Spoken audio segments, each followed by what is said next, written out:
Okay, it's November 26th. Use the left 2 lanes to turn left onto the US 101 South ramp. And you're gonna have to listen to a GPS probably, sorry.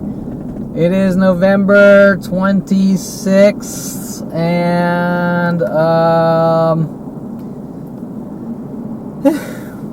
same shit, different millennium. A worldwide campaign to exterminate me since 5 years old. Apparently, today mass groups are running around with mean, starey looks and babbling asshole when they see me and things like that. Of course, why the mass groups follow me from place to place in an angry rage of strangers worldwide that have not been able to yet tell me how I'm more known, how I'm 10 times more known than Donald Trump. In 800 feet, merge onto US 101 South. From being this asshole at 5 years old and this horrific crime spree at 5 years old that I did by throwing some mud in the street and hitting a car. I mean, I didn't think that's the type of thing that launches worldwide gang stalking, psychological warfare, and kill operations, and then every single person on the planet going, I don't know who you are, but you're an asshole and I need to kill you.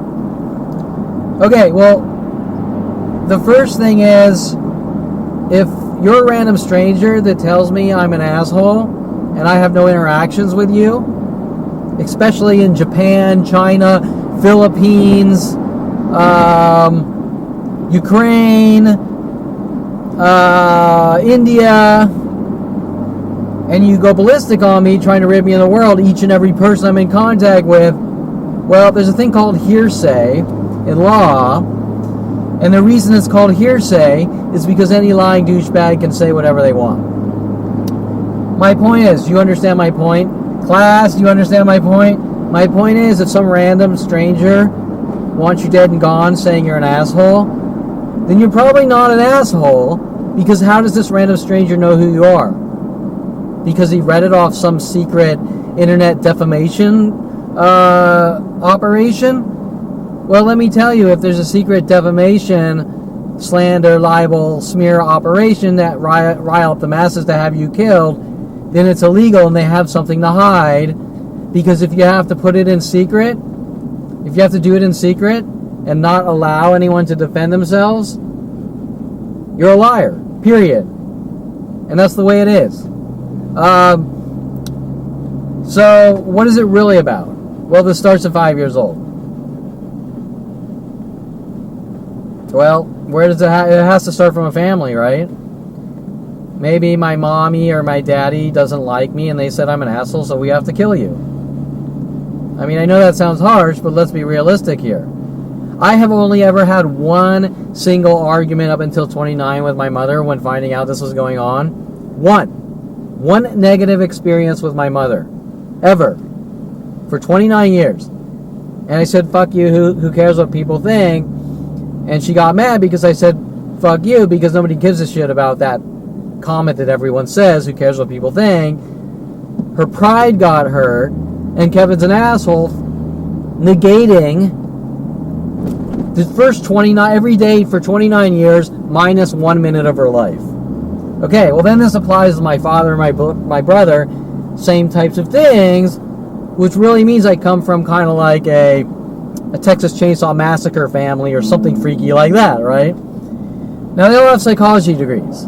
My brother's out doing all his road rage shit. He's putting license plate frames on his car. I swerve and hit people at random. Nobody gives a fuck. And not only does nobody give a fuck, but they're magically pinning these things on me. Okay, well, what does common sense tell you? It tells you that they had a motive and agenda, and my brother was told to go out and do these things, and then say it was Kevin. Hence, reinforced with my brother at 16 telling me that he and his friends are going to put me in a mental institution. Okay, so what does asshole have to do with the tea in China? There are assholes out there. Nobody really gives a fuck. I don't see them being hunted by worldwide campaigns to kill them. What's their argument? When Kevin was 5 years old, he stole a 1-cent Jolly Rancher, so he's an asshole, and we have worldwide campaigns to kill him?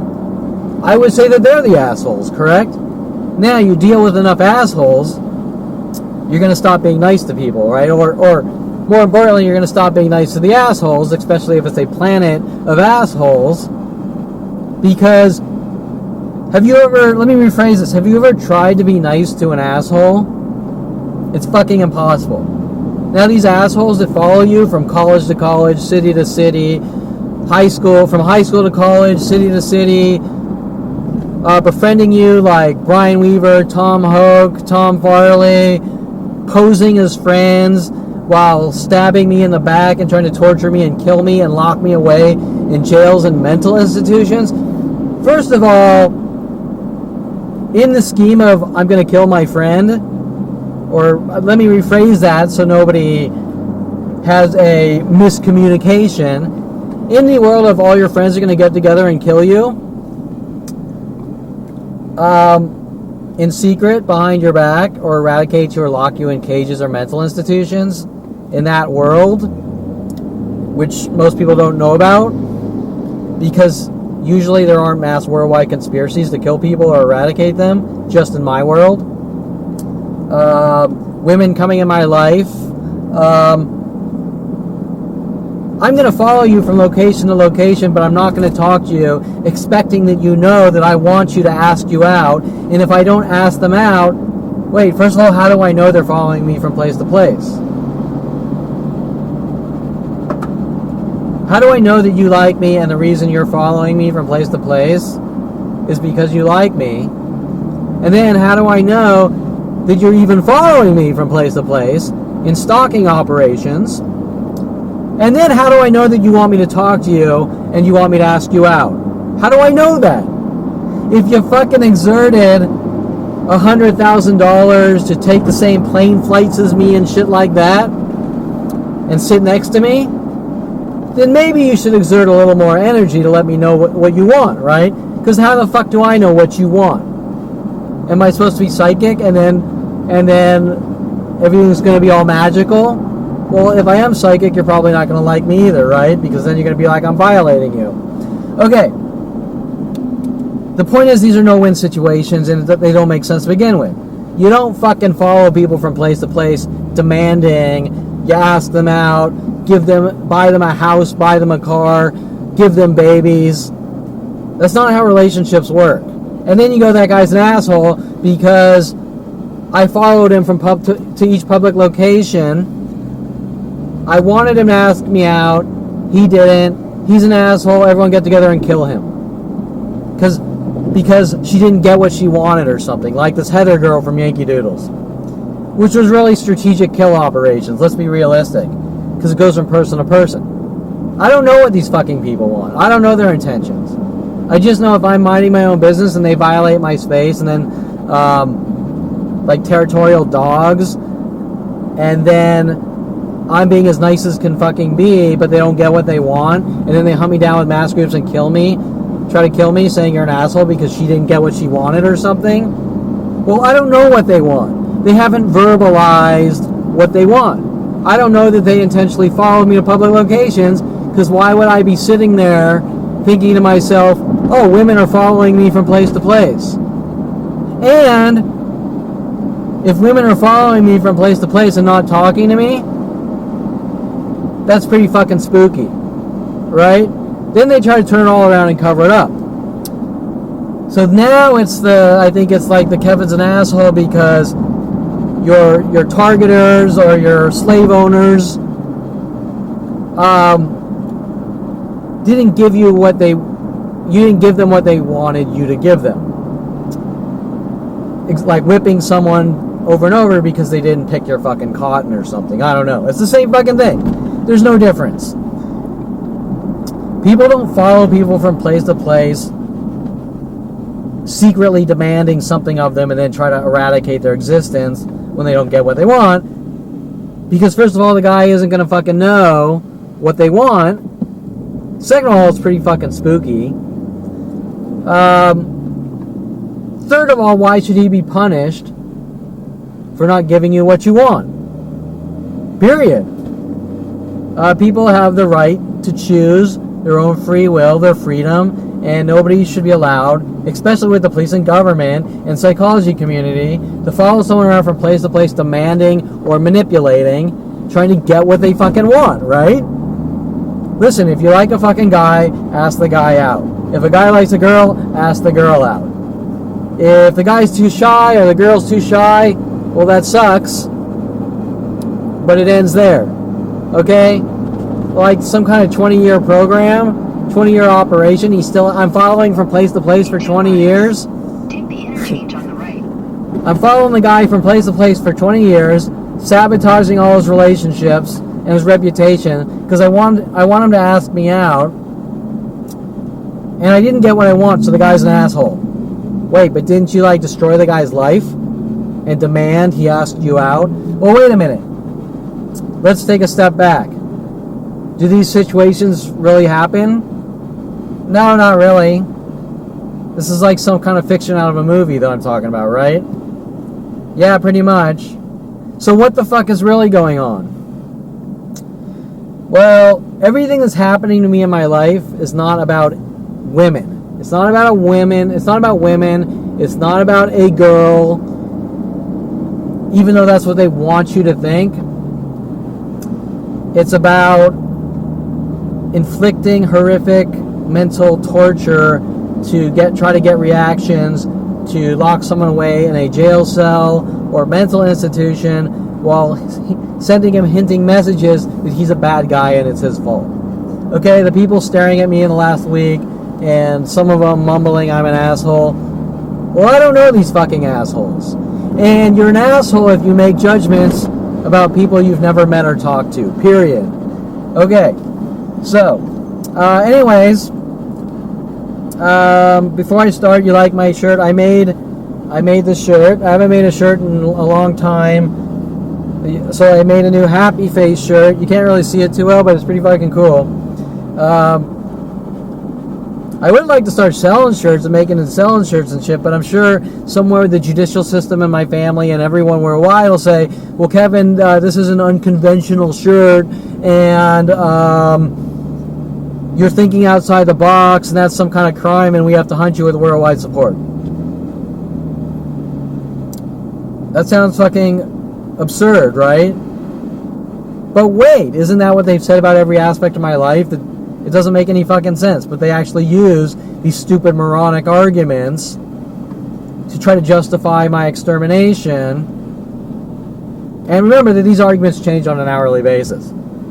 Right here, there's probably some stupid lie going around that because I saw someone smile, I made a smiley shirt, therefore I copied them and it's fraud, or something like that, right? And you're going to look at these people like, that's why you're trying to kill me?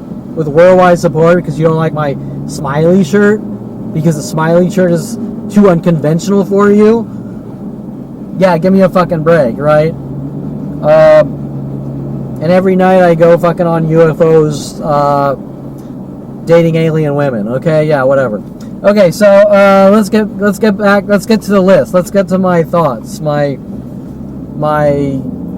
random passing thoughts that need to be talked about that the judicial system doesn't want me talking about with the psychology community and everyone involved, which pretty much has been going on for 42 years now, since 5 years old.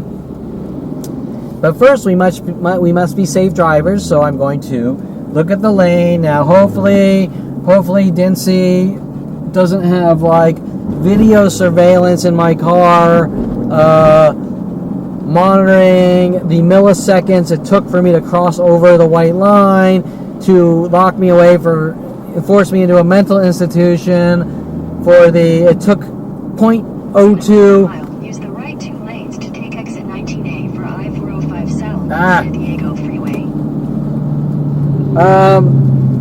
Dincy would probably say, well, it took you 0.02 seconds to cross that white line, and you can only do it in 0.01 seconds, so therefore we're going to force you into a mental institution. And you would say, what the fuck am I dealing with here? Is this really about a fucking white line here that I'm crossing over on a lanes change? Of course not. It's about fucking racial bigotry.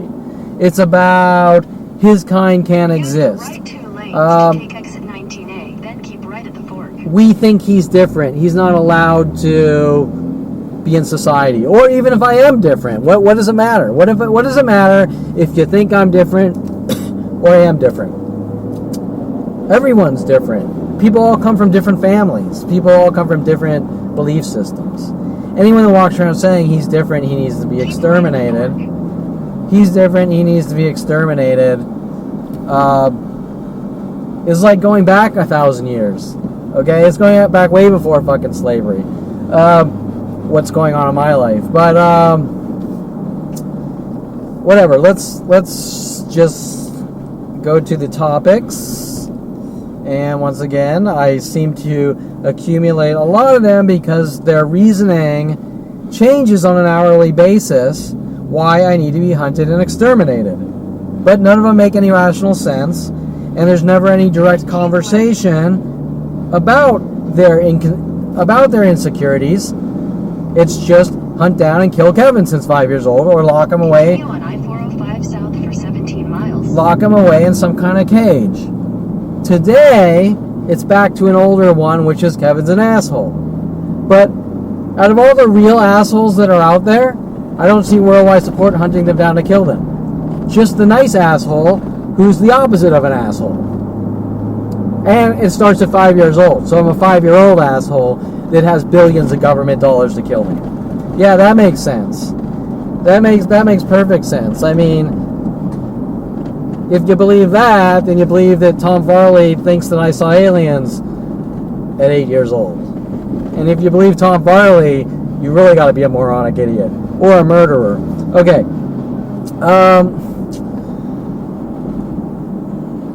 You know, Tom Farley, the guy I bent over backwards my whole life to help him to find out that he's hunting me down to fucking exterminate me in an angry, jealous rage. That guy. Okay, so, what do I have here? Making people look crazy to eradicate them.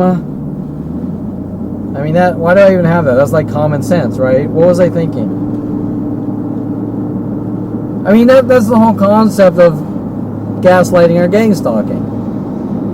We're following you around doing these little subtle things to try to make you look crazy, and then I don't know you. Okay, well listen, I've been in courtrooms with juries that all knew me and said they didn't. I've talked to thousands of lawyers, they all knew me, said they didn't and were angry at me. After I hired them, the anger came out, how they don't like my plight and this and that. Well, what's my plight? You haven't been able to tell me what my plight is. Except just die, Kevin. That was Richard Barnwell. But I'm an asshole because I paid the guy $15,000 to make up lies with the judicial system and try to eradicate me. How dare I? I'm an asshole. Okay. And I tried to explain it to him, and I had several conversations. Look, if there's something mad about you, then you can tell me and we can discuss it. No, I refuse to discuss it. But I'm an asshole for trying to deal with the situation. Okay. Oh, but then you're going to say, well, but Kevin, you're an asshole, so you don't have the right to deal with the situation. Okay, but wait. But then we come back to the original question. How do you know me? You're in a different state. I don't know you. How do you know me? You're telling me that I'm imagining the whole thing, but I'm an asshole. Well, if you say I'm an asshole, then you had to have gotten this from illegal kill networks. And if you got this from illegal kill networks, then you know I'm not an asshole. So it doesn't make sense. It's a catch-22. It doesn't make sense. You can't say someone's an asshole if you say you don't know them or you haven't gotten information about them. It doesn't work that way. If someone said something about you, and they say you're an asshole, you say, well, why am I an asshole? Who told you what? And they say, oh, well, Tom Farley said you did all these things. And then I say, well, Tom Farley's a fucking liar, and I went out of my way for this guy for 25 fucking years, and for some reason he wants me dead and gone, and so much so that he's following me with strangers from college to college and place to place. Okay, now we have a arguable common sense argument, which is how things normally work, and then Tom Farley has to be accountable, just like Mike Huntley and so many others, for the things they say. There's accountability. But in my life, there's no accountability there's just 100,000 lies a week in secret on internet kill systems. And I say, what's going on at 29? You're imagining it, and you're a dead man. Okay, well, if someone's saying we're using the system against you, you had better live a careful life, have a good life now,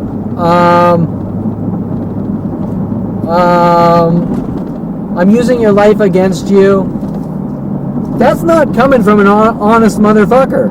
That's coming from a murderer. And if a murderer is saying these things about me, well, murderers generally aren't honest people, now are they? Okay. And that would be Mike Huntley, Tom Farley, Paul Humphrey, Bob Sandler, a shitload more of people that I bent over backwards being the nicest motherfucker for to find out that they were hunting me down with my brother. Now remember, at 16, me and my friends are going to put you in a mental institution. Quote unquote. Actually, it's not a quote. Me and my friends put a teacher in a mental institution. We have a bug in your room. We're listening to you on the radio to try to make me paranoid with an influx of endless things after this and actually before this. And that statement was after I stopped my brother from bashing Greg Wall's head in with a crowbar by jumping in front of the crowbar. And I'm an asshole because I jumped in front of the crowbar for Greg Wall, apparently, to save Greg Wall's life. Now, was my brother really going to hurt Greg Wall? I don't think so, because now after talking to Greg Wall, many years later, which admits to the situation, Greg Wall shows he's angry at me with the man tactic, where random people all over the world keep mimicking man in every conversation, showing that Greg Wall was so mad at me, so much so that he got together with my brother to try to set me up and frame me in hopes that I would take part when my brother told me I had to help him go after Greg. And I said, absolutely not. They actually wanted to try to get me to help my brother so they could say that I'm going after Greg Wall in some kind of jealous anger rage over Jen Yang, my brother's ex-girlfriend. Okay, so you're probably thinking, does that make any sense? Well, Kevin's an asshole. Wait a minute. I don't recall ever doing anything like this to anyone, trying to set people up to lock them away or kill them or things like that. Okay, first of all, that goes that's out of the asshole scope into murderer scope. But second of all, if I was an asshole, why did I invest a month alone helping Greg lift an engine, rebuild an engine and put it in his 68 Camaro? I did not ask for 1 cent. Greg Wall didn't know how to do any of it. I did pretty much all the work, and he kind of helped.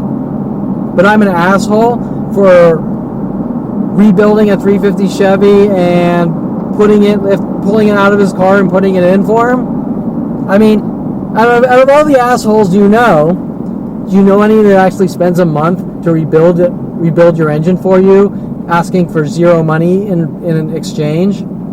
Okay, so anyways, I don't. What's the point of even debating this? Because these hundreds of thousands of lies to the world are all going to be on similar levels. Tom Farley says I'm an asshole, but I went out of my way to write web code for Freeform. Aubrey Fisher says I'm an asshole, but I went out of the way to put up a photography website for her for free. Aubrey Fisher says I'm an asshole trying to run her out of the photography community, but she calls me up to help her with her photography, and I, for no money, help her. I drop my shit and I help her. Oh, but wait, now you're not an asshole, you're a dog. And you're a puppy dog and a chump and I own you, and now you need to die. Right, it'll just switch and change. Okay, so anyways, making people look crazy to eradicate them. I believe the proof's in the pudding, the proof's in all the video, the proof's on my website. I deal with 100,000 to 1 million attacks per day, growing exponentially since 5 years old, and every situation is the same.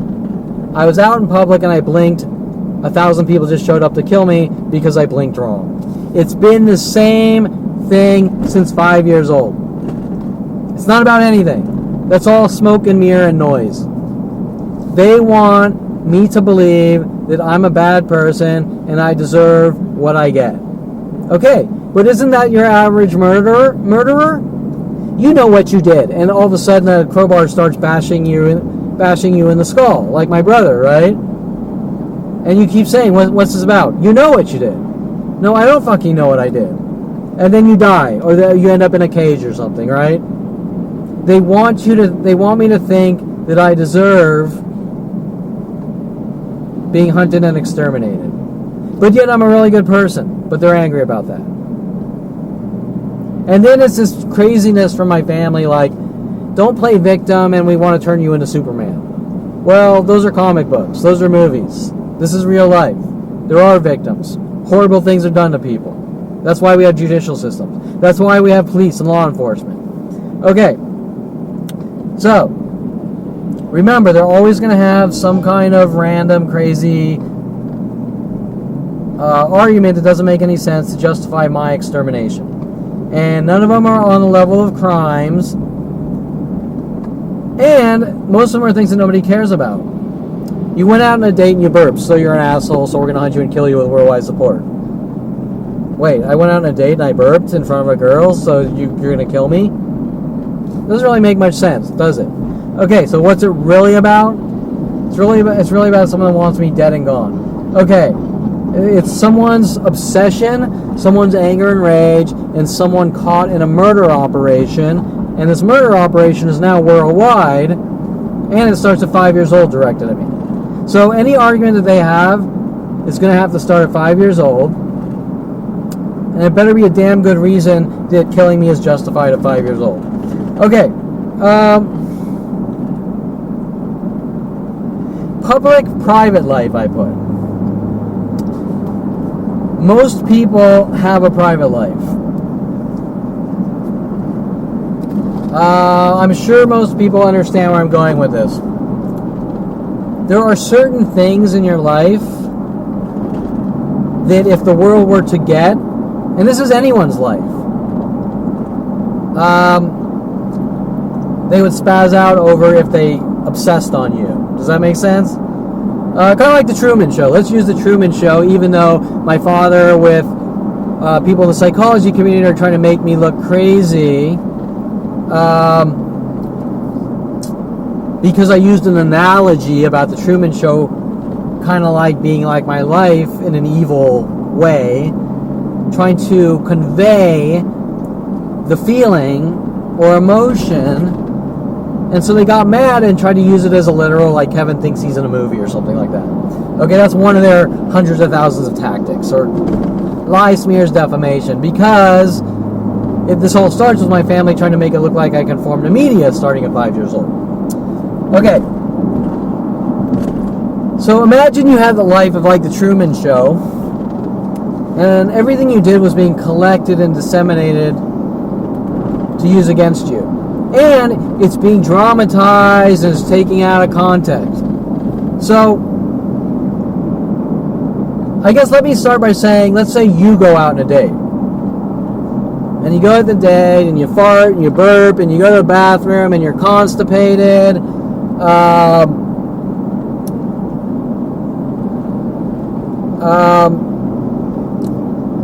You didn't get your paycheck, so you kind of had to be cheap about the meal. And the girl's going, that was a horrible fucking date. Now, usually what happens is all her friends go, yeah, you know, it was a shitty date and this kind of happened and it's over. Or maybe the girl goes, you know, I wasn't too impressed with the guy, but I really like him, so I want to go on another date because I like the guy for the guy and not him for his money, and they go in and it works out. Okay, now you're probably saying, well, Kevin, why are you talking like this? Nobody gives a shit about those intricate details. Yes, you are correct. Nobody gives a shit. Now, in Kevin Perlman's life, let's say I go out. Now let's say, Okay, so do you think that this guy's going to be crucified because the date didn't work out? Or do you think nobody's going to give a flying fuck? Maybe a few chicks are going to laugh. Ah, what a cheap ass, whatever. And it's over with. It's done. It's over with. Guy meets other women. He goes out with the same girl again, whatever, right? Nobody fucking cares. In Kevin Perlman's life, there's no privacy. So imagine each little thing is collected. You farted, you harassed the girl. Or whatever. You chewed with your mouth open, you harassed the girl. You're an asshole. You didn't comb your hair. You went on a date. That's offensive. Who would do that? You're an asshole. You ruined the girl's life. You're cheap about it. Well, you know, you don't take fucking women out on dates and be cheap. You treated her like shit. You're an asshole. You went in the bathroom constipated. Oh, well, so you went in and you masturbated in the bathroom. Now, this information of insignificant things that nobody could give a flying fuck about normally is then taken out of context, it's dramatized, it's disseminated worldwide on secret internet kill, terror, defamation, slander systems. What was Mike quoting in the office about Crocodile Dundee and Wally or something? I said, Mike, what the fuck is this about? What's going on? And he said, I can't remember the exact quote, but he said, oh, well, when there's a problem, we tell Wally, and Wally tells the town. No more problem. Okay, you get it? Mike Huntley was basically confessing in a non-direct method that he's trying to collect whatever he can. He's trying to get whatever dirt he can to give to the entire planet in illegal operations to use against me. It's called lies, smears, defamation, slander. And in this case, the intent to hurt, harm, maim, and kill, or lock away, eradicate, which is the crime of all crimes on a criminal level. So we're not just talking civilly, we're talking attempted murder with worldwide support. Okay, so the point is, if any other person on the planet goes out on a date, it worked out or it didn't work out. Do you understand what I'm saying? Hey, I went out on a date with Bill, and it didn't work out. He just came off wrong, and he's cheap, and blah blah blah. And it's done. It's over with. Nobody gives a shit, right? Some people might laugh a little at Bill, or maybe she goes out with Bill again. I don't fucking know. In Kevin Perlman's life, you chewed with your mouth open on the date. We have a worldwide campaign to kill you. You know what you did.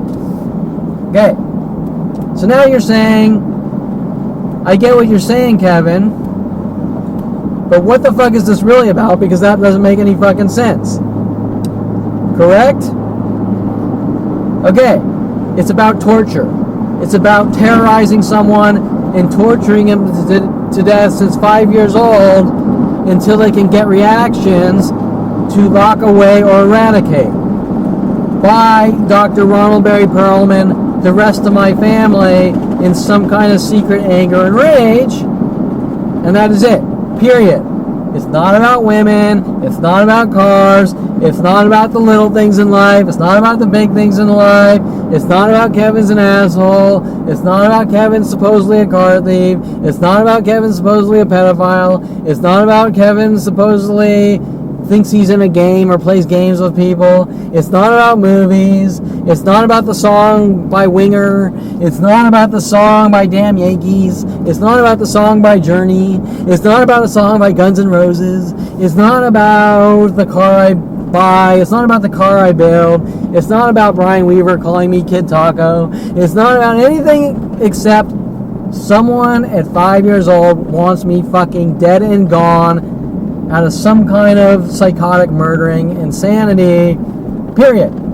Okay, so private life versus public life, when the government is using tools When the government's putting audio surveillance in your house, trying to get shit to use against you, when the government is using internet tracking and terror and spy tools with the world to try to torture and kill you and get things to use against you, or play their spy game tactic with hinting messages, I know you did this, I know you did that, I know you went here, I know you said this, I know you blah blah blah, with the little cryptic paranoid schizo messages, working with people like Brian Longbotham, paid off to have me killed.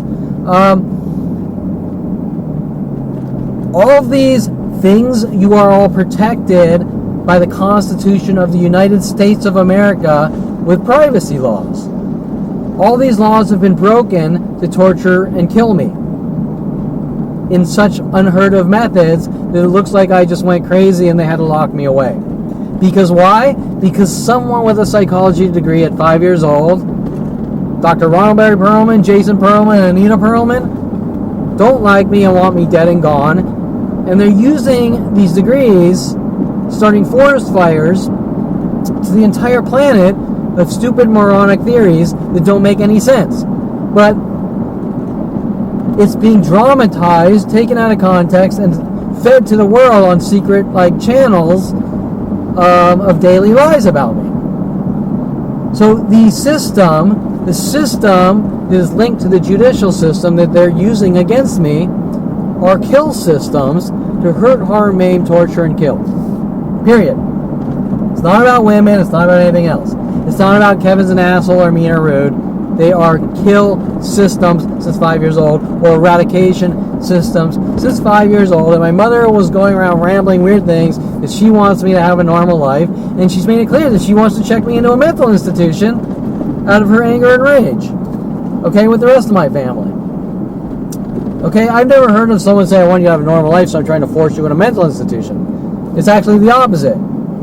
If you want someone to have a normal life, let them go out and live their fucking life. Don't pay off people like Kelly Hatch to follow me up to Southern Oregon State College to sabotage my college degree and education and stop me from going out, living my life, making money, having friends, relationships, families, and all that.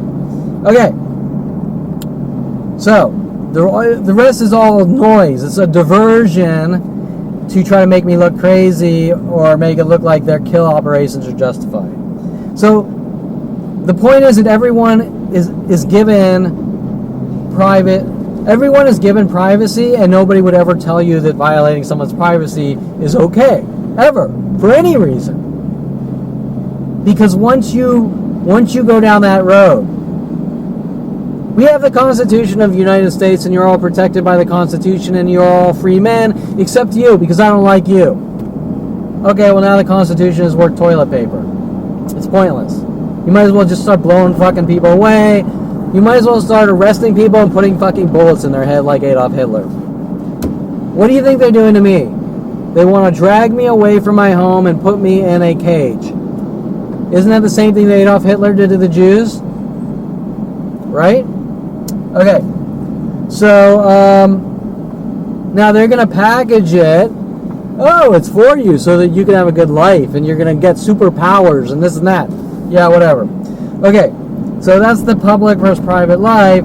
Because they're violating my privacy and they've broken every law known to man for 42 years, they've created this mass chaos to have me killed or locked away, but they don't want to be responsible for their actions of doing such horrific, unspeakable things to people. And they don't want to stop. They think that they can do whatever they want. And then they try to turn it around on me saying stupid shit like that. Okay, and all this goes to my father, my mother, my brother. These people have no concept of law. They have no concept of right or wrong. They have no morals. They have no ethics. They have no integrity. They have no courage. They're cowards. But they talk the talk because they have the money and the power. Right? You understand what I'm saying? Okay. Me, I have nothing in life. I've never had anything in life. I've worked my ass off. I've gotten nothing. I've worked harder than anyone I've ever known. They're going to try to tell you that I snapped because of it. That's a load of shit. I just found out what they were doing, and they didn't want me talking, and I was met with endless death threats. We're going to kill you. And here we are 18 years later.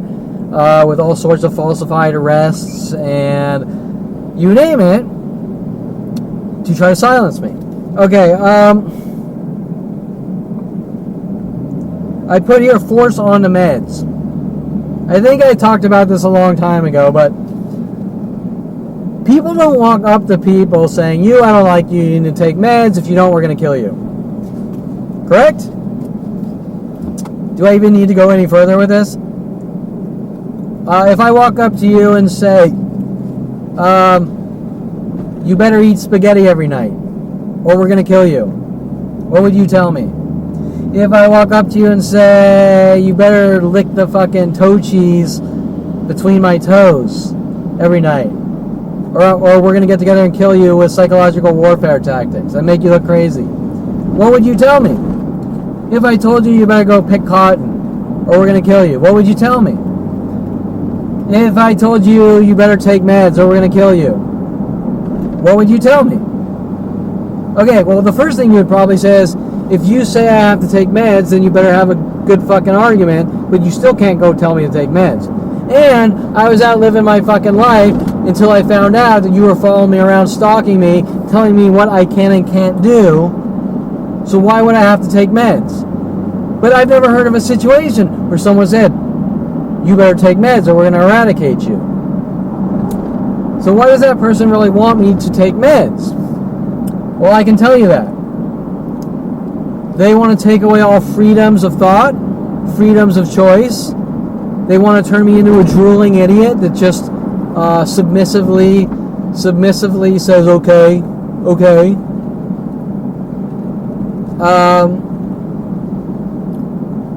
Right? I just have to babble. Okay. Yes, master. Yes, master. I gotta do what you say. Oh, yes, master. Okay, right? And while I sit there and fucking drooling on meds. Okay. Now, 8 years old, I kissed a black girl. My family runs around saying I'm a white supremacist. Why?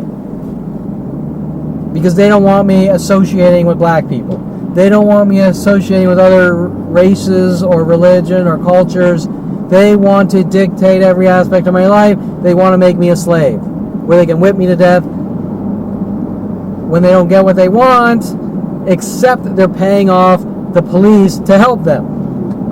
That's where things really get scary. They're paying off people like Dincy, Topanga Division, LAPD, to hunt me down, torture, eradicate me, lock me in cages, dictating every aspect of my life, and punishing me not for crimes. Nothing that's going on in my life is based on crimes. It's based on you do what we tell you, or else really bad things will happen to you. People will shoot you, people will torture you, people will slice you up, cops will throw you in cages and threaten to shank you with people in there. But it's not writing up falsified charges. But nothing is based on anything I've ever done wrong. It's just based on like a psychotic murdering family with a lot of money, paying off the police, and paying off lawyers and things like that. And then they try to cover it up by saying Kevin's crazy. But what the fuck does it matter if I'm crazy or not crazy? First of all, the whole concept of crazy is... In 2 miles, take the exit on the right. The whole concept of crazy is relative. This guy's crazy because he dates that girl and I don't like that girl. So, do you lock that guy away in bouncy rooms? No. Okay? That's stupid. That doesn't... You can't throw vague comments. You can't label... Let's just call them vague labels. Vague hate labels. They mean nothing. Kevin's crazy. Kevin's an asshole. Why am I an asshole? I have no argument. Kevin's crazy. Why am I crazy? I have no argument. Kevin's a criminal. Why is Kevin a criminal? We have no argument. Well, if you have no fucking argument, you have no argument. They're just vague. You might as well say Jews need to die. It's the same thing. Okay. And they have. They've labeled me a his kind. Okay.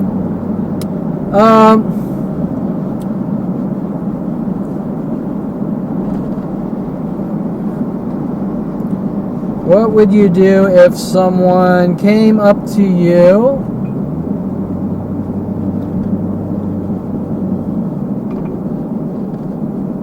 also telling you they want you to have a normal...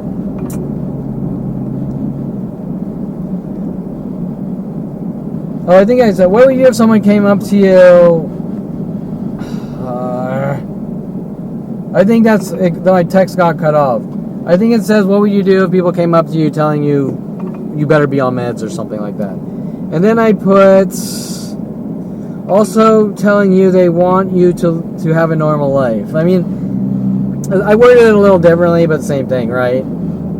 I had a fucking normal life up till 29, and then I found out what they were doing, and I found out they had worldwide support. And then they basically said, you don't talk or we fucking kill you.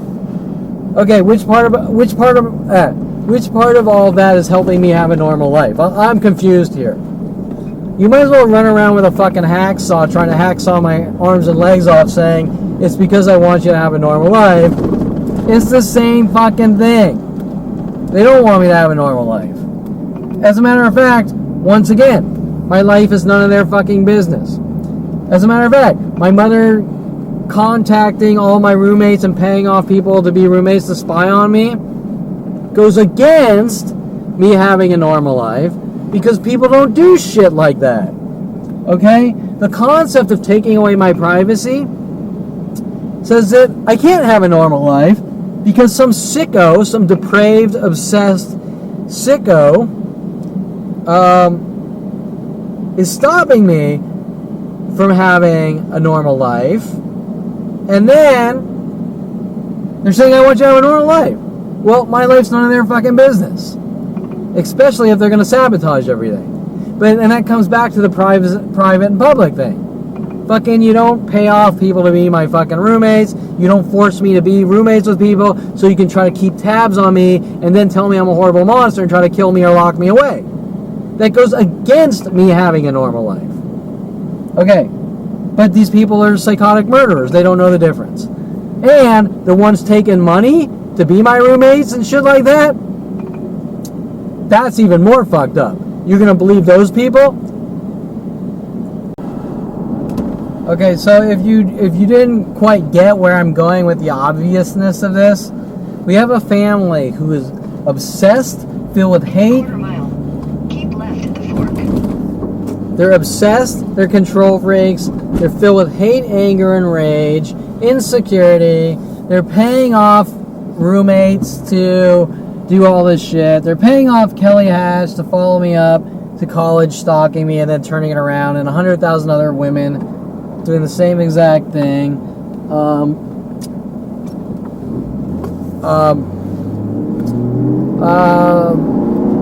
Forcing me out of my home into just magically having Noah Schiller, a friend of the family.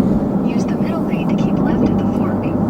Friend of the family living out in University of Colorado to not only try to spy and collect things to use against me, Half a mile. Use the middle lane to keep right at the fork and all the signs for Imperial Way.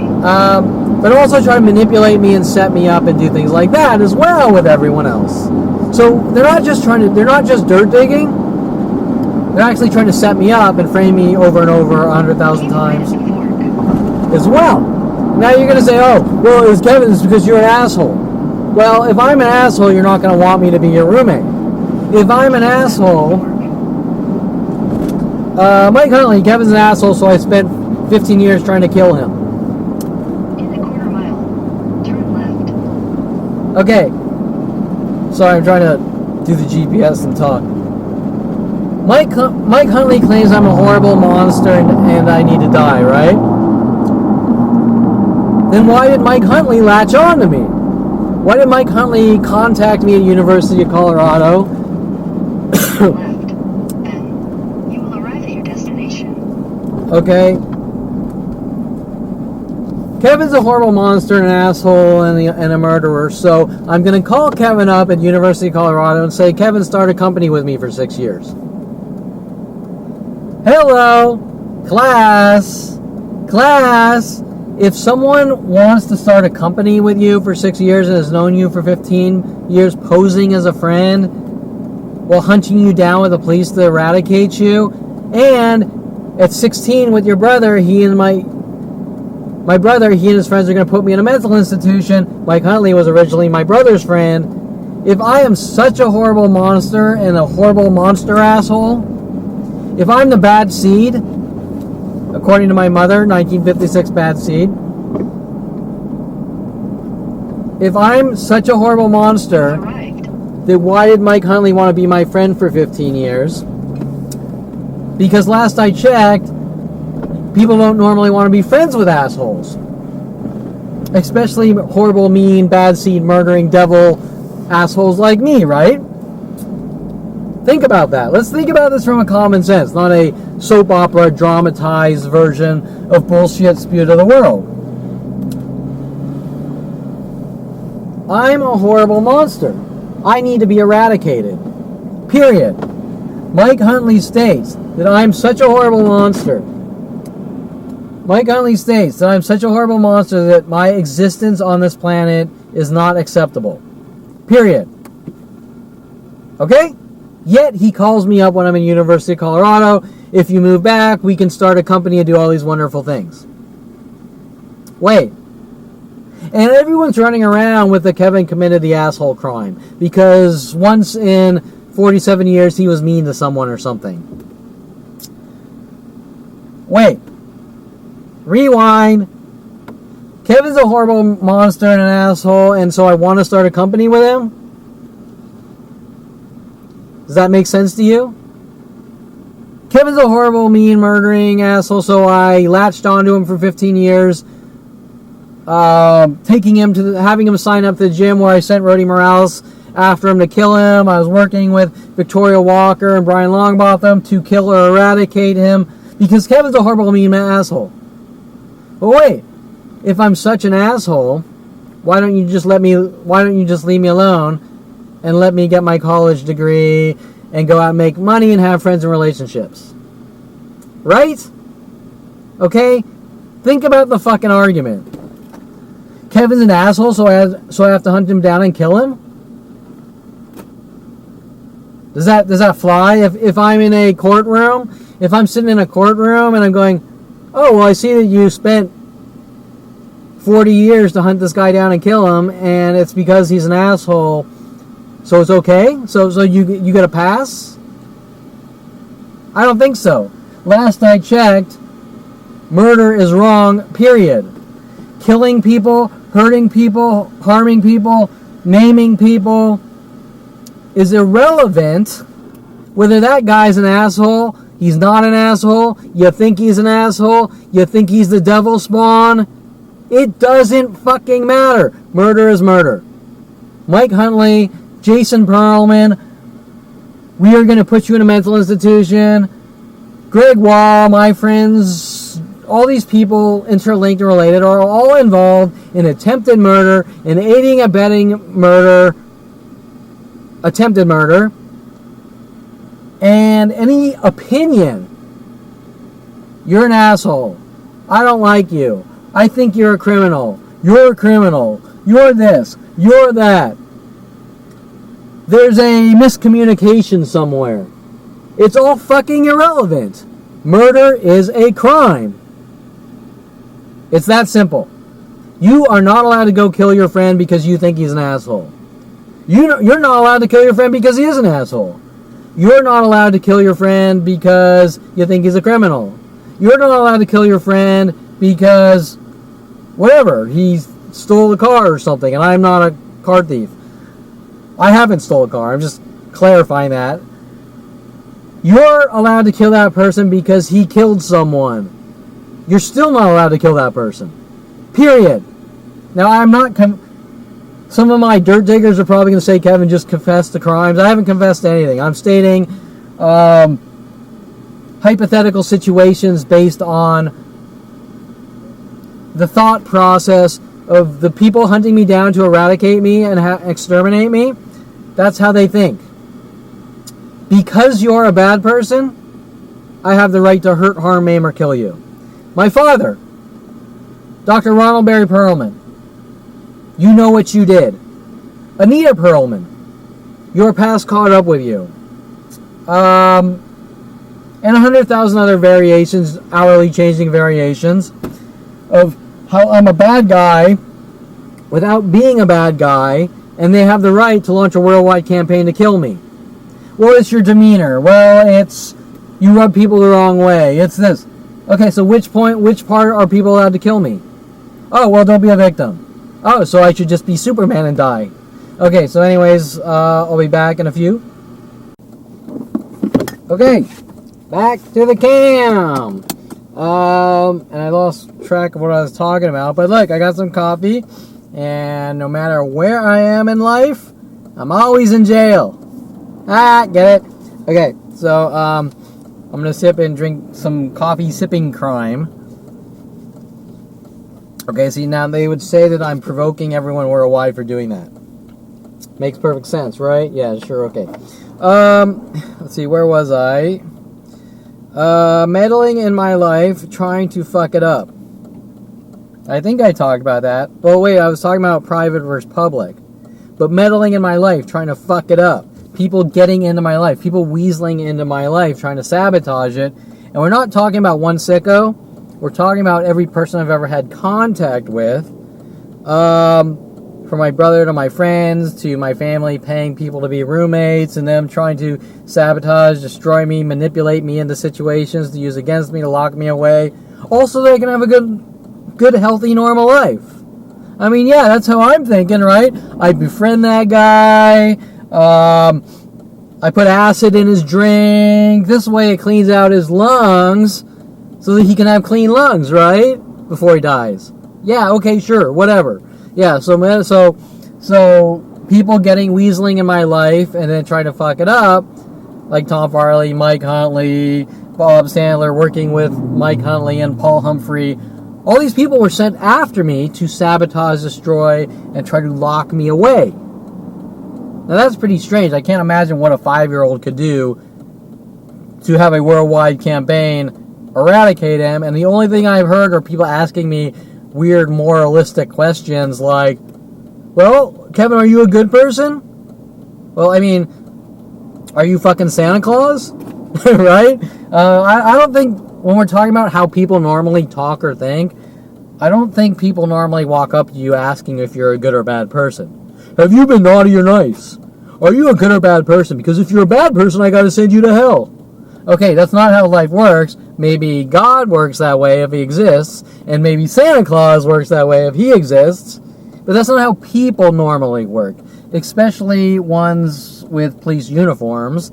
They all work normally on factual evidence and logic, and I see a guy and he's running down the street with a bag of shit and alarms going off at a store. There's probable cause, there's common sense. Without that, you got nothing. You might as well say that an alien told you that I'm an evil person and to kill me. Because that's the types of things we're talking about, but where nothing makes any sense is we're not talking about one person. We're talking about a planet versus Kevin Perlman. And that makes no sense. And the least they could do is admit to the fucking situation so that it's disputable and that I know what's going on and that a counter-argument can be put in place of the 42-year extermination operations. But once again, Ronald Barry Perlman with Mike Huntley, you are not allowed to defend yourself. You're a fucking dead man. Okay, so meddling in my life to fuck it up. All the things everyone cares about, no one normally cares about when it comes to me. I just sort of explain that, the double standard here. You go out on a date, you chew with your mouth open, you're not crucified by worldwide support. Correct? Kevin Perlman goes out on a date, he chews with his mouth open, there's a worldwide campaign going, you're an asshole, and we're gonna hunt you and kill you in horrific, unspeakable methods, and nobody's concerned with this. But yet, when it comes to any other person on the planet, everyone would be like, that's fucking unacceptable. Let the guy go out on a fucking date in peace, right? And if it doesn't work out, it doesn't fucking work out. He just asks someone else out. Okay, But then everyone worldwide needs to be told that because Kevin didn't have this perfect date, every girl on the planet or person on the planet is going to say, look what Kevin did to this girl. He chewed with his mouth open. So Kevin's never allowed to go out on another date. And then Kevin's crazy because he keeps asking women out, and they all say, die, Kevin. And then eventually at 29, Kevin says, why do women keep saying, die, Kevin? You're paranoid. Right? Okay, so you get the idea. And then we got to put you in a mental institution. But wait, isn't that what Jason threatened me when I was 16? We're going to put you in a mental institution. Okay, so we're coming around full circle here with the original agenda. But it's not one psychopath. It's a mass conspiracy. Now, maybe these people don't understand their behaviors because they're feeding off the drama and gossip. But the intent behind it still has criminal motive. There's an actual leader. How do I say this? There's a leader to the information and campaign. It's not random people just babbling stupid shit. Someone's in charge of the operation. Billions of government dollars have been invested. Internet-based kill systems have been around me since 1994. And it starts at 5 years old with the majority of the psychology community. Okay, I've gone a little off topic here. All the things everyone... Mike Huntley, I am using your life against you. Can you put the... I'm not trying to be sarcastically mean here, but can you put the puzzle pieces together based on common sense? We're using your life against you. Think about that. You went out on a date. You chewed with your mouth open. Kevin's a horrible monster. He's fucking with the girl. I'm giving this out. Like Crocodile Dundee-like to the world. We're using your life against you. Well, was Kevin ever asked if he chewed with his mouth open to fuck with the girl, even though that's the stupidest thing I've ever heard? Right? No, of course not. Kevin's just accused because he went out on a date. This is obviously a theoretical. Kevin went out on a date. He chewed with his mouth open. The girl didn't like it. She's a narcissist. She took offense. Like Aubrey Fisher in the foot tapping. And then there's a worldwide campaign to kill Kevin because he chewed with his mouth open on a date. Okay, well, think about that. If you're being hunted with worldwide support for chewing with your mouth open on a date, whether you intentionally fucked with the girl or not, you're going to be hunted for no matter what you do. You're going to be hunted because you went out on a date and you went like that. You're going to be hunted because you sneezed and maybe some snot flew out of your hand. Maybe you sneezed and some of the sneeze went on her. You're going to be hunted and killed by worldwide support. You're going to be hunted if you get a phone call, you're on a date, you get a phone call, your mother's in the hospital and you got to run off and cut the date short and run off to the hospital and say, you know what, can you take a cab and this and that. You're going to be hunted and killed for it. It doesn't fucking matter. Because if people are hunting you to kill you with worldwide support, with the asshole label, so we're allowed to hunt you and kill you, with a major witch hunt that goes on for 42 years because you chewed with your mouth open on a date, you tapped your foot around Aubrey Fisher, you accidentally pushed your alarm horn more than one time, you parked your car backwards one time, there's a worldwide campaign to kill you.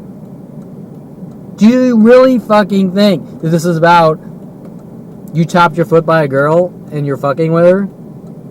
I mean, I'm not trying to be mean, but you would have to be the stupidest motherfucker known to man, way past a 10-year-old retard. Now, do you think that correlates with Tom Farley's lie? Kevin, you said that all people are stupid. And I said, Tom Farley? I did not say that. Yes, you did. But Tom Farley is proven to be a psychotic murderer, working with people like Tracy Picos when I was in 8th grade, and all sorts of shit like this. And I could have 100,000 topics with Tom Farley alone across 25 to 30 years. Okay? And remember, Tom Farley was working with Jen S, and Tom Farley was working with Aubrey Fisher, and Tom Farley was working with Julia Sophia Reynoso while he was at UOP Stockton College. Okay, whatever. I'm not getting into it. I'm going to the next topic, which is the judgment tactic. Okay, let's start driving. The judgment tactic. This is a good topic. The judgment tactic. Around 29, when my mother was telling me all these weird things, my past caught up with me, but she wouldn't specifically tell me what. In a quarter mile, turn right. She said something on the phone. Now, my mother's notorious. Remember, they're collecting everything illegally that they can use against me. They're collecting everything that happens on my cell phone, my SMS, my texts, same thing, SMS. My phone calls are, I believe, recorded and transcribed for the world. They've had audio surveillance equipment, I'm pretty sure, of with Debbie Woolman from Van Nuys Court 101, Room 101, a court reporter working with Jay Pilchick, my sister-in-law's father, court reporter in Florida.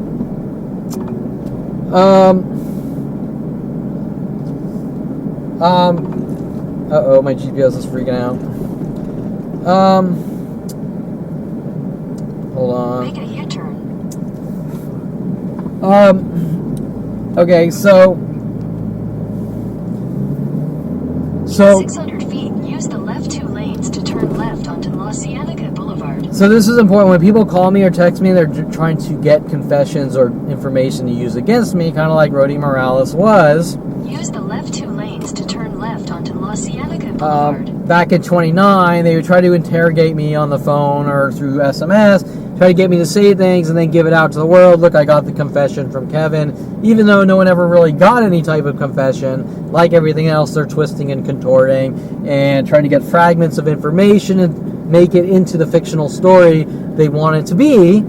Did they have premeditatedly planned out from day one to crucify me and eradicate me and lock me away and put me in jail or mental institutions or kill me and rile the masses up to kill me? Okay, so in a quarter mile, use the left 2 lanes to turn left onto West Imperial Highway. the judgment tactic. My mother calls me up at 29 and she says something weird like it's okay to make judgments. Now I can recall, even now, 18 years later, thinking, where the fuck is this coming from? Now I understand the dynamic based on almost every conversation with everyone I have is usually based on how can we get information to use against you and twist and contort it out of context or do whatever it takes to turn the planet against you and Roger Water, Radio Chaos you to death, which is my brother's big thing with his favorite band, Roger Waters, ex-Pink Floyd singer. David Gilmour obviously replaced Roger Waters, and Roger Waters went and he started going solo, Radio Chaos, and then my brother started in with the We Have a Bug in Your Room, and we're listening to everything you do on the radio. Use the left 2 lanes to turn left onto West Imperial Highway. Then sending Melody the Stripper out after me with Mike Huntley. Okay, so where are we? Where are we? The judgment. So my mother's calling me up at 29. And she's saying it's okay to make judgments. Now in my life, yes, it is okay to make judgments. We all make judgments every minute of every day. We make big judgments. We make little judgments. Continue on West Imperial Highway for 1.5 miles. Sometimes people are judged unfairly. But when I'm asked these questions, they usually try to take the answer and use it against me. Kevin, it's okay to make judgments. Yeah, it is okay to make judgments. Oh, you fucking racist, bigoted, judgmental prick. Well, okay, now remember, in my life, there's no context. They've taken out all context because they don't want me to be a human being. They want to eradicate me and make my life impossible. So let me state what we all know, but coming from me. We all make judgments. And sometimes we make wrong judgments. We make judgments on little things. That light was yellow just now, so I stopped even though I could have went. That's a judgment. I go on a date with you. I really don't like this chick. She fucking annoys me. She's closed-minded. She comes from a padded life and I don't feel comfortable around her. Okay, I just made about, 4 judgments? We make judgments all day. Hell, if I asked you right now if you think O.J. Simpson, the Menendez, Ted Bundy, hell, Al Bundy, I don't give a shit. What do you think that those people are innocent or guilty? And I know you've never been in the courtroom, but do you think that O.J. Simpson or Ted Bundy, do you think they're innocent and guilty even though you've never been in a courtroom? Well, you're probably going to have some kind of judgment even though you've never been in that courtroom. Now where they're trying to make me look crazy is to take that sentence. Well, Kevin said that it's okay to judge people. Or it's okay to make judgments. Therefore, Kevin's a judgmental prick and an asshole that needs to die. Okay, well, we all make judgments about people. You can't take that out of our human behavior. That's how we are. We have to. If you don't make judgments on people, you're going to walk into fucking fire. You're going to walk into... let me give you an analogy. There's a fucking building collapsing from an earthquake.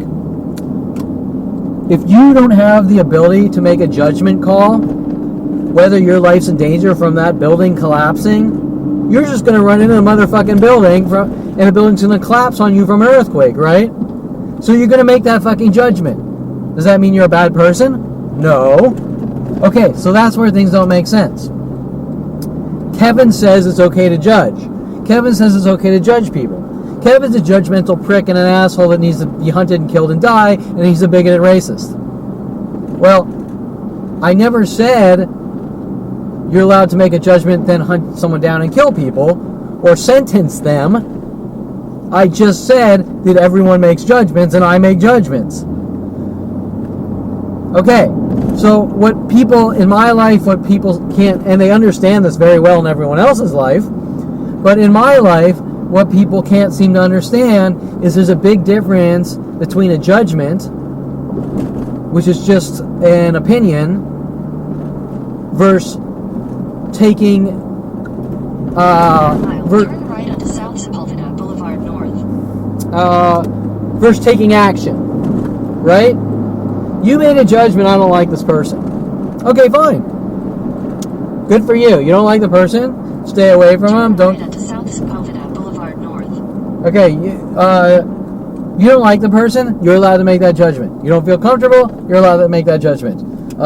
You think they're a piece of low-life trash? Continue on South Sepulveda Boulevard North for 3/4 of a mile. You think they're trash? You're allowed to make that judgment. Now, if you pull a Tom Farley, Mike Huntley, Paul Humphrey... Mike Huntley. I don't like Kevin. I think he's an asshole. I think he's a horrible monster. I think he's the bad seed. I think he's killed people. I'm going to befriend him at 14 and try to set him up and rid him of the world. Mike Huntley, when I'm in college at 24 or something, Mike Huntley contacted me at University of Colorado. Kevin, you should move back. I want to start an internet host provider company with you. Well, he's made the judgment that I'm a horrible monster, I need to die. Now he's taking action. He's calling me up on the phone, trying to reel me back to California to exterminate me. With the LAPD, police, government, my father, you name it. Wait a minute. Mike Huntley is allowed to say that I'm an asshole or a piece of shit. And that's where it should stop. Right? Okay. Kevin's an asshole and a piece of shit. So why are you calling me up in Colorado to bring me back to start a company with you? Right? Okay. So we're not talking about judgments. We all make judgments. We're talking about premeditated criminal activities. I don't like Kevin, so I'm going to hunt him and kill him. I don't like Kevin, so I'm going to lock him away. Okay? There's a big fucking difference between a judgment and acting on it. Everyone makes judgments. Everyone knows people they don't like. Everyone probably knows people they hate their fucking guts. Everyone. That's not illegal. That's what makes us human. To be able to make those judgments. To have the free will to make those judgments. To have the free will to think about it. To have the free will, more importantly, to have the free will and constitutional protections to tell someone, I really don't fucking like that person. Correct? Wait a minute. What was Kelly had? What was I hunted for a good 20 years for? No, 30 years. I didn't like Kelly Hatch's boyfriend or something, and I told her. Okay. In 300 feet, use the right 2 lanes to take the Century Boulevard exit. Okay. Use the right 2 lanes to take the Century Boulevard exit. Then you'll arrive at your destination. At 21 years old, I told Kelly Hatch I didn't like her boyfriend. So fucking what? Who cares? And Kelly was mad at me, and I totally understand why. And she's like, Kevin, you don't know him. And she was right. Okay?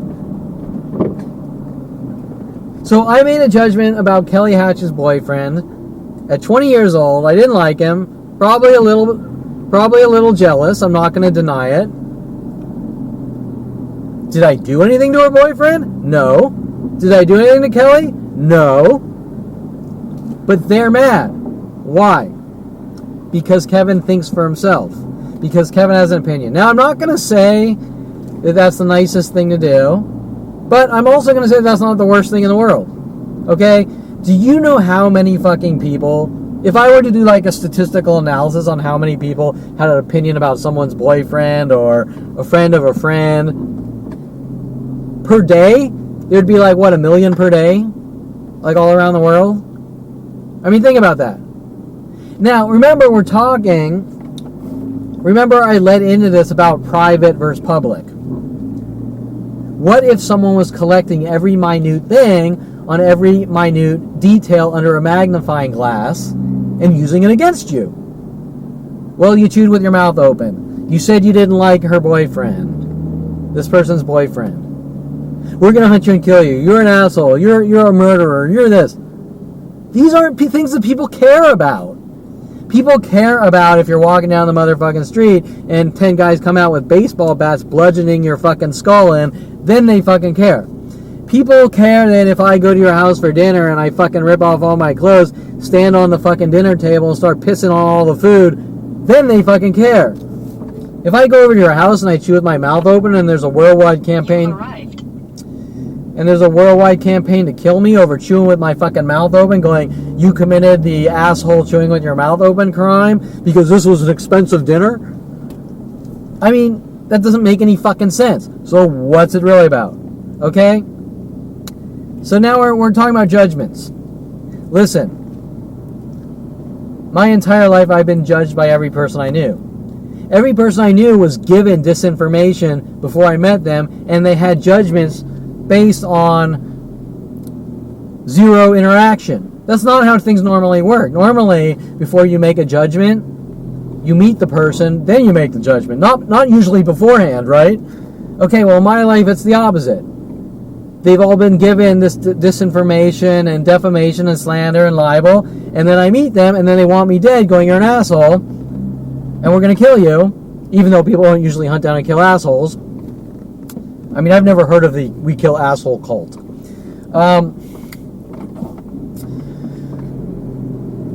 But if I've never met you and I've never talked to you, then you can't know if I'm an asshole or not. Sure, someone could say it, but that usually is in a tiny little circle. It's not worldwide. Okay? How does it get worldwide? Well, there has to be billions of government funding for propaganda systems. Okay. So, the judgment tactic. We all make judgments. It's the stupidest thing. It's you file that with the foot tapping or the eye blinking crimes. It doesn't make any sense. We all fucking make judgments. That's like saying you committed the eating food crime. Right? We all make judgments. We all eat food. We all sleep. We all fuck. We all wank off. We all stick our dick in women or men or whatever. Well, most of us. And these are things that everyone does. Oh, some of the things they get mad at me, well, you bought more than one food per... Okay, let's say I go to a restaurant and I get some to-go food. And then I go, well, I'm on my way home, but I'm going to stop at the supermarket and I'm going to, who knows, grab some things to throw in the fridge.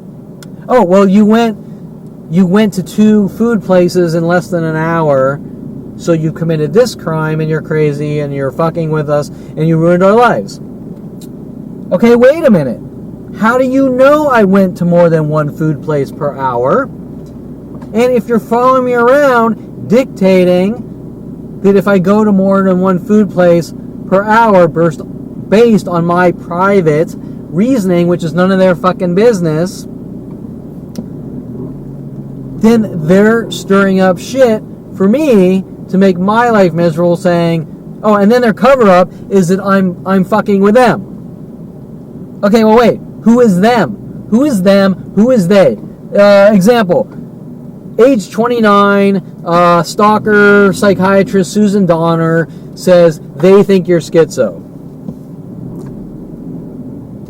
Who is they? Right? Who is they? They being the planet. Well, how do they know me? Because I didn't tell they anything about me. I didn't start a Fox News billion-dollar news station telling they that I'm a schizo. I made some What About Bob jokes on IRC in 96 to 30 people. Are you saying that 30 people equal 4 to 7 billion people? They? Because if 30 people didn't like my joke, which is harmless, it's not even a joke, it's a movie quote. If 30 people don't like me quoting the movie What About Bob? Roses are red, violets are blue, I'm schizophrenic, and so am I. How does 30 people equal 4 to 7 billion people? And how is quoting movie lines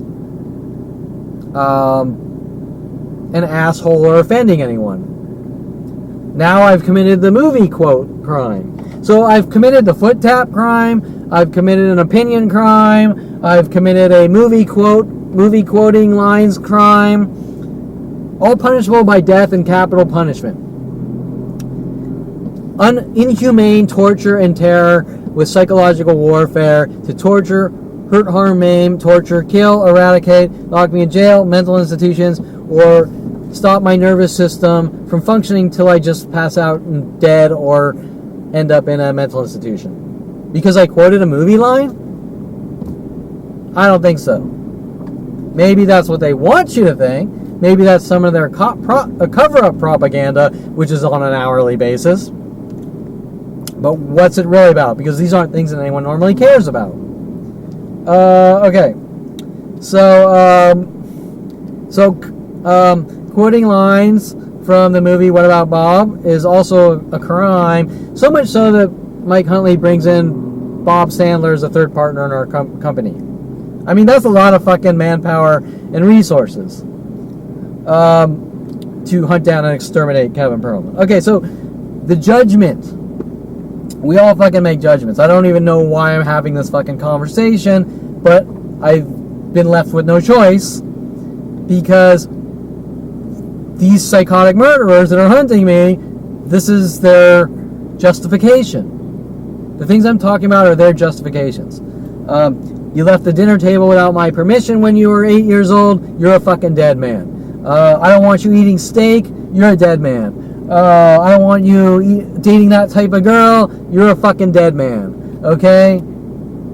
You're a horrible evil monster because you dated that girl. You're a horrible evil monster because you quoted a movie line. Well, you know, if some psychopath wants to think that, that's fucking fine. That's their prerogative. But once they start hunting me down, trying to kill me, like Mike Huntley was paid off to do, now I have a fucking problem, right? But to watch a planet support murderers like Mike Huntley, Paul Humphrey, Tom Farley, my father paying him off, that's where I get confused. Okay, so let's see. 29 mother asking me weird questions. People don't talk or think. Oh, I think I said that. People don't talk or think like that. Hey, you over there. Have you made a judgment? Well, now we have to banish you to hell. Hey, you. Are you a good or bad person? Well, I think you're a bad person. So now we have to banish you to hell or torture you and kill you. You over there. Have you been naughty or nice? Right? I mean, people don't think like that. Like, sure, we all talk about God and we talk about God's final judgment. But when I'm talking to my family, they're hinting that courtroom judges are the same as God, and your judgments based on I like that girl or I don't like that girl is somehow the same as courtroom judges. And you're looking at your family like, are these fucking people are there? They're calling me up on the phone. They're asking me questions about judges and judgments. They're falsely arresting me, writing up things, throwing me in front of judges. They're then asking me questions about God's judgments while they're trying to sentence me and lock me in jail. We have weird, crazy girls showing up at random places talking about judgments, and they're all hinting about God or courtroom judges, and you're looking at these people like, what the fuck are you all babbling about? I mean, listen, when I die, if there is a God, he'll make a judgment.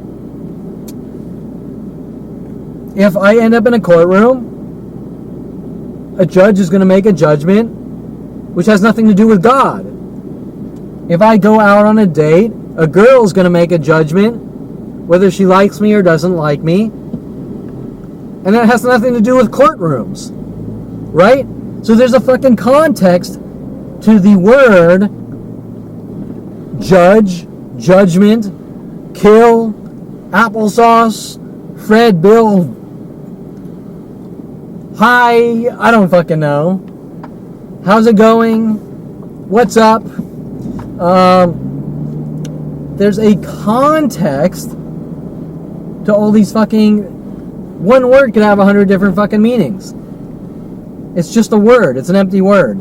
If I write a word on a piece of paper, fuck it. If I write kill on a piece of paper, it can mean 100 different fucking things.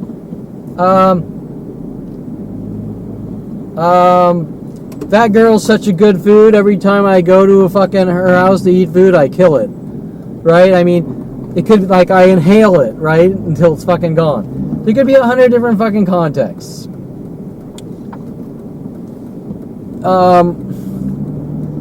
For the word kill alone, there could be 100 different contexts for... I'm just trying to think of word. I mean, I've never really done any exercises on context of single words, right? It's like,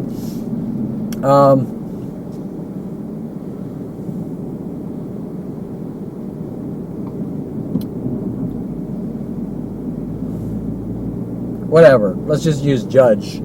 Judge or judgment. Judge. There could be 100 different types of judging for the word judge or judging, right? Right? It's my family and the people around me, for some strange reason, don't have the ability to understand this simple context of the English language. But when anyone else is in the room, they have the fucking... When someone else is in the room, their intelligence magically comes back for those other people. How do you explain that one? Okay, so that's the judgment tactic. Do you understand why I call it a tactic? Because they damn well know that I'm not a fucking moronic idiot. They can't tell the difference. They're trying to spew it to the world that I'm a crazy man who has no concept of context of situations. Then they come in my life. They have no context of situations. Then when anyone else is around them, magically they're back to normal. So, what is my point? My point is, it's a tactic to try to make me look crazy. That's my point. Okay. Where are we? Force on meds tactic. I guess I jumped. I always do this. I jump notes. I think my thing doesn't update or something like that. Trying to make it look like my life didn't exist and I'm just some crazy person for history's sake. Okay, this is important. Everything that happened in these illegal arrests, they tried to make me look crazy. In the courtroom.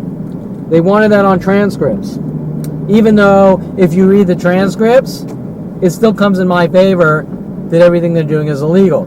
Like Terrence Scroggins stating that he has the right to hunt down anyone he doesn't like. And he's on anger management. Okay. They did put in a whole bunch of shit about conspiracy theories. Well, this is a conspiracy. 2 or more people working together to hurt, harm, maim, or do something negative to someone is a conspiracy. Okay.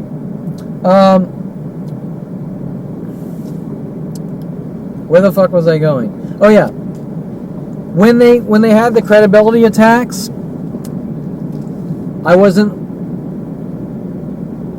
nothing was submitted as evidence. I was never prepared for it. My lawyer intentionally never prepared for cross-examination. When I asked my lawyer, well, she's going to bring out this credibility, let's talk about me and 29 and what happened, and then I'm a college student, that I went to college, and then I worked jobs for Universal Studios, and I'm not some crazy conspiracy theorist like he was trying to make me out to be with the prosecutor on their opening and closing arguments. They were trying to make me look crazy. He refused to have any type of circumstantial evidence defense showing that I'm not some crazy conspiracy theorist with no education,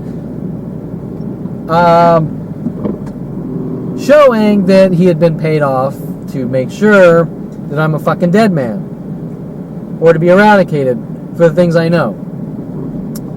Okay, so why is that? Why? I think I had a long conversation on my last blog entry about Universal. Yeah, I did.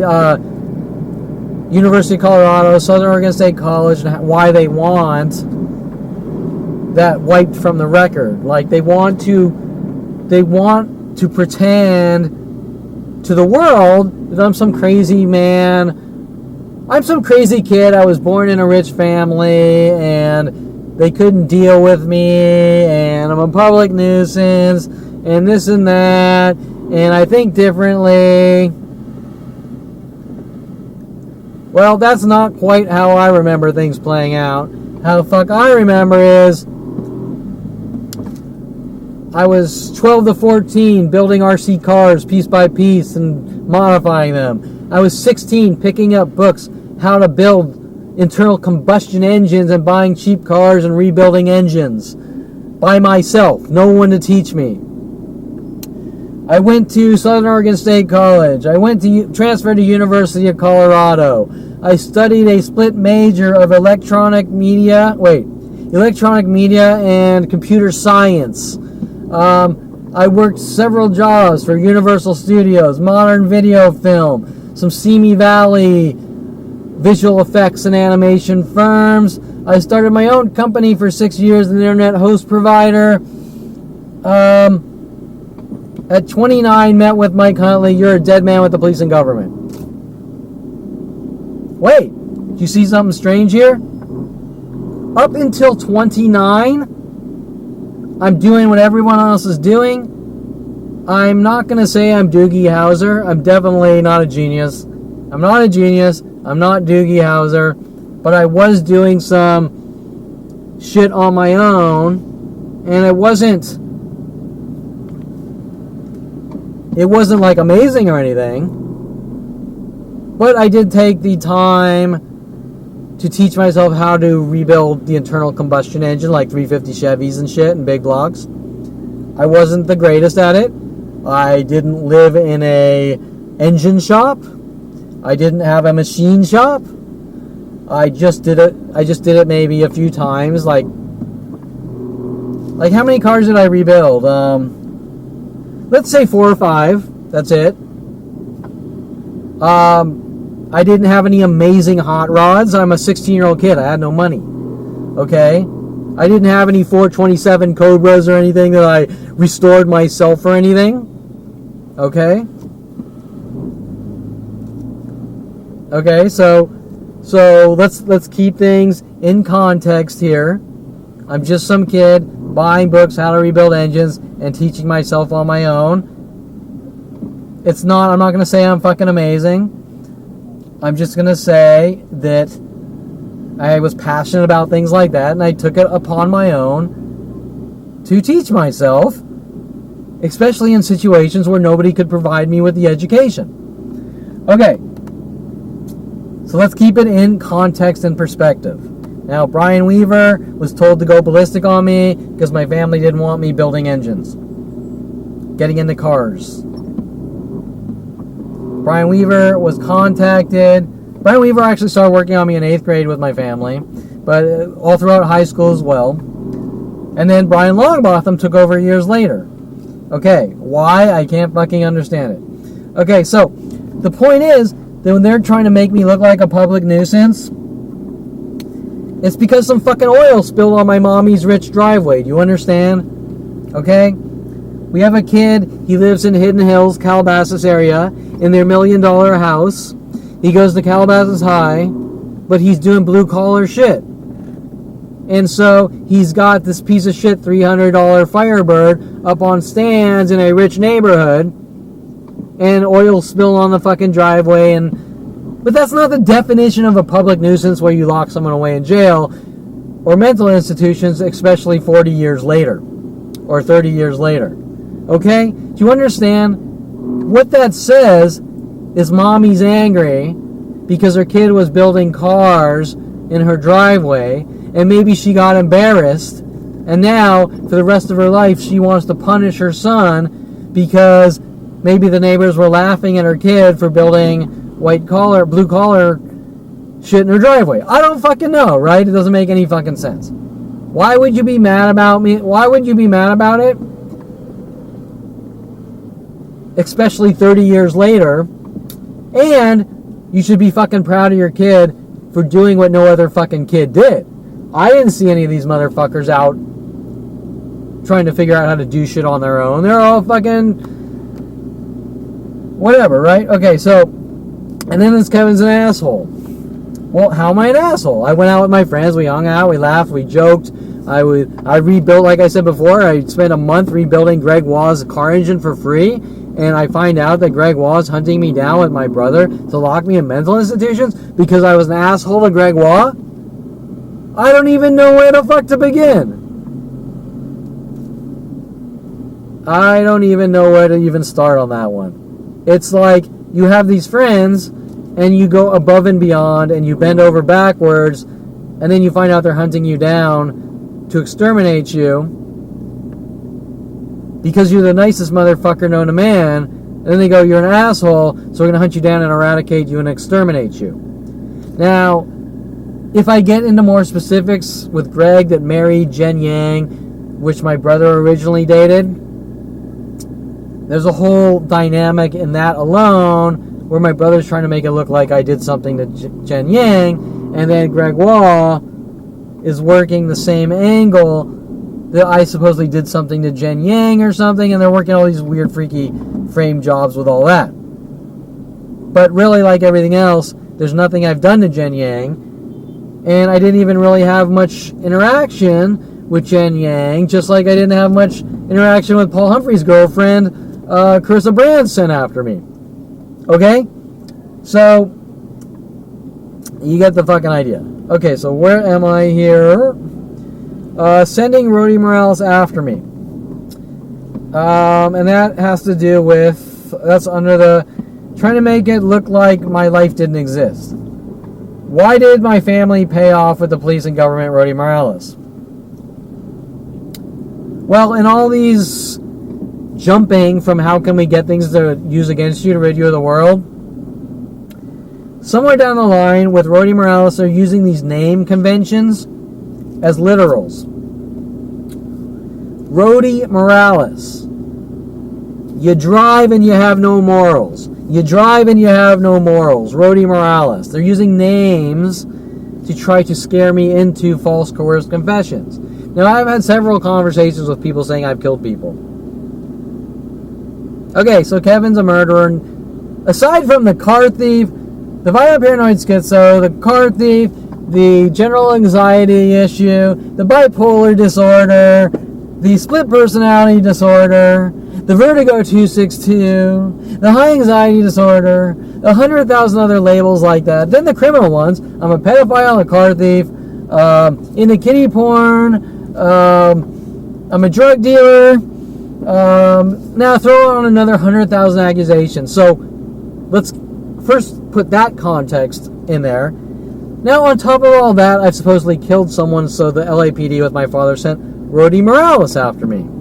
And I've had extensive people asking me if I've killed people. Where the fuck does that come from? Is that from a movie? Because my family's so big at trying to show me movies and trying to make it look like I conform to movies? I can't fucking tell you. Maybe my family wants me to look crazy. Maybe my family wants to brainwash me and mentally batter me so bad that I walk into a police station saying I killed someone, and they say, who? And I say, I can't tell you, and they say, we can't find a body. Kevin's crazy. He's delusional. I can't fucking tell you. All I can tell you is they're doing these little hinting name things to try to... let me rephrase that. They're working the idea of reference tactic, which is a type of schizophrenia, meaning, you see this Toyota Camry in front of me? The Camry means something because I'm into photography. That would be an idea of reference. And so they're actually trying to make it look like I have ideas of references. So if enough people talk to me hinting I've killed someone, maybe I'll go to the police and say I've killed someone, or they think I killed someone. And then the police will say, has anyone directly ever said that you killed someone? And I say, no. This guy's crazy. We gotta lock him in a mental institution. He suffers from schizophrenia. Okay, when my neighbors are parking like 50 Toyota Camrys in front of my house every day, especially when I go out on a photo shoot, why do you think they're intentionally doing these things with cars and car names and literals? Because they want to gaslight me and make it look like I'm a violent paranoid schizo. And that came out with the LAPD's accusations that I'm a violent 5150 violent paranoid schizo. Okay, so the LAPD is in the business of turning people they don't like into schizos and killing them or eradicating them. Right? Okay, so the point is, that's a kill operation. I don't care how you want to justify it. Doesn't the Constitution say that we have rules and procedures to keep people safe in case they've been falsely accused of things? Correct? Okay, so sending people after me, like Rodie Morales, to hint that I've killed someone on the roads, where does it even come from? Well, I can tell you where it comes from. It comes from Dr. Ronald Barry Perlman throwing a fucking tantrum that his kid's out building fucking cars and he doesn't fucking like it. And then it switches to pool halls. And then it switches to what college I go to. And then it switches to who I date. And then it switches to coffee shops. Okay. Now you're probably thinking, what kind of fucking father is this, or family is this? They're mad at you for going to coffee shops. They're mad at you for playing pool. They're mad at you for going to this college and not that college. They're mad at you for dating this girl and not that girl. Or any girl that's not in their list of you do what she says and she owns you. They're just fucking mad at me. Okay, they're sick, demented, murdering control freaks. Okay, so... And then they start babbling weird shit to me about control, and you're like looking at these people like, did I fucking just get on the Twilight Zone bus? Okay, so a family that tells the world their son's a white supremacist at 8 years old because he kisses a black girl is a redefining moment in control, in interpersonal communication and socialism or sociology. Okay, okay. So I kind of went off on a tangent, but you can see how they want to sort of try to erase who I am and what my life really was up until 29 for history's sake. That the guy's a really fucking good guy, and he's innovative, and he's passionate, and he's creating shit that doesn't exist, and he's doing shit that nobody else does, and they're trying to package it as, oh, well, that's unconventional. It's unconventional that you learned how to build car engines on your own in high school, so you need to be fucking hunted and crucified for it. Does that even make any fucking sense? I mean, shouldn't they be happy? Shouldn't they be fucking proud of me? Shouldn't they be like, I don't see your fucking son out fucking learning how to build motherfucking car engines on your own when he could be out fucking snorting coke all fucking day. Right? Okay. Okay, so wanted to make the point on that one. What kind of backwards ass fucking trailer trash family is this? Okay. And when I say backwards ass trailer trash, they're fucking orthopedic surgeons. It's scarier than fucking shit. Okay. They're all doctors with secondary psychology degrees. It's scarier than fucking shit. They're like fucking little Hannibal Lecters, and they're like, what's that guy's name? Sorry, I was gonna make a joke, but I can't remember the guy's name. Okay, so okay, the manipulation tactic. G. Also known as setup attempts or frame jobs. The manipulation tactic. Each and every person I have any contact with trying to manipulate me into things to use against me over and over and over and over and over and over and never ending setup attempts starting at 5 years old, going from every person, not every, but almost every person I've had contact with my entire life, from fucking state to state. How do you fucking explain that? I don't see anyone else having this fucking problem. They're going out, they're dating, they're making friends. Their friends aren't trying to lead you down the wrong path. Then they make new friends. The next group takes over. The next group takes over. Then you're moving into apartments. Girls are paid off, or people are paid off to be your roommate to try to rid you of the world. And then at around 40 years old, you're asking questions if you're a good person. If you have had, let's throw a number out there. This is totally fucking insane.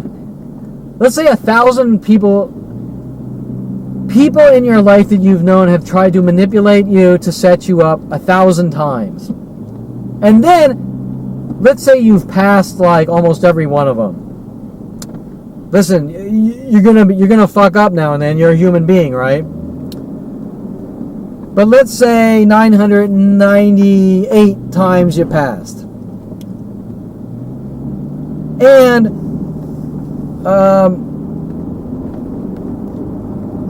the ones you failed didn't matter. Like you cheated on a fucking vocabulary test or something, right? In high school, shit that nobody gives a shit about, right?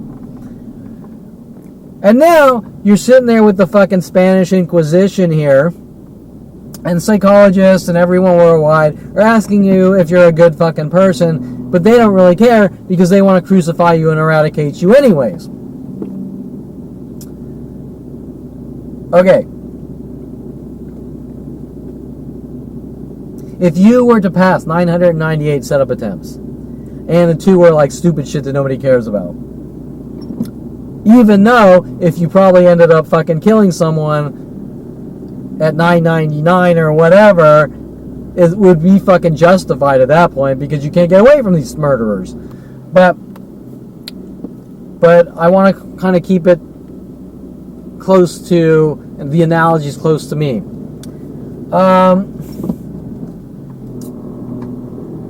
If you pass 998 fucking setup attempts, you're like fucking, I don't even know how to explain it. I can't even think of any words. There should be no question whether you're a good fucking person. And remember, these are worldwide setups, so they already know that I'm a good person. I mean, that's fucking phenomenal, right? I mean, you keep fucking...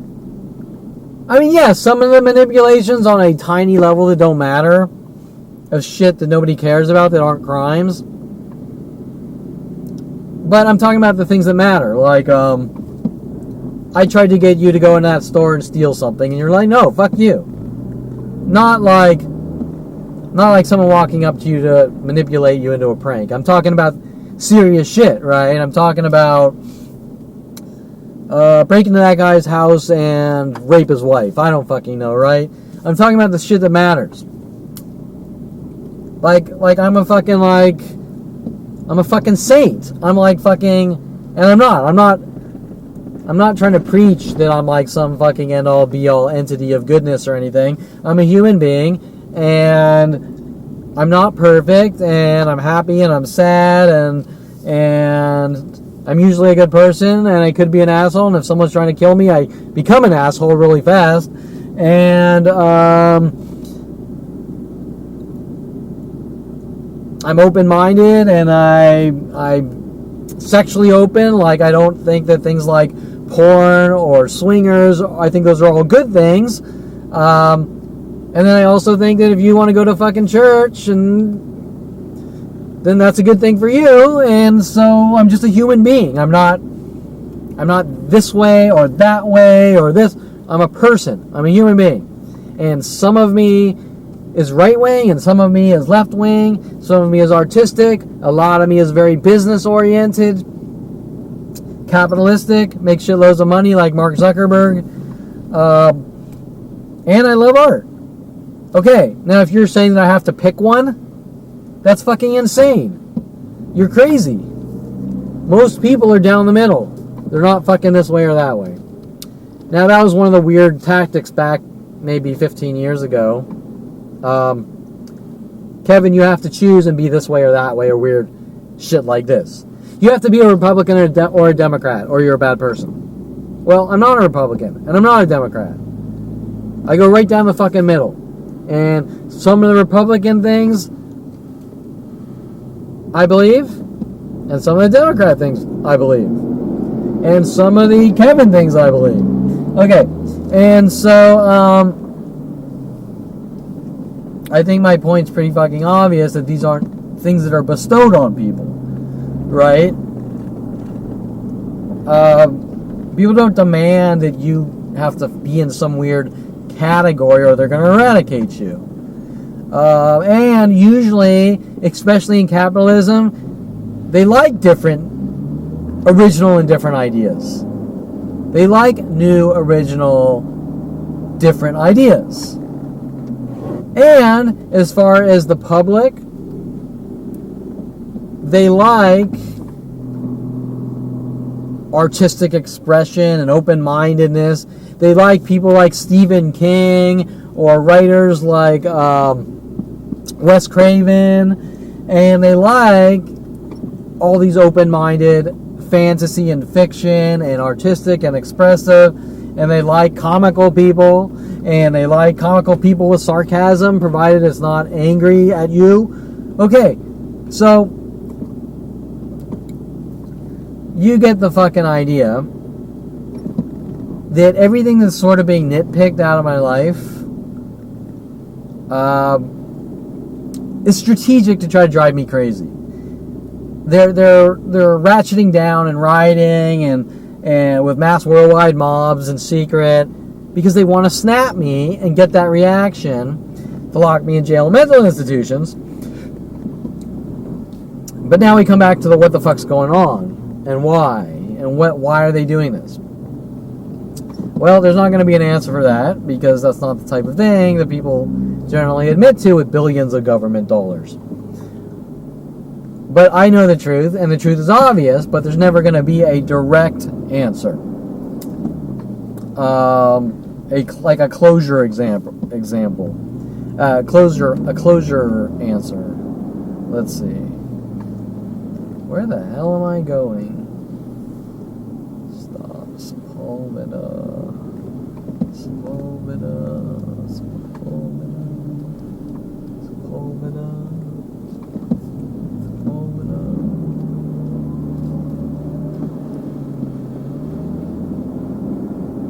Sorry, I'm looking at the road because there's all this construction. Okay, I think I'm out of it. Okay, so where are we? Okay, building car. The manipulation tactic.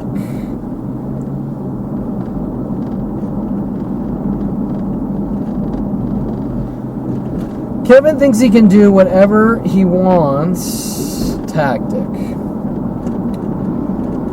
Okay. Who the fuck knows? Okay, so they tried to turn all this shit around on me that Kevin thinks he can do whatever he wants, and they did this in the courtroom, trying to belittle me and this and that. Well, my answer to the world on that one is I pretty much can do whatever I want within the guidelines of the law. And I'm not trying to sound like a crazy radical here. If I want to become a fucking lawyer, I can. If I want to switch from Judaism to Christianity, I can. If I want to date a big old silicone-titted tattoo porn star, I fucking can. If I want to spend the rest of my life creating artwork, I can, provided I have the means.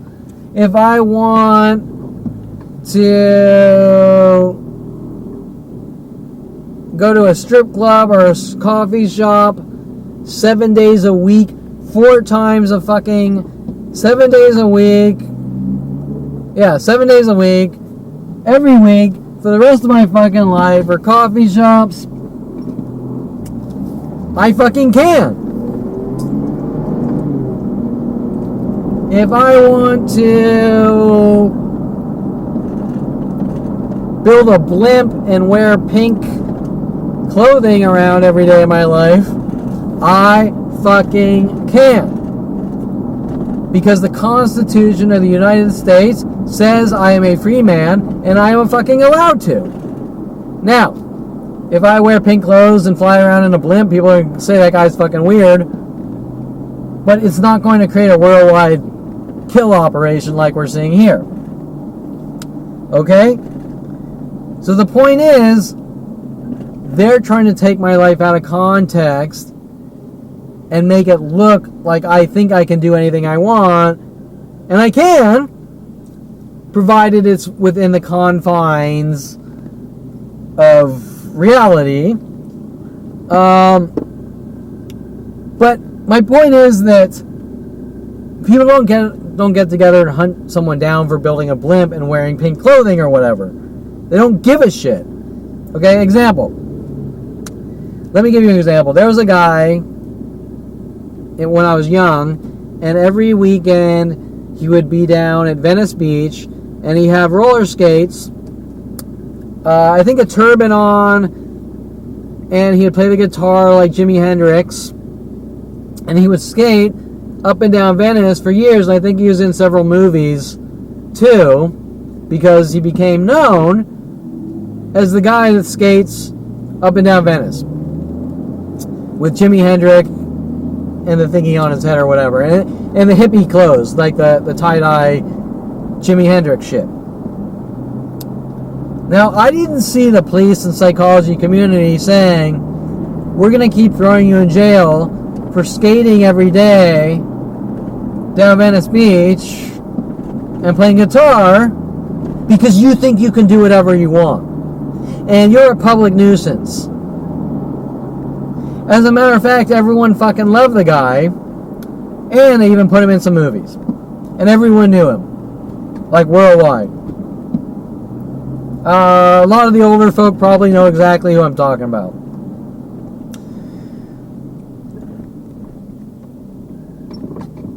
Okay, so he can do whatever he wants because he has the fucking freedom, and nobody's sitting there saying, if you don't fucking become a lawyer, we're going to lock you in jail or mental institutions. Okay, So when I'm told Kevin thinks that he can do whatever he wants, that's what they're really saying. You fucking pick cotton or we whip your motherfucking ass, and then we're going to kill you if you defy us. Okay. So yeah, I can do whatever I want within the confines of the law. And, of course, if what I'm doing is like killing people or something, obviously I can't. But then that's obviously outside the confines of the law, right? Okay. So, my point is, some of the things are mad at me. Well, Kevin, you built all websites. So, Kevin, you built cars at 16. So, Kevin, you went to coffee shops. So, Kevin, you played pool. So, well, you think you can do anything you want? Well, I mean, are you saying I'm not allowed to play pool or build cars or, right?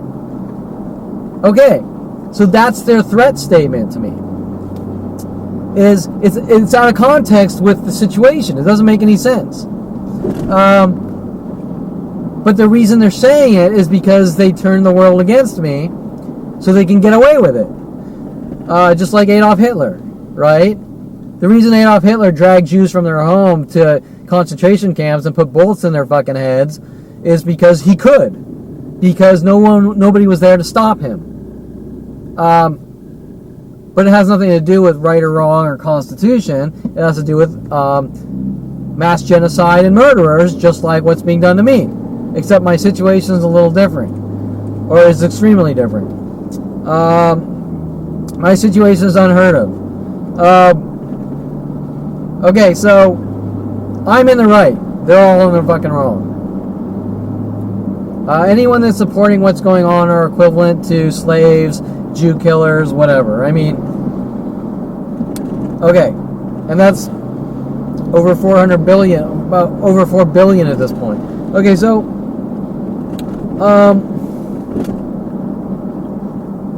what would you do if someone came up to you, also telling you that they want you to have a normal life?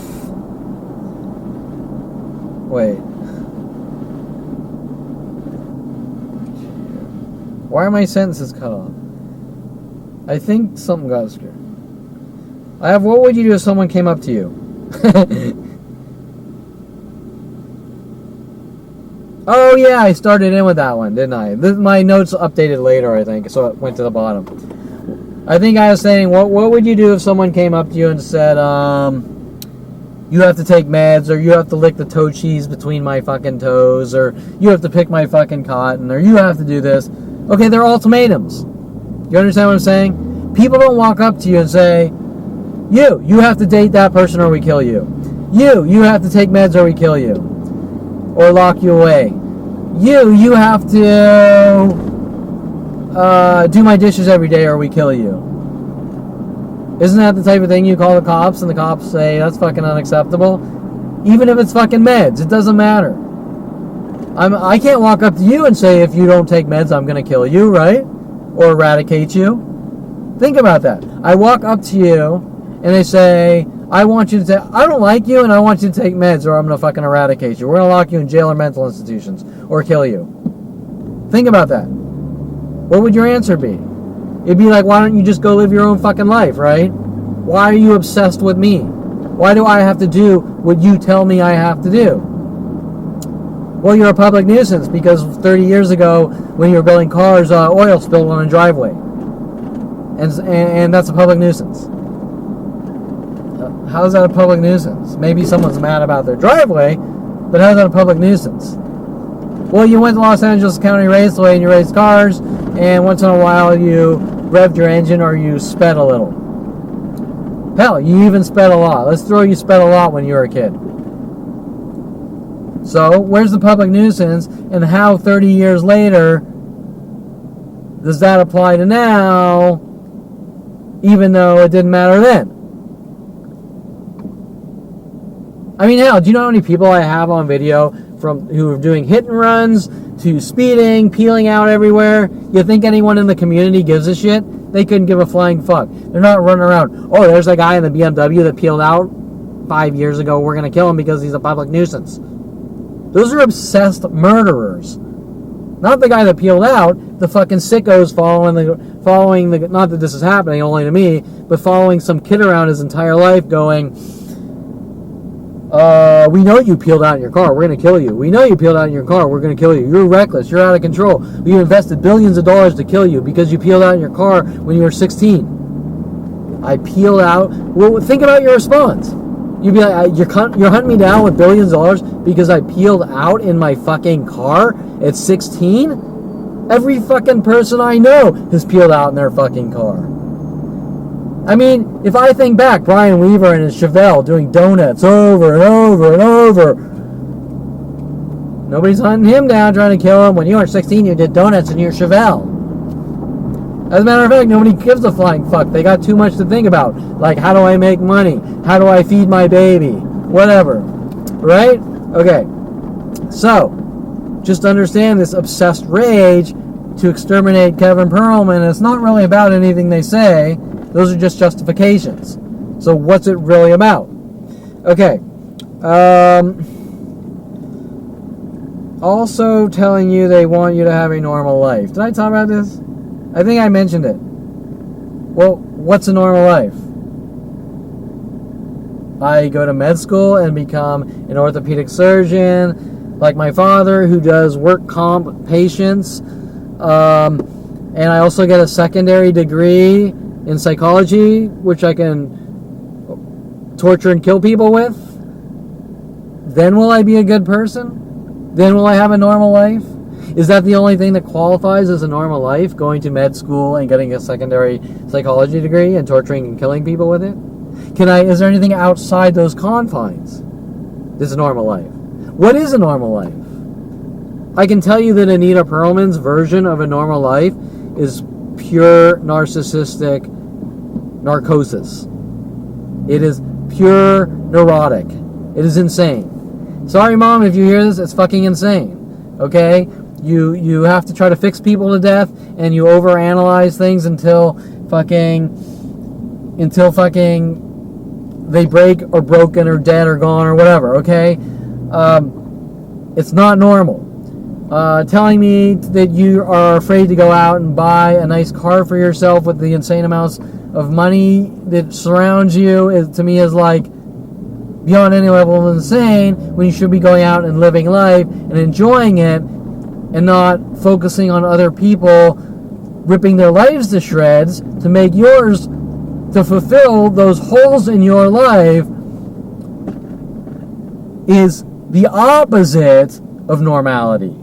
Now, you might not be able to tell the difference, or she might not be able to tell the difference or understand what normal really is, and once again, what is normal?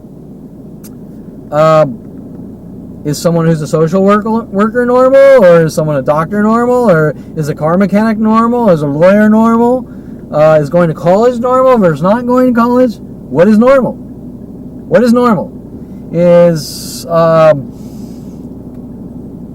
dating a sexually open girl normal versus dating a college student normal? Is dating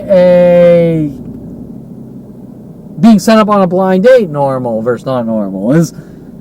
We can philosophically analyze the stupidity out of all these fictitious statements, and in the end, there is no answer for what is normal versus what is perfect. What is perfect? There's no such thing. There's no such thing as perfect. It's not obtainable. What is normal? Well, normal varies based on social groups, right? Normal is what everyone perceives how something should be within the guidelines of a social group. Example, Indians have different social cultures, or had different social cultures than the United States, and the United States hunted them down and killed them over it, right? And said, we want your land. Okay, Indians believed in this God. Okay, a better analogy. What is normal? Christianity believes in the Bible. Judaism believes in the Torah. I don't know much about Middle Eastern cultures, but that's totally something different. So which is right? Which is right? Which religion is right? Is Judaism right? Is Catholicism right? Or being Christian? Is Mormon right? Is Greek mythology right? Which one's right? Which one's right? Which one's normal? Or are they just different things? Different things that people like. So if I say, well, you're Mormon, but I want you to have a normal life, so you should believe in Judaism. Well, that has nothing to do with normal. That has to do with, I don't like who you are, so I'm going to convert you into what I am. And my family wants to convert me into what they are. And I've seen what they are. And nobody would want to be fucking around it. I'm not trying to be mean to them, but that's the truth. And after what they've done to my life and started it on me as a child, I have to fight off an entire plan of people who want me dead and gone because I blinked wrong at 5 years old, and then they want me to be like that. And it's like, no, fuck you. You're crazy. Never. Okay. So you get the idea. Now we have these random porn stars and strippers all coming out of the woodworks working on me. How do they fucking know me? I don't know. And then they're trying to do these little frame jobs and then turn things around. And I'm doing this to them when they're doing it all to me. Now that all sort of links to Mike Huntley and Melody the Stripper at 14 to 16. But it's still not based on anything but you associated. I handed you a cookie from the cookie jar and you ate it, and now I'm going to hunt you and kill you over it because you ate a cookie because sugar is illegal. Well, what would your response be? Well, eating a cookie isn't illegal. Why are you hunting me down to kill me? Because you don't like me eating cookies? Yes, that is the correct answer. Now, how did they get the cookies to go after you? I can't specifically tell you, but my guess is if 8 years old I kissed a black girl and then the black community is told that I'm a white supremacist, the same type of thing to sexually open women, if you understand where I'm coming from, to sabotage the possibility thereof. Okay. So, needless to say, I have an entire adult industry and mainstream industry, and every industry on the world wants me dead based on lies, smears, slander, defamation, because someone didn't want Kevin going down this road or that road or any road. Okay. And if you're saying they didn't want me to go down the road of associating with other cultures and races, then I have a fucking problem with those people, right? Okay. Because what kind of sick fuck tells you that you're a bad person for associating with different cultures and races? Okay. And religions, anything. Okay.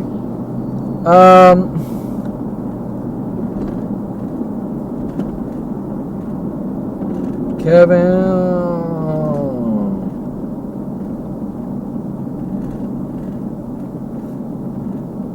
Father paying off Victoria Walker and many others to lock me away for what I know. Victoria Walker and the toy gun. I mean, I've sort of talked about this one a lot. My father wants me to look like a violent paranoid schizo running around with a gun, so he pays off Victoria Walker to give me a toy gun in a surprise box, which is a mimic of a present I gave Kelly Hatch at Southern Oregon State College to try to spy game paranoid schizo me. Popping in a toy gun my father knew it was a toy because he saw it when she gave it to me.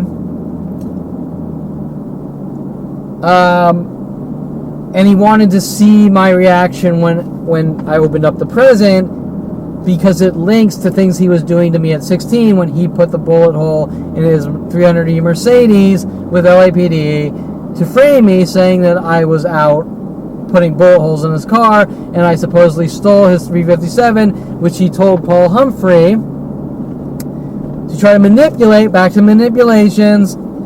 He told Paul Humphrey to ask me to see the 357, which was in my father's lockbox, which it didn't happen, but Paul Humphrey was clearly paid off to try to set me up and frame me.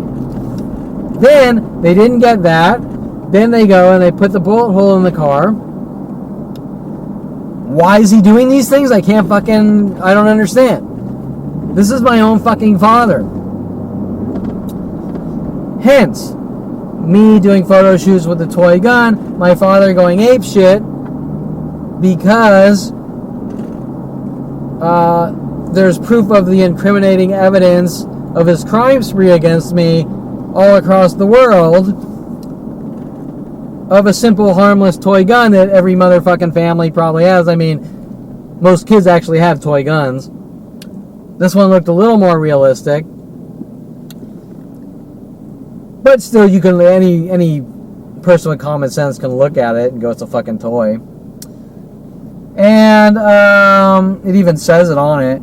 And them using it in courtrooms to try to make me look like a violent, paranoid schizo running around with a gun, even though technically the Second Amendment says I have the right to bear arms and can go out and buy a gun. So why are they mad about a photo of a gun in someone's house? Now, if you type in person with gun in Google, you'll get probably a million fucking links of people holding every gun known to fucking man. AR-15s, M16s, all out in public and shit like that. Do you think courtrooms and police are running after that person has a gun? Of course not. They're only looking for guns involved in crimes. Okay. So the point is that my family's just trying to paint this picture that Kevin's a crazy man, and they're trying to negate my entire life, my accomplishments, the schooling, everything. Because they want me dead and gone and to look like a crazy man. Why? I can't fucking tell you. Okay. Remember, when this propaganda is being disseminated to the world, that's where things start to not make sense. Because if that wasn't happening, nobody would give a shit. Okay, like they'd be like, so what? Some dude owns a gun in the United States. So fucking what? Who cares? Right? Okay. Not that I do own a gun, because I don't give a shit about guns. That was Paul Humphrey's thing, and that was my father's thing. Okay, so now it's even more freaky, because the guy that doesn't give a shit about guns is sort of having shit put on him. Okay, Ron Perlman, I don't know how you live like you do. Okay, so that was one of my father's statements. I don't know how you live like you do. Well, I lived just fucking fine up until 29, finding out that my father had a mental illness operation to try to torture me, kill me, make me look crazy, and eradicate my existence. And up until 29, I had my own company for 6 years, met with Mike Huntley's death threats. We're using the system against you. You're a dead man. We're going to rid you of the fucking world. Yada, yada, yada. Watching worldwide groups in an anger and rage that we're going to lock you away in jail cells, in mental institutions, and a mother saying, I just want you to have a normal life. Okay, well, let me understand this. You fucked up my life because you want me to have a normal life? And you don't want me telling anyone because you want me to have a normal life? And the more I figure out and find out, the more people are going to threaten my life, hunt me down, try to torture, kill me, and false police arrests working with them because you want me to have a fucking normal life? How about you just leave me the fuck alone? My family and everyone involved. Oh no, that's not a possibility. Because you know what? Because you don't talk or we kill you. Well, wait, but I thought you wanted me to have a normal life. I thought you fucking cared. I mean, let's think about this. People that care about you and want you to have a normal life, they don't generally say, you don't tell anyone or we fucking rid you of the world, do they? So what's the moral of the story here? Don't fuck with people's lives. Don't play God with people's lives. Right? They fuck around. They play God with my life. They fuck up. I find out. And then we gotta fucking rid you of the world if you talk.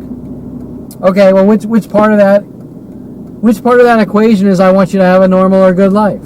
I might be a stupid moron here, but I just don't see the part where they want me to have a normal life in that equation. That's like the equation of I keep bashing your fucking skull in with a crowbar because I want you to have a normal life. Well, what do you mean by that? Do you mean you want me to have a normal life in heaven or hell or something? I mean, after I'm dead? Because I don't understand what the point is, and really I shouldn't have to, because people, like I said, don't go around doing these things to people. It's unfucking heard of, and then for the worldwide groups to support it is even stranger. Okay, so I'm going to stop off here and commit a eat food crime here. I'm downtown LA somewhere. I don't even know where the fuck I am. But we're going to get some food, and I'm going to, I'm sure, be harassed by these strangers that don't know me but know me, and it's so that I can have a good life by giving coerced false confessions to therapists and on stands that I'm a psychotic murderer who's killed 100,000 people. Okay, so, because that's what a normal life is all about, doing these things to people and getting them to torture them into saying things that aren't true and weird, freaky shit like that. Okay, so I will be back in a few. Okay, so went into this random taco shop. 3 different people whistled at me. The one lady, then the one, looked like probably the chef, kept, like, for 10 minutes, kept sweeping and whistling and coming back and sweeping and whistling. Then a guy in black pants, yellow shirt, one of the tactics, especially down like Hollywood and Santa Monica, comes in whistling. Right? Same old, I know you, I don't know you, random stranger after random stranger, 100,000 to 1 million per day, trying to provoke me into reactions until I'm dead or gone, which starts at 5 years old. My family telling my brother and all his friends and my friends to try to get reactions, to lock me away, make me look crazy, and then saying just ignore it until you're dead and gone, or until they can get the big reaction, right? Why would someone tell someone who keeps, example, if I keep giving you a dead arm every couple of minutes of your life, never stopping, if I had the ability to like break into your house and keep giving you dead arms, you walk into a restaurant, the employees keep giving you dead arms, or strangers walk in, keep giving you dead arms, and then you're told to ignore it. What's the reason? The reason is to get the big explosion of anger, right? So what is it they're trying to do? Well, they want that reaction to lock me away. Think about it. Why would my lawyer and the police and my family say just ignore it? Take the higher road. Ignore it until you're dead. You wouldn't tell someone that. You say mobbing someone to death since 5 years old is unacceptable. Okay, on that note, that's like if I drop napalm on your fucking house every day for 50 years, or until you're dead, and I keep telling you ignore it. There's a point where you're going to say, enough's fucking enough. Okay, so the Kevin has to win tactic. Okay. Now my guess, my mother keeps saying, you're so smart, you should be a lawyer. My guess is the reason she's saying these weird things and trying to make it look like they're doing several things. The lawyers, most of the lawyers are intentionally doing things to fuck me over, and then they're saying I told them or made them do it. Doesn't make any sense, because I keep going to them saying, look, you need to tell the truth, and this is what's going on, and here's the proof, and blah, blah. No, I'm not interested in any of that. You just do what we tell you, and blah, blah, and you're dead man. Okay. Unless someone with some morals and integrity wants to show up and say this is fucking unacceptable, and to play this game like nobody is good out there, bullshit. Okay.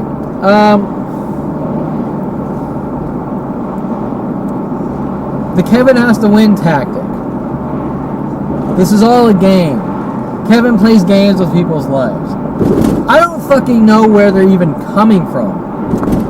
There was even a point where Mike Huntley wanted me to see the movie The Game, hinting that I'm an asshole and I'm somehow like Michael Douglas in the movie The Game. Well, wait. Isn't the movie The Game a fictional script that isn't real, based on suspension of disbelief, and it's for entertainment purposes to make money? I don't understand how you can say that, Kevin, you're Michael Douglas, and once we kill you, whatever. Okay, it's just a fucking movie.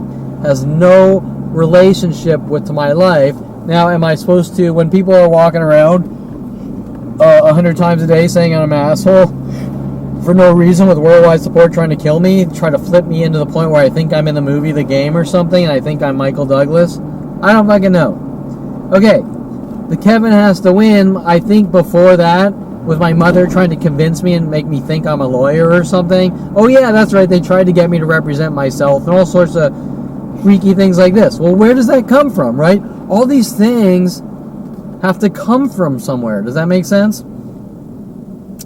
Why will no lawyer help me, and why were other lawyers trying to manipulate me into representing myself, which is the stupidest thing known to man, and then the lawyers out there are saying I'm crazy for not listening to them. Well, if I took their advice and tried to represent myself, then you could say I'm crazy. But if they lie to me saying you should represent yourself, and I say, are you fucking crazy?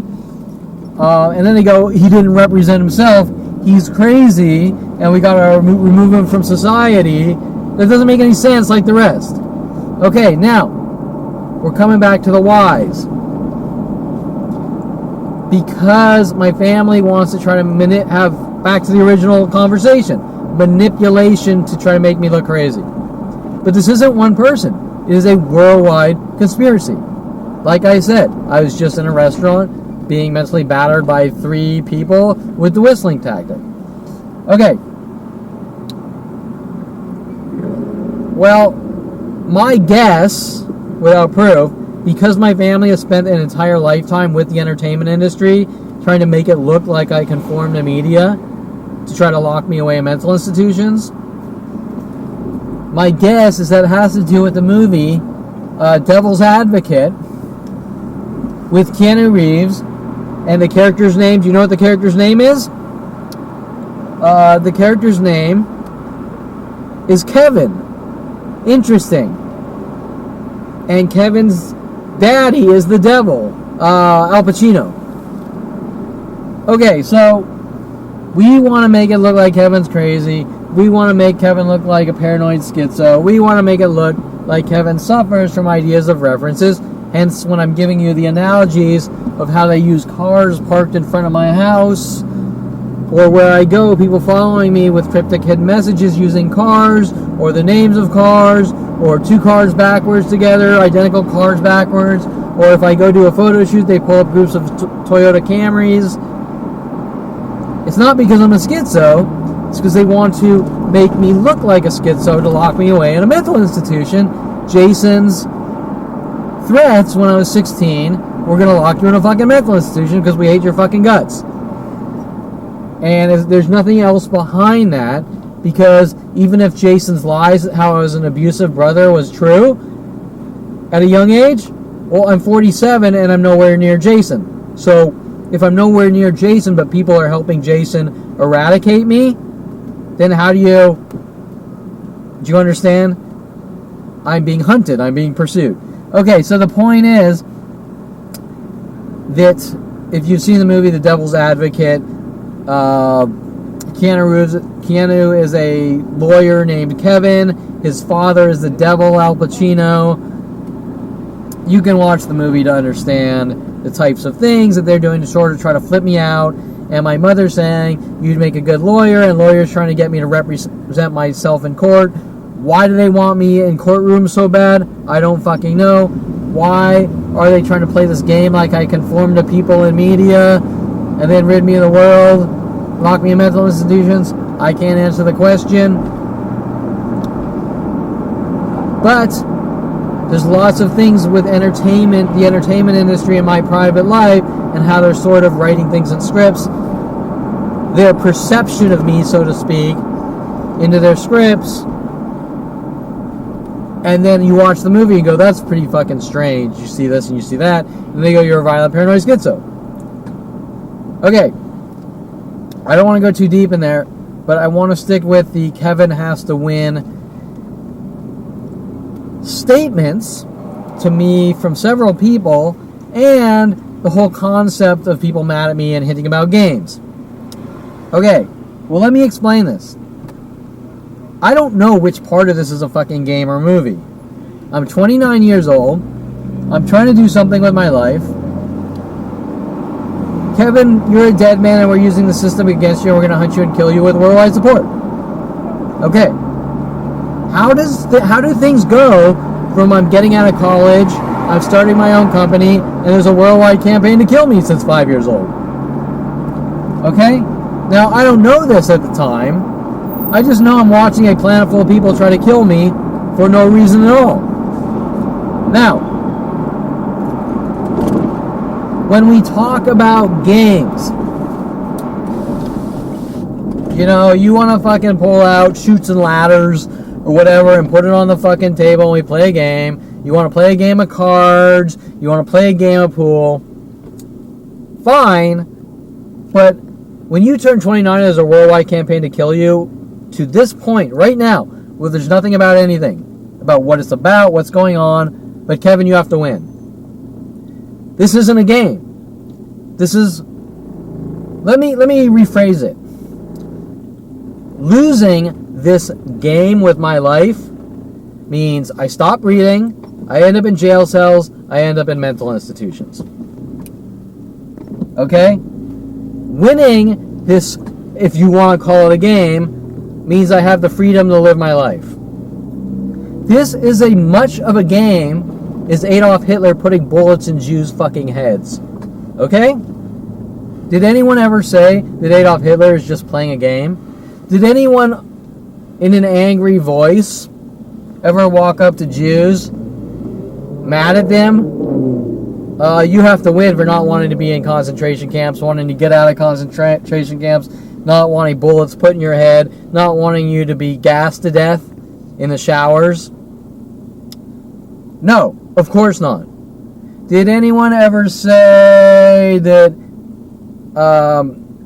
if you're a slave, that this is, you have to win because the slaves don't want to be whipped and hung and burned on crosses?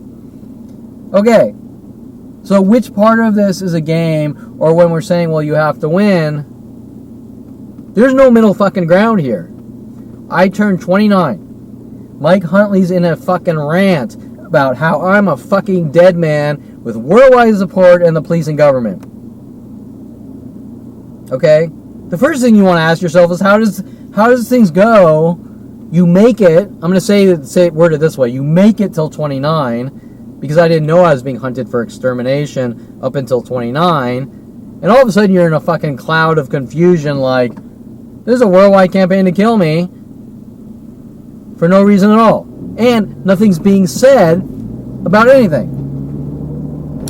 But you have to win. It's all your fault. I mean, Kevin, it's all your fault. You have to win. I mean, what kind of man are you? You think life's a game?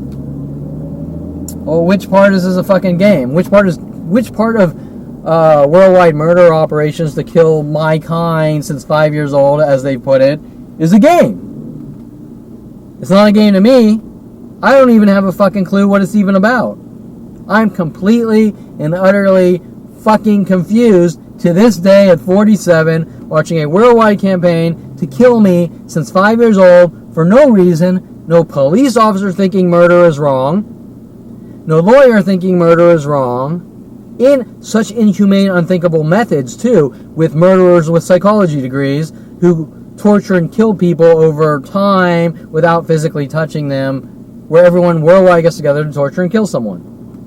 Think about that. Which part of it is a game? It's not. So, Kevin, you have to win. I value my breathing. I value not being put in cages. If you want to think of that as winning in some warped way, it's the same thing as slaves being set free after 47 years of slavery. What did he win? Right? He didn't win anything. He lost everything, and he lost everything from birth. Right? Which part of the win? This isn't there's no fucking B-52s flying through the air here, and this isn't a little game. This is kill Kevin. Now, if they're trying to say you have to win by not doing our blackmail demands and taking meds, well, I did take meds for 5 years. It didn't change a fucking thing, because what med do you take for worldwide kill operations? And what is the medication supposed to be doing? We're going to kill you, but you're taking medications to not die, even though that's not going to change a fucking thing in the equation? The reason you're supposed to take meds is because you have some kind of sickness or illness. You're not supposed to take meds to stop you from going out and living your life. You're supposed to take meds because you can't go out and live your life. So if I'm going out and living my life, if I'm going out and trying to live my life, and people are told to brutally mob me worldwide, and then they're like, take meds to stop the people from hunting you down to kill you, that doesn't make any fucking sense. Is there a new medication to stop bullets flying through the air, going through your skull or something? Is there a new medication to stop you from getting your throat slit? Is there a new right? If 100,000 people a day are told to walk by me and whistle, what medication is going to stop that, unless you become a drooling fucking idiot? So now if they're trying to say, well, you have to win because I told you that you have to take medication or we're going to hunt you down and kill you with worldwide support, you're not winning anything. I don't have to take medication. If I walk up to you and say, you have to take medication or we're going to get together worldwide and kill you, which part of winning or losing, or that's not in the equation. Some fucking sicko just came up to you and said, you have to do this or I'll kill you with worldwide support. An entire fucking planet trying to kill one man with blackmail demands, which start at 5 years old, and nothing's ever even directly said. Okay, that's where it really gets freaky. So nobody in a threatening manner has said it like this: Kevin, you had better take medication or we're going to hunt you and kill you or eradicate you. But it's been hinted over and over. It's been hinted by, these death threats have been hinted by people like doctor, psychiatrist Natalie Craw with these death threats. Well, I don't fucking walk into your life and say, you better fucking clean my toilets or we're going to hunt you and kill you. And after you're done cleaning my toilets, you better take some fucking meds or we hunt you and kill you, to cope with cleaning my toilets while being fucking shackled in a little fucking cage all day and night. Because that's what I want. So you better take meds to cope with me doing horrible, unspeakable things to you. Okay. Right? It's back to the why do I have to take meds? Why don't you just let me go live my life? Well, some of my other blogs, video blogs, I talk about my father not wanting me to live my life because he feels, or my family, because they feel that it somehow is threatening to their life, even though it's not. Kevin, you built it all websites, and I'm an orthopedic surgeon. Guilt by association. Now I have to hunt down, torture, and kill my kid and do horrible things to him. Okay, well, first of all, if I build adult websites, it's not going to affect his little illegal orthopedic surgery operation, because building websites is perfectly legal, and nobody cares that much about some cheese dick 28 employee medical company that does work comp medicine, because his kid's building it all websites, and nobody's really gonna fucking know unless he publicizes it to the world, shooting his own fucking foot, which he did. And nobody's gonna care even if I am known worldwide, because what does Dr. Ronald Barry Perlman's son have to do with Golden State Sports Medical? Nothing! Do you honestly fucking think that the work comp attorneys that refer patients to Dr. Ronald Barry Perlman business give a flying fuck whether I fuck porn stars, fuck strippers, fuck hot college students, I don't fucking know, am married to an ex-porn star, whatever. I mean, I'm just thinking of theoreticals. I hang out with nuns from the church, whatever. Do you honestly think that that's going to affect the work comp attorneys sending him work comp patients to Golden State Sports Medical? So much so that he would off his son over it. No, of course not. So, would you say that he's acting on fear? Just like Adolf Hitler? Yeah, of course he is. This is the man that told me he can't fire an employee or he'll get sued. Okay, now I know he's completely fucking full of shit when he said that, but that's what he told me. Okay, think about that. What do you mean you get sued? People can't just sue you for getting fired. You have to have grounds for a lawsuit. Okay. Like if they're wrongly fired. Like if you sexually fucking harass them or something. I don't fucking know. Okay, so, so Kevin, you have to win. Well, we're talking about breathing and freedoms. It's not a game. This isn't fucking Chutes and Ladders here, right? This isn't some video game. This isn't Pac-Man. Okay? This is real life. And when you turn 29, there's a worldwide campaign. We're going to hunt you and kill you no matter what. And we're not even going to tell you what it's about. And we have worldwide support to do it. It's not a game. It's a game as much as the Romans killed the Jews. It's a game as much as Adolf Hitler killed the Jews. It's a game as much as slavery. It's a game as much as, I don't know much about the Greek-Persian wars or anything, but it's a game as well there, right? Okay, it's not a fucking game. Now they're trying to work on these schizo angles about me playing games and movies like Ender's Game and all sorts of things like this. And now notice how I'm switching from movie to movie. I'm going from Devil's Advocate. I'm going to Ender's Game. I actually had some girl at the park working all these weird schizo angles with the movie Ender's Game. I think I mentioned some other movie reference things that were working on me. The Truman Show things, whatever. Okay, so that's the Kevin has to win tactic. Once again, it's disinformation to avoid talking about the real issue of what the fuck is going on, because nobody talks like that. If there's any other fucking person on the planet, someone walked up and said, you take medications or we're going to kill you with worldwide support, or lock you in a mental institution or whatever, and I was nice enough to do it for 5 years, not to change the fucking thing in the equation, what would you say? Right? I want to know what you would say if it happened to you, as if you were talking to that guy over there and not talking to me. Because if you're talking to me, you would give me some lame bullshit. But if you're talking to your friend, you'd be like, that's fucking unacceptable. I put a fucking bullet in their head. Right? And the judicial system normally would probably say, and this is a really scary topic to talk about, because we got certain people running around with the weird freaky gun tactics on me, but I guarantee you that you would probably say that. Someone comes up to me, says I had better take medication or we're going to hunt you and kill you, and you notice Worldwide Green was trying to torture you and kill you, he would probably say, and might even do it, I fucking put a bullet in their head if someone did that to me.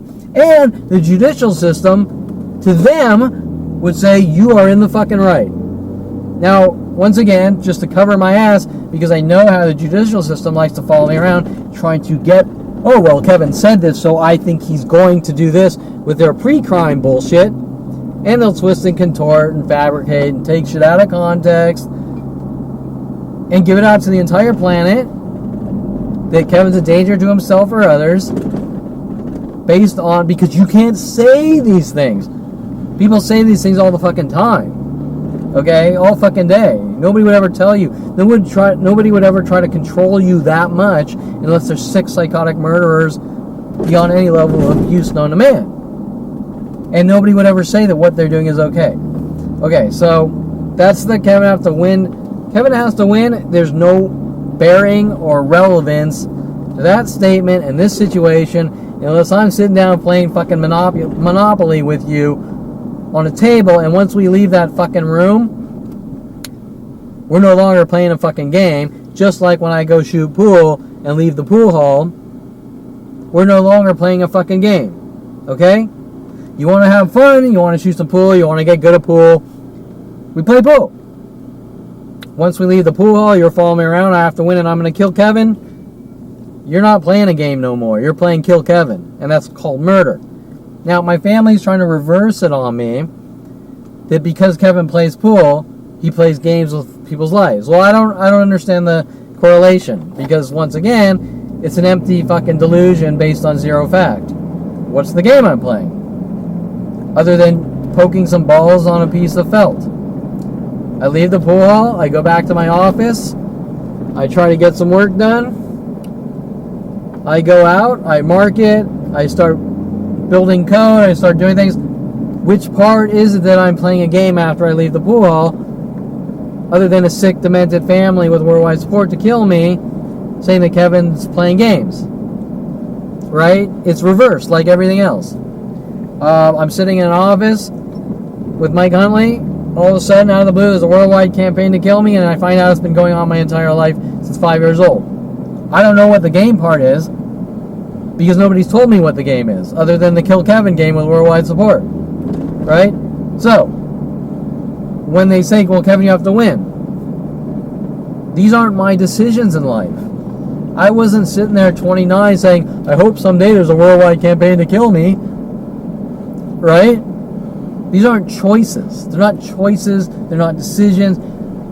My choices in life are the same as Jews that the Gestapo started knocking on their fucking door and said, you're Jewish, and they dragged them away from their homes and started killing all their friends and everyone they know. They're not games, and they're not choices, and they're not decisions. Okay? If I had my choice, I would say, I don't even know how you even answer this question. If you were to say to me, Kevin, you can just erase Mike Huntley that was sent after you and everyone with him, and Paul Humphrey and Tom Farley in 8th grade and Brian Weaver and Brian Longbotham, and just erase that and it never happened, and you start over at, what is that, 10 years old, 11 years old, I'm not sure. Sure, great, let's do it. Oh wait, we're back in fucking reality here. The reality is that someone has spent a lifetime with billions of government dollars, the psychology community, LAPD, to hunt me down and assassinate me in such ways that are unheard of, that everyone sits on the sidelines going, just die, Kevin, and we're not going to help you. When any other person on the planet, they would say this is unacceptable in an unexplainable event. And then it's, well, Kevin, you have to win. Well, is that some kind of little manipulation? Oh, wait, am I back to the manipulations? Just roll over and die. Just keel over and fucking die because you have to win. Well, like I said, they're coming after me to exterminate me since 5 years old no matter what, with worldwide support. They want to lock me in jail. They want to lock me in mental institutions. They want to make me look like a crazy conspiracy theorist.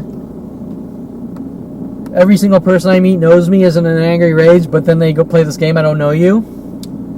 They mouth off little things, you're an asshole, you know what you did, blah, blah, blah. But they can't be specific or direct, just like my own father. You know what you did. My mother, your past caught up with you.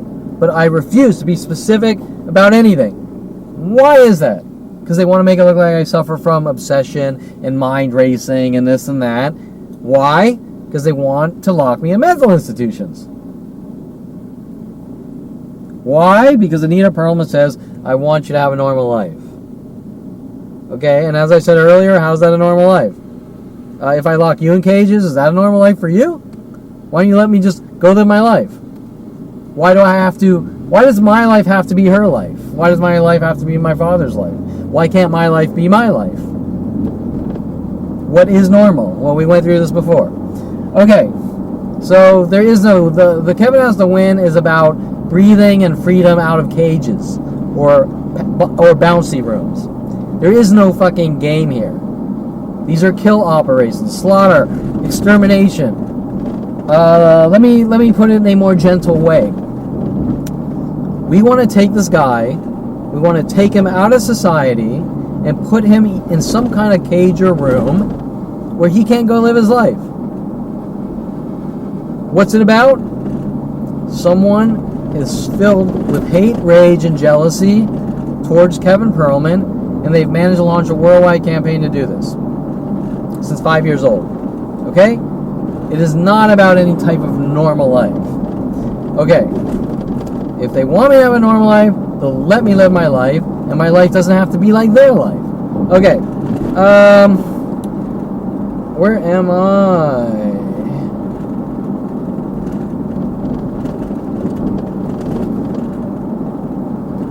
So that's the Kevin has to win tactic.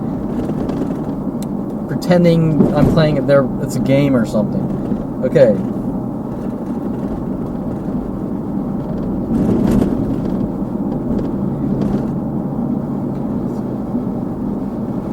Oh, Devil's Advocate. Kevin has to win like the movie Devil's Advocate as well. You can watch the movie and you can sort of try to pick apart my life to see what the writers and my family or the people that are sort of trying to flip me out and make me think I'm in movies are doing. Okay, this goes from movie to movie. Okay, it goes from The Big Lebowski to things. Example, like after Tom Hope pissed in the corner at a New Year's party when we were drunk, when we were 16, they wrote something about carpet pissing and sort of tried to direct it at me in The Big Lebowski. Then my brother would want me to see it with his wife, and they would sort of do these hints to try to make me think it's about me with the Corvette in the movie and things like this. Because my brother went, they did all the road rage things, and then they were sort of pinning it on me, and then tried to make me look like a schizo. Whatever, I'm not going into details. Goes from movie to movie, and music, and you name it. Okay.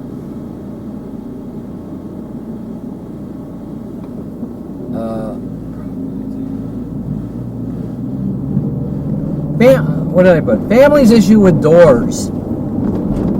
I mean, I don't even fucking know at this point.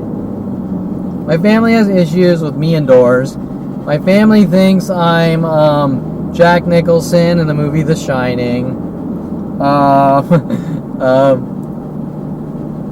They just keep making up lies. They make lies about Jen Hess and me going over to see fucking what the fuck was going on when she was running around saying she was pregnant with my baby, trying to make it look like I broke down her door or something by knocking on her door, right? And the whole story behind that was that Jen Hess was lying to me because she was married with a kid, but she was pretending to be a schizo, and she was pretending that I was somehow making her mentally ill and trying to kill her or something.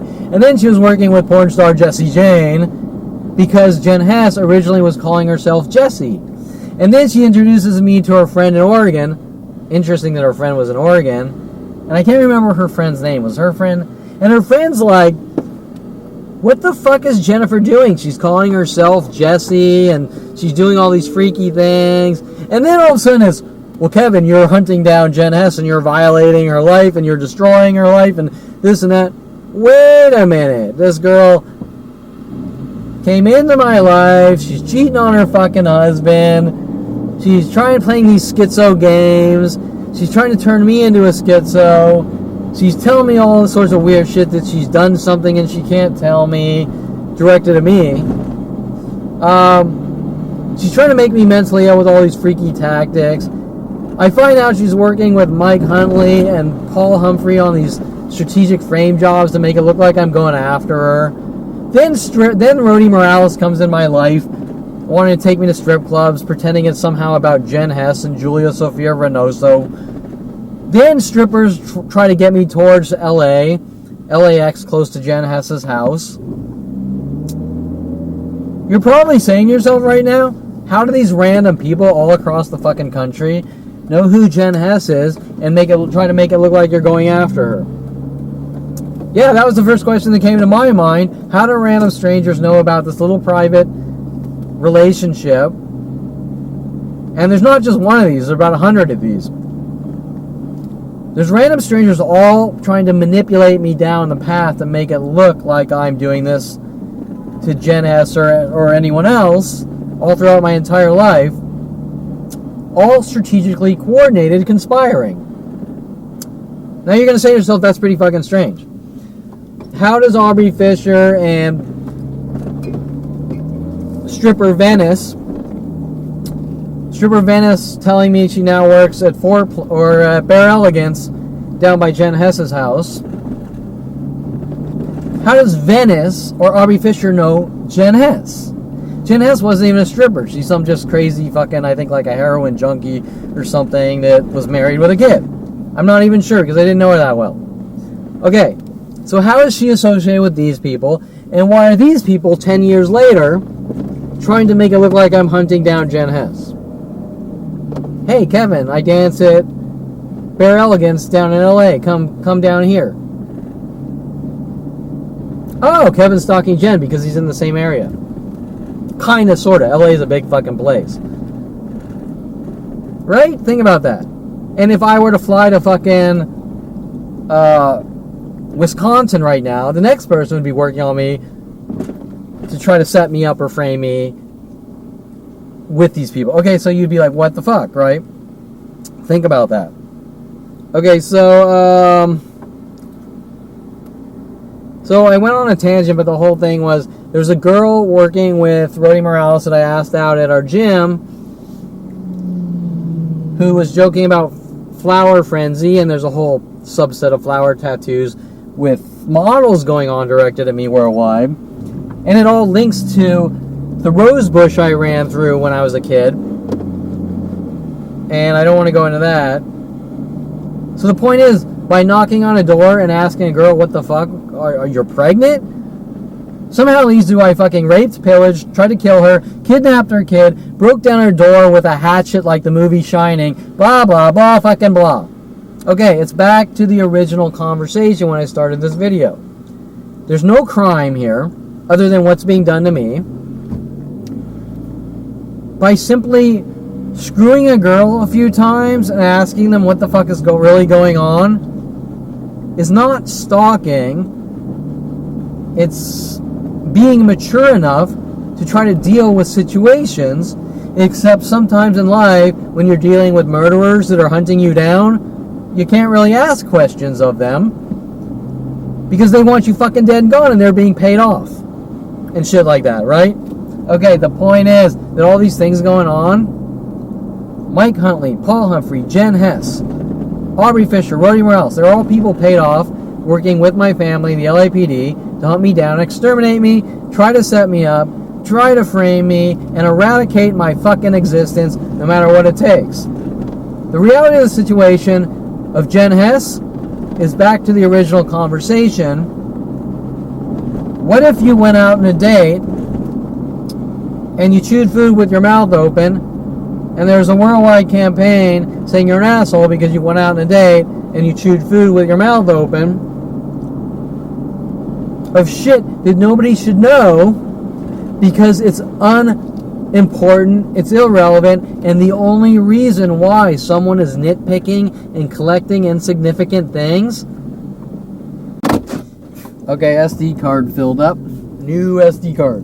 Okay, so as I was saying, the only reason why someone will want to collect these minute, intricate things that happen in everyone's life, every day of our lives, and use them against me, use my life against me, and use the system against me with the LAPD, the only reason would be to rile up the masses in anger, rage, chaos, Roger Water, radio chaos me to death with the masses in such a way that they could hurt someone, kill someone and get away with it, or eradicate my existence, take me out of society and kill me, put me in a cage or in a bouncy room or mental institution or whatever. Because someone hates my fucking guts and is an obsessed murderer.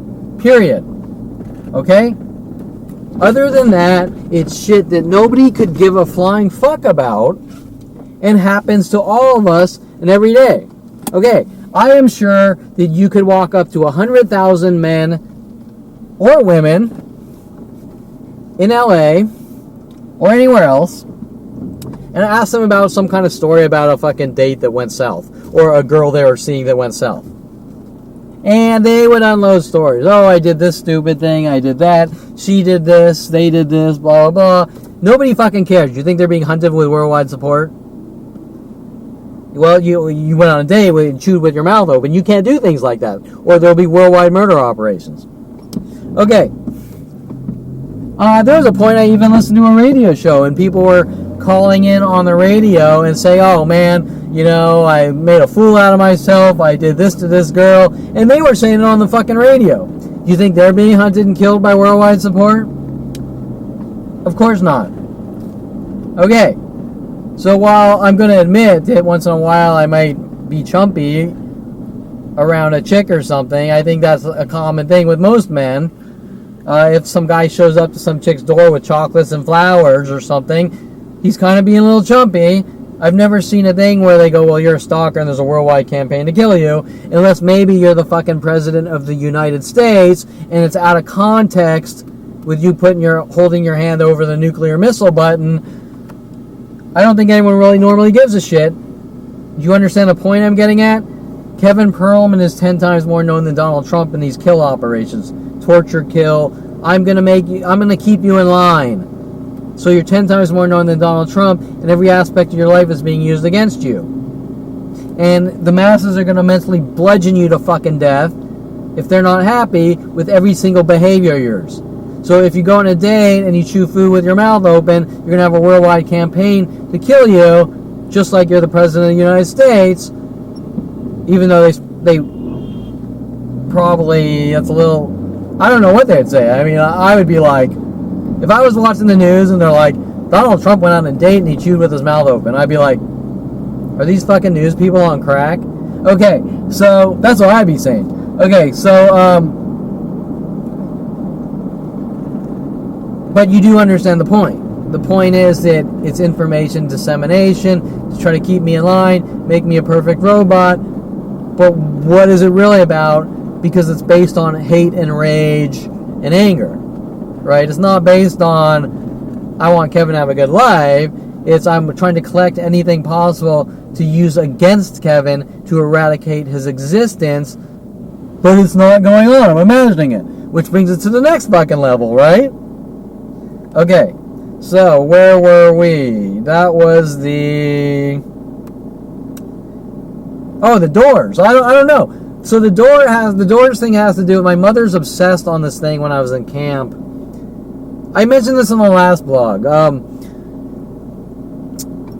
They came to pick me up to take me to a day camp, and I was afraid, and I kind of broke down and cried. And I don't know if I cried, but I went to the bathroom, and I held the door shut for I locked the door, and that went on for 10 minutes, so that I didn't have to go to camp, and that was it. And that's the end of the fucking world. That's where the earth stops rotating. Kevin is like Jack Nicholson in The Shining. We have lookalikes with girls following me around, like probably the girls coming out of the elevator in The Shining.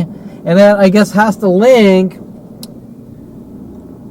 with the childhood event I was explaining in the last video, where I got locked in the elevator for a couple of minutes and cried, and then they got me out, and they're trying to sort of package all these things together by making me look like a violent paranoid schizo and saying Kevin thinks he's in the movie The Shining and Kevin's afraid of elevators. Well, wasn't I just in an elevator like 10 minutes ago?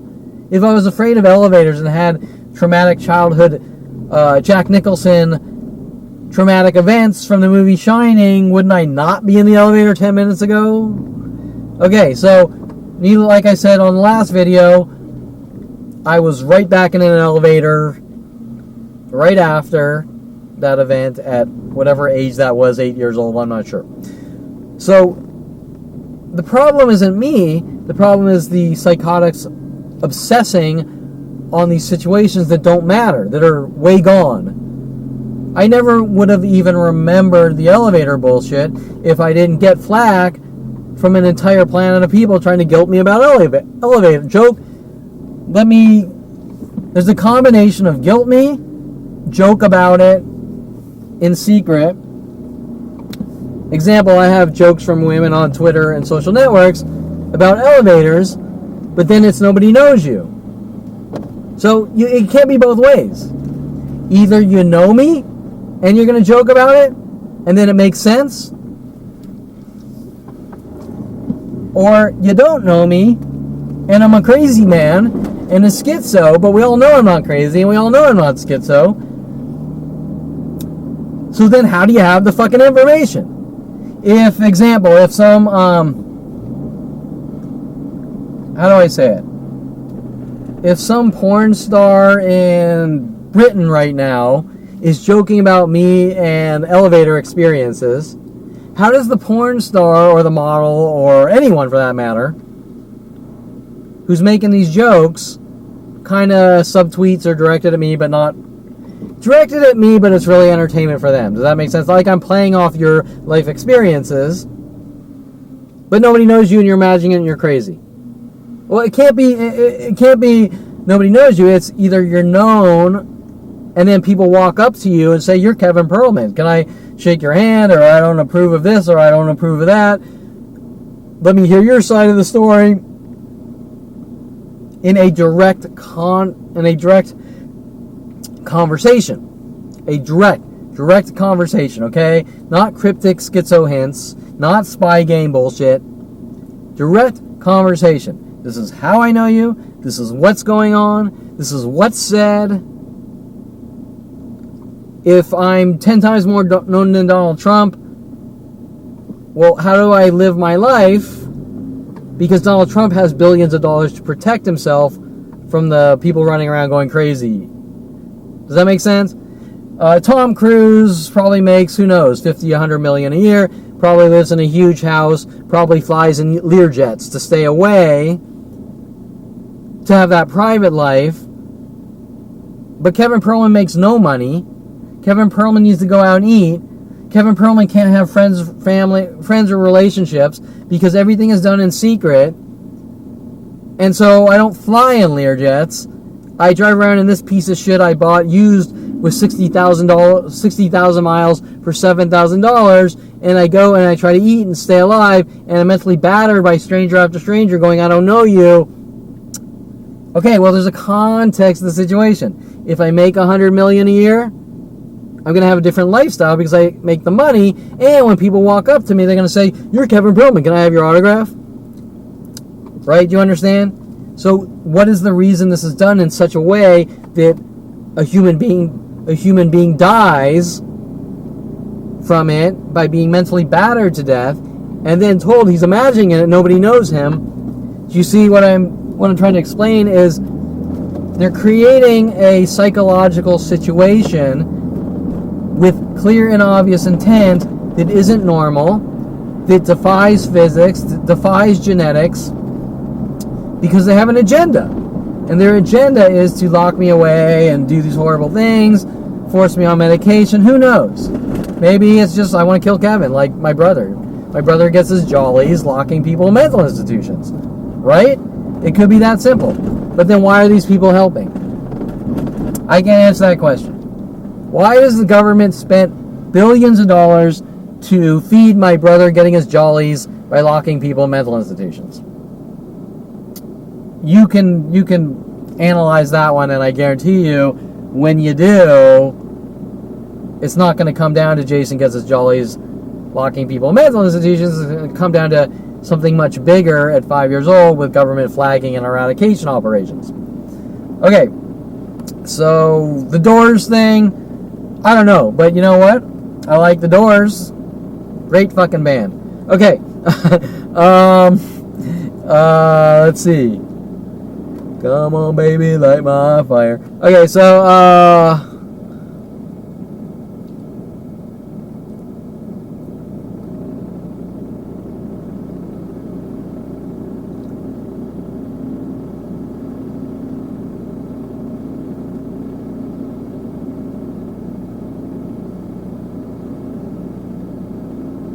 isn't about mental illness, it's about making someone mentally ill. Yeah, that's fucking obvious. So they're doing this reverse psychology. Okay, let's say you go to a coffee shop. 100 people show up an hour with the same exact clothing colors. Example, black pants, green shirts, they just keep coming in, and then it switches black pants, pink shirts, and people sit down and talk to you, and they mimic your Twitter conversations, and it just goes from person to person. And then they say, well, you know, if you don't like it at coffee shops, why do you go there? Well, I never said I didn't like coffee shops. I said people are coming in anger and rage, mentally trying to bludgeon me fucking to death, And I don't like that. Then they switch. Kevin doesn't like crowds. I love fucking crowds. I just have a problem with large crowds following me around in anger and rage trying to make me mentally ill. I love big city life. I love crowded cities, large groups, you name it, until something freaky starts happening. Why are they doing it? Kevin, you're imagining it. You suffer from mental illness. We need to lock in a mental institution. Okay, now at the same time we have lawyers like Seymour Amster working with psychologists, Deborah Baer, trying to tell me to walk up to fucking judges and tell them that I want to be checked into mental institutions. Does that sound a little fucking strange to you? By the way, it's all fucking recorded. I have witnesses. Brittany Henderson has heard it. I believe we talk about it on video to the world. I've never seen lawyers try to manipulate people to walk up, trying to make them look crazy. But now you're going to say, why is the lawyer helping my brother? Or my family? At one point, Seymour is saying weird shit like it's out of his hands. Like he's not in control of his life. Wait, so is Seymour Amster telling me that psychologists and psychiatrists dictate his life? I've never heard of a fucking situation where a psychologist or psychiatrist walks up to a lawyer and says, don't do your job because Kevin's crazy. Doesn't the lawyer supersede over corrupt psychologists? Or are you trying to tell me that people with psychology degrees are God and whatever they say is and isn't? Or wait, don't all people lie? I mean, what I'm saying is, isn't everyone capable of lying? Isn't the President of the United States capable of lying? Sarcastically or ironically, which president has not lied? Okay, right? Let's be realistic. Isn't the President of the United States capable of lying? Aren't police officers capable of lying? Aren't psychologists capable of lying? Aren't psychiatrists capable of lying? Aren't Jews capable of lying? Aren't black people capable of lying? Aren't Asians capable of lying? Gee, do you understand my point here? My point is that there's no such thing as just because you have a psychiatry degree or any other degree make you some omnipotent, superpower, all-powerful God that dictates everything. Dictates how the world works. Right? Isn't that why we have checks and balances? Example. We have 3 branches of government. The judicial, executive, legislative, executive, and judicial. Why are they fragmented? We have, if you call a lawyer and he's corrupt, then what do? You call another lawyer. They're not supposed to all work together with one person telling everyone what to do, right? The President of the United States. The President of the United States generally doesn't have that much power because then he would be a tyrant. So we have Congress and Senate, which pass bills to vote, that we vote on, or the Congress and Senate votes on. Right? Why is that? Why is everything modular and segmented? Because if you give one person the power to rule the world, it's chaos and destruction, and it'll crumble. That's been proven throughout all of history. And things like socialism and communism all failed. Everything based on control all failed. So once again, to the original question, if you have hey, well, Kevin, when you were 29, I gave you a list of psychiatrists to go see on these fraudulent activities to try to make you look crazy. And the first one you saw was psychiatrist Susan Donner trying to cover up this and make me look crazy. And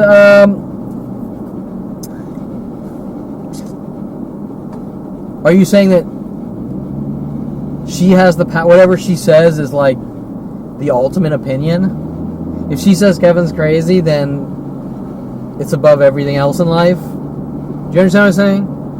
She's not capable of lying. She's not capable of working with someone or having an agenda.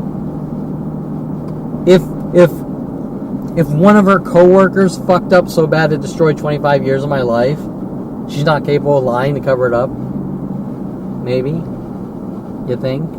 Okay, so anyways, you get the point, right?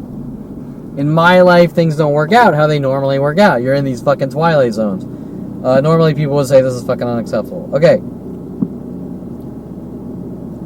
So what is this really about? Locking Kevin away because someone hates my fucking guts. Starts 5 years old. You think about that. You think about at 5 years old who my enemies are. Okay? I want you to think about that hard. 5 years old. Who are Kevin's enemies? Who are closest to Kevin that want him dead and gone in anger and rage? Okay. I mean, there's common sense. Enough. Any retard can figure that out. Okay, so, Kevin's an asshole crime. I think I started on the beginning. I'm an asshole because I don't like being tortured and killed, and I might say something about it, and I might have something to say. And my kind does not have the First Amendment freedom of speech, and I'm not allowed to tell anyone what's going on. I'm not allowed to stand up for myself. I'm not allowed to say anything. How fucking dare I? Why is that? I think I explained. They want the Big Bang Theory here. They want the big reaction. Why do they want the big reaction? Because they want to say Kevin's a violent, paranoid schizo. Kevin has no communication skills. By the way, you can't communicate with these people in this situation. They just lie and say, you're crazy, like Bailey Bernard, who actually followed me home from a fucking park, going ballistic on me on an assault and battery. Which Topanga Division LAPD didn't care about any aspect of the situation other than, did you touch the guy? Well, yeah, the guy fucking attacked me, assault and battered me, so yeah, I did touch him. But they didn't want that coming out. Why is that? Because they're involved in horrific, unspeakable activities like putting bullet holes in my father's 300E Mercedes when I was 16, telling the world it was me, and they don't want that shit coming out. Okay, now you're going to say, is that because Kevin's an asshole? At 5 years old or 8 years old, my mother perceived me as an asshole, so my father went out with paid off LAPD to put bullet holes in his car, saying I tried to kill or scare him? Right? Do you think that's a little fucking extreme here? If you think someone's an asshole, is it okay to slice their throat or gouge out their eyeballs or slowly torture them with mental illness tactics to torture and kill them or lock them in mental institutions because you think they're an asshole? I've never heard anything like that where it's justified, especially by the police. The police's argument is, what is the police's argument? That at 8 years old I was an asshole, so it's all okay? Killing assholes is okay. That's the LAPD's take on life.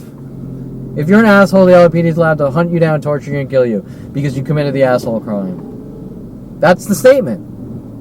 Okay, well, you really have to sort of break this down to what it's really about. It's about government flagging and extermination, but when they're trying to make me look crazy and I'm giving the same argument back, even though it's not really about these smaller things, it's about something bigger. But because they defame my name on an hourly basis to the world, you sort of have to show examples of their behaviors, not my behaviors, their behaviors. Okay.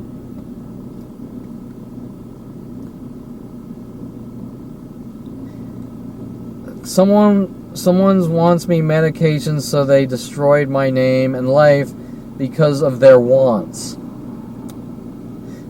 Okay, I think what I'm trying to say there is, okay, we have a mother. I want you to have a normal life, and I want your life to be like mine. Well, if my mother wants my life, or my father wants my life to be like theirs, isn't that a little selfish? What about my life? What about my decision? What about my wants? Why does my life have to be your life? I know I already went through this, but that's a narcissist. That's someone who is arrogant, someone who is self-righteous, someone who is demanding that I be like them, but I don't want to be like them. I would never want to be like any of my family. It's like, nobody, it's crazy. Why would you want, I was always a black sheep, and now I understand why. Let me just say that. I'm nothing like my family. I'm completely different. And now I really understand why, and I didn't see it back then.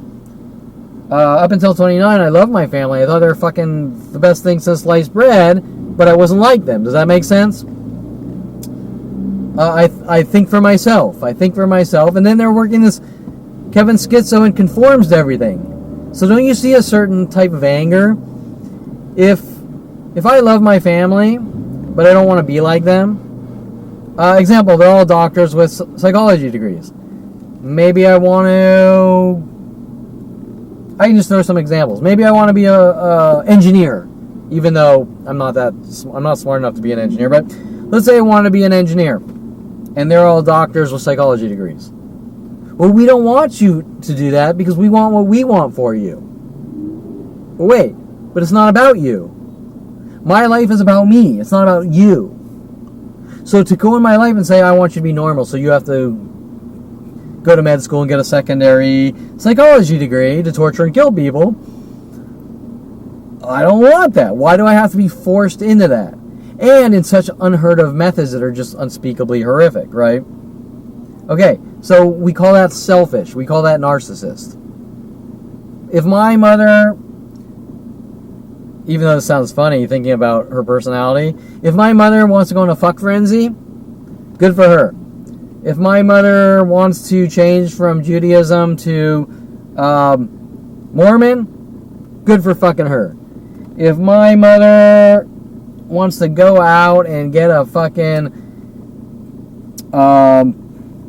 Lamborghini and drive around with a fucking bikini top on all day, good for fucking her. If my mother wants to sit at home afraid to buy a really nice car for herself and go out and be fun-loving and open-minded, that's her fucking prerogative too. If my mother tells me that my life has to be like hers, not good. Okay? And then I'm punished with worldwide support for defying the Perlman family, which ends up incarcerated for life, mental institutions, jail cells, or dying because they want what they fucking want. Unacceptable.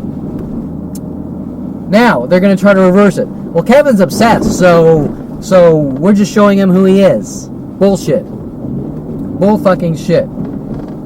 They're projecting themselves on me. They're projecting themselves on me, and they're thinking I'm them. I'm the black sheep. I'm different. But they lose the control, and then the further I wander away, the more they follow me, paying off people and doing all these freaky things, and getting private investigator networks. They actually built private investigator networks with Tim Thompson to stalk me because I was veering away from them. Okay, I don't think that's fucking acceptable. Okay, egg comment by my mother. We don't know what came first, the chicken or the egg. And fuck you at 14, who cares what people think? Okay. I am sure any fucking mother or father out there knows that kids mouth off to their parents now and then, or defying, or can be difficult, and I'm sure that varies from situation to situation. My one and only argument ever up until 29 with my mother is fuck you, who cares what people think? She didn't care. It's not about who cares what people think. It's about, I said fuck you and I mouthed off to my mother and she had a tissy because she lost control and that was the end of the world. Her walls came crashing down. That's unacceptable. We're gonna go ballistic on Kevin because he mouthed off to me. Okay? It's not about the statement who cares what people think. That's like a backwards hick would focus on who cares what people think. My mother is angry that I mouthed off to her. I said fuck you to her. She flipped her fucking lid. My son's an asshole. because he mouthed off to me. If I was an asshole, I would mouth off to her every day for fucking 29 years. We are talking complete imperfection.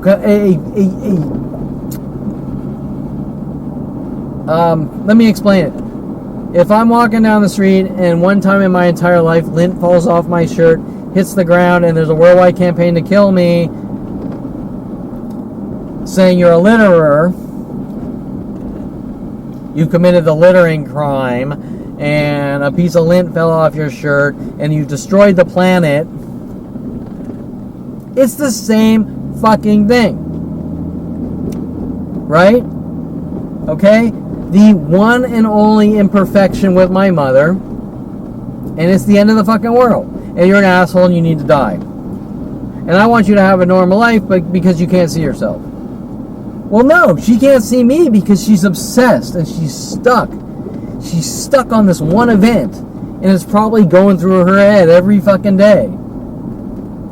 How can my kids say fuck you to me? How can my kids say fuck you to me? How can my kids say fuck you to me?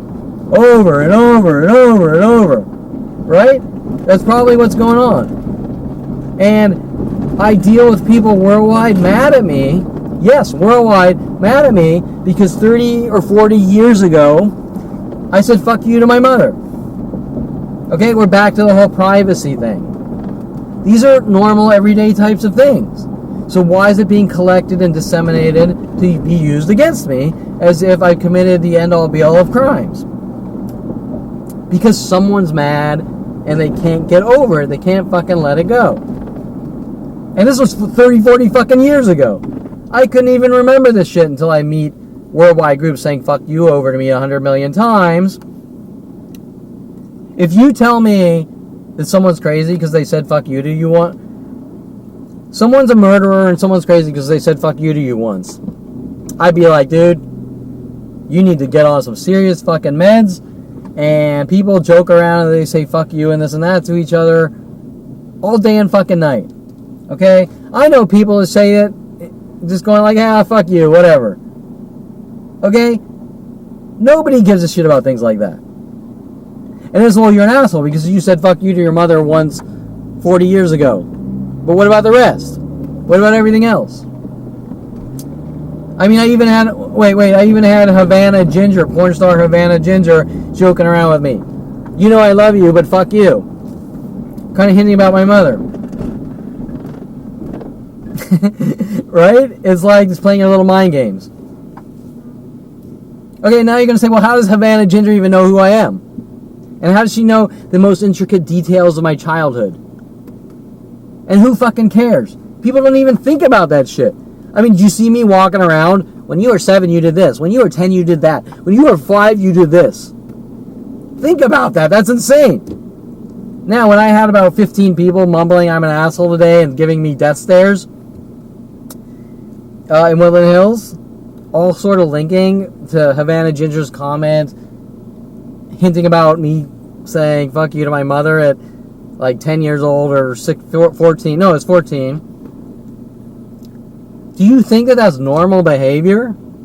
The only thing normal here is me actually saying fuck you to my mother. Okay, do you understand what I'm saying? Do you think it's normal for someone to follow you around obsessed in an angry rage? You farted wrong 40 years ago. You farted wrong 40 years ago. You chewed with your mouth open 40 years ago. They're fucking nuts. They're insane. Now, do you think that these people are really mad at me about that? No. They're tactics. They want reactions. Why do they want reactions? Because they want to say I'm a violent paranoid schizo who's going off on strangers for no reason to lock me away. Okay, once again, we're back to the same motive. Eradicate someone with billions in government dollars at all costs, no matter what it fucking takes, with every person on the planet. Okay, so my original comment, I think, with Brittany, and my mother at 29 said, we don't know what came first, the chicken or... Wait. We don't know what came first, the chicken or the egg, in a conversation about me being paranoid. Let me fucking tell you something. If they're trying to say that right now I'm talking about my mother on video, I'm an asshole, well, it's not the nicest thing to do. I don't want to have to do it. But when your mother is involved in a worldwide extermination operation and will lock you in jail cells and mental institutions, babbling she wants you to have a normal life, that's not an unasshole thing to do to your child, correct? I'm not running around trying to lock my mother in mental institutions. I'm not trying to do anything wrong to anyone. I'm just stating the truth, the counter argument based on their lies. But no, Kevin, you're not allowed to defend yourself. You're not allowed to have the First Amendment freedom of speech, and you're not allowed to say if someone raped you or something, even though I'm a guy, if someone raped me, I'm not allowed to tell the police or anyone else that someone raped me because I'm not allowed to play victim or not allowed to be the victim or defend myself, and I gotta be Superman. Well, Superman's a fucking movie. There's a reason why we have police. There's a reason why we have fucking mouths. Right? So, everything that's being done to me, every way that I'm reacting is not, what's the word I'm looking for? Is within self-defense. It's all warranted. It's not unwarranted. If someone follows you around punching you in the fucking back of the head, you gotta stop him, correct? If someone follows you around saying you're a violent paranoid schizo and you need to be put in a mental institution, you gotta fucking defend yourself. And my defense is the facts and logic that they don't want me talking about. What came first, the chicken or the egg? And my comment to Brittany was she did. She came first, digging through my life, meddling in my fucking life, paying off people to be my roommates to try to make me look crazy. All sorts of shit. Endless fucking shit like this. Now, am I an asshole for stating the truth? Hell fucking no. Hell fucking no. This is a situation I should not have to be in. I would not have to defend myself if my family and the police and government were blasting hourly propaganda to the world to fucking eradicate my existence. Period fucking id. Okay. Is it an asshole thing to do to your child? For my mother, father, and brother? Yes. It's beyond any level of fucking disgusting and demented. It's actually unheard of. It's unfucking precedented in the book of fucking demented. Okay? You could put together like 100 fucking...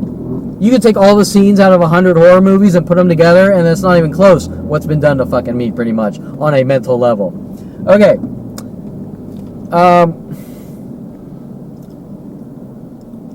Let me sum it all up.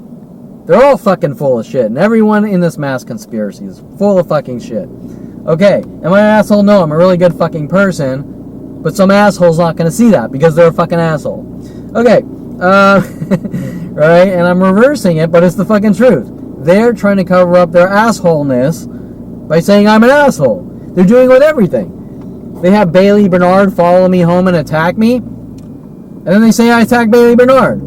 They have Terrence Roggins running around threatening me, trying to steal my money with the HOA, working with therapist Kareen Eshigan, trying to set me up with responses, which is beyond any level of unethical with therapists. They're not allowed to contact your neighbors saying provoke your client to try to get reactions to lock them away. Think about that. That was back in 2013, and these are some of the things they don't want me talking about. Because remember, on video, with people working with them, you're a snitch, you're dead. Well, what am I a snitch of?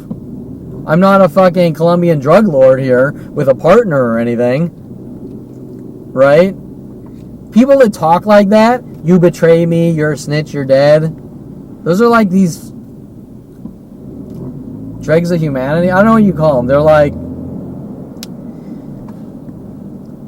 I mean, that's really criminal, right? I mean, people, good, decent people don't think like that. They don't think like, I'm going to do horrible things to you and you're a snitch, you're dead. And I'm working with therapists and I'm working with corrupt police officers and you're a snitch, you're dead. And you're like, I don't even fucking know you. What am I a snitch of? Okay, so anyways,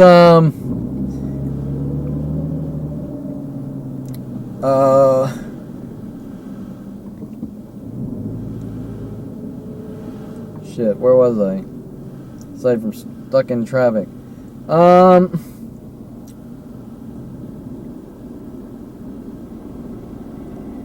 So what came first, the chicken or the egg? My mother came first with her fucking meddling in my life, trying to get her obsessed answers, force me into those answers that she needs to hear that aren't true. Okay, if I walk around saying you're crazy or you're paranoid, or you saw aliens, or this or that or the other thing, and you need to tell me, or I'm going to torture you and kill you, well, there's several outcomes in that situation. First is maybe you're going to give them what they want to hear to try to get them to stop trying to kill you,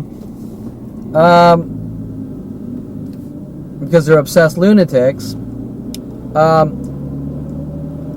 Or you're not, they're going to just keep hunting you for the rest of your life. I can't fucking tell you, but because these are insane, unheard of situations from obsessed psychotic murderers with psychology degrees. But what I can tell you 100% is that statement, what came first, the chicken or the egg, referring to me being paranoid, has to do with their obsession to try to figure out if there's something wrong with me and never letting up. They just keep following me and not letting me live my life. So what came first, the chicken or the egg? They did. They did with their fucking analytical, fucking obsessed thinking. Everything is wrong with me. Everything is a crime. Everything isn't normal. Everything is this. Everything is that. I'm trying to live my fucking life. But they're mad about everything. And then I find out what they're doing. And they try to cover it up. What came first, the chicken or the egg? They fucking came first. Them with their meddling and fucking with my life.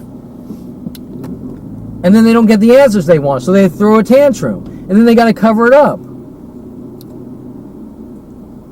So what came first? The chicken or the egg? Well, we don't know if you're paranoid or something created paranoia. No, you following me around, trying to get the fucking answer, and you're obsessed meddling in my fucking life is what has created the problem and keeps making the problem worse and worse, because you can't just admit they fucked up. They destroyed my life. Period. I was 29 years old. I realized all sorts of shit.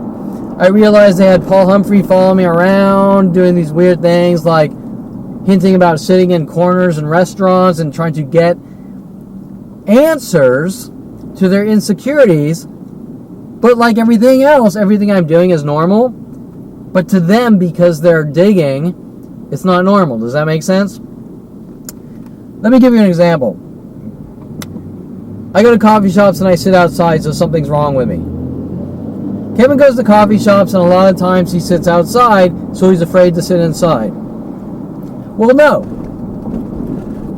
That's not what's going on. That's their paranoia. I go to coffee shops and I sit outside. Why?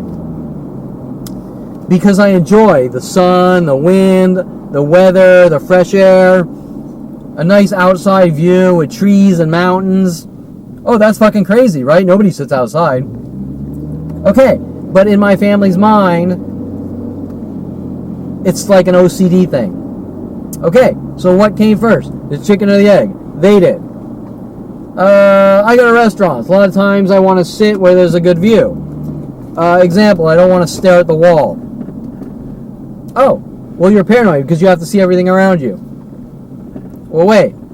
I don't know one motherfucker that wants to go into a restaurant and sit staring at a motherfucking wall. Okay. What came first? The chicken or the egg? They did. I could probably go through 100,000 of these things if I wrote them down. Kevin's walking around with a camera. And this is before I always had a camera on me. Are you a photographer? Maybe you're a fraud. I gotta find out. What came first, the chicken or the egg? They did. Kevin has a camera. He could be a paparazzi and he could be ruining people's lives with his camera. First of all, unfucking heard of. But what came first, the chicken or the egg? They did. Kevin, why once in a while do you wear a green shirt? Kevin thinks he's in the army. What came first? The chicken or the egg? They did.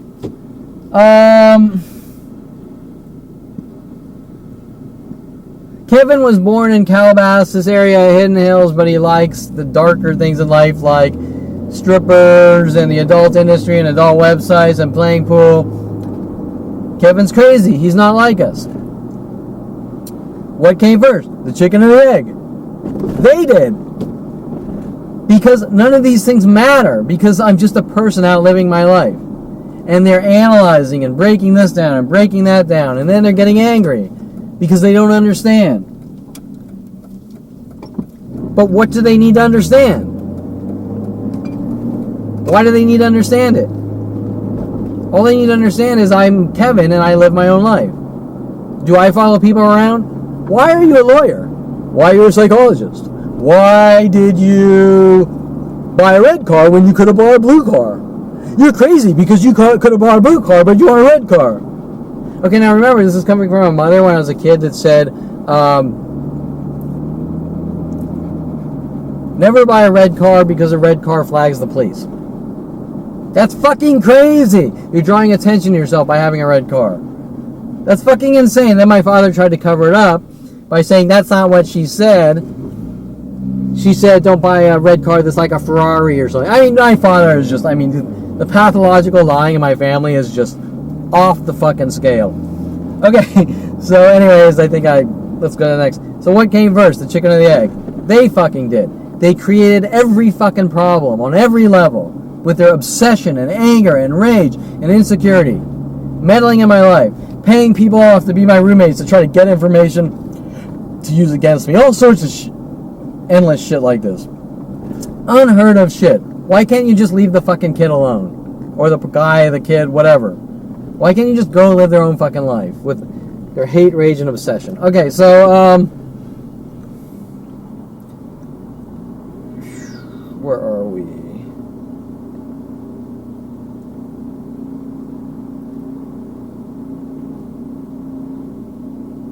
My door, too big.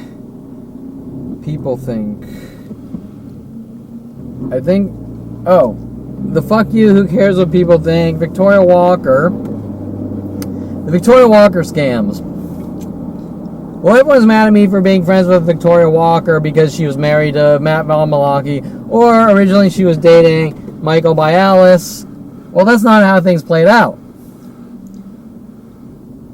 I was introduced to Michael Bialis, defense attorney Michael Bialis, through Brian Longbotham, sent after me to exterminate me, who wanted me to do the redo the Rubber website for him.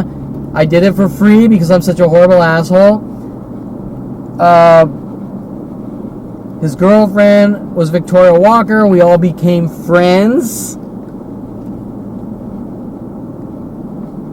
I never had any interest sexually, emotionally for Victoria Walker other than she's a friend in the friend category, and friends generally don't hunt down and kill friends.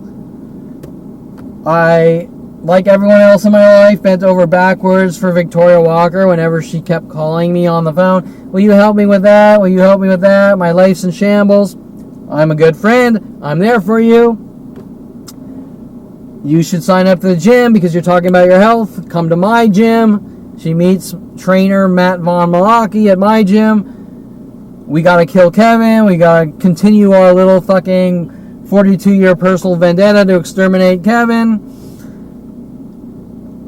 Scams of Kevin's in a triangle relationship with my mother and all sorts of people. How I'm violating relationshipal boundaries. That doesn't even make any fucking sense. Because that statement, what that says is that anytime you're friends with someone who's the opposite sex and they're married or dating someone, you're violating boundaries and in a triangle relationship, and it's disastrous. Well, if that was the case, every person on this planet would be dead and gone. Every single person on this planet is friends with someone from the opposite sex who's married or dating someone. Every motherfucker, and they're probably friends with 10 or 15 of them. Okay? So to try to take these normal situations and say, Kevin's careless because he's friends with someone of the opposite sex who's dating someone or married. Well, that's impossible. Like everything else in life, that's impossible. That's like going on a date with a girl and saying, if you blink on that date, you ruined her life and you've committed the blinking crime. It's on the same par, on the same level. It's not possible to not do these things that are perfectly normal. Hence, I mean, think about it. You're allowed to eat food, but don't chew. If you chew, you committed a crime, and you're careless, and there's worldwide turmoil. Well, I have to fucking chew, and everyone chews. No, everyone chews, but I want you to have a normal life, so you're not allowed to chew. Yeah, okay, well then I don't have a normal life, because normal is the same as everyone else. So what you're saying is you want me to have a normal life, but you don't want me to have a normal life. Okay. So this triangle relationship that I, like everyone else, was as nice as can be.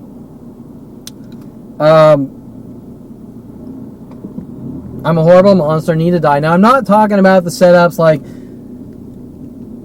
Victoria Walker wanting me to cash $10,000 checks to make it look like I stole $10,000 from my father when I was 16 and all that shit, because, you know, us assholes, when we're bending over backwards for you and you're trying to set me up by framing me for stealing money from my father at 16 and all sorts of shit like that.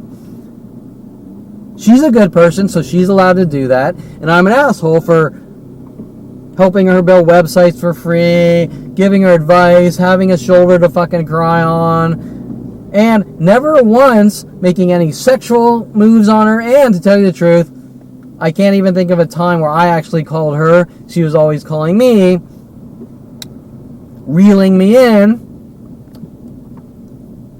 And you can sort of try to nitpick that, but the bottom line is Victoria Walker was in the category of, I know you, you're my friend, I'm there for you if you need me, we don't have a deep, extensive personal relationship. Now they're trying to play it off that I'm in a triangle relationship of love and this and that. There's nothing there. There's not even close to a relationship with Victoria Walker, just like there was with Aubrey Fisher. Nothing. Not even close. Never a date, never a kiss, never intimate conversation, nothing other than you're in my life, you're a friend, I know you, I'm there for you. So how does this go to triangle relationships and boundary violations? It doesn't. It's the same thing as a piece of lint falling off your shirt and touching the ground and being hunted for with worldwide support. They don't make any fucking sense. Okay. So the only one normal here is fucking me. Okay. Walking on eggshells. Okay. My life, I don't even know. I kind of got... What came first, the chicken or the egg? Okay, what came first, the chicken or the egg? Well, if every person I'm near is like walking on eggshells for me because they've been told shit, then that's causing problems for me. And that's also called defamation, slander, libel, and there's criminal intent, like I explained before, to mentally bludgeon me to death and lock me away or eradicate me. Almost every person I'm in contact with worldwide. How do you explain that? But nothing's going on. So if my life is walking on eggshells with these fucking psychotic murderers who then try to reverse it, what came first, the chicken or the egg? They did, because I don't fucking know them. So why do I have to walk on eggshells with them?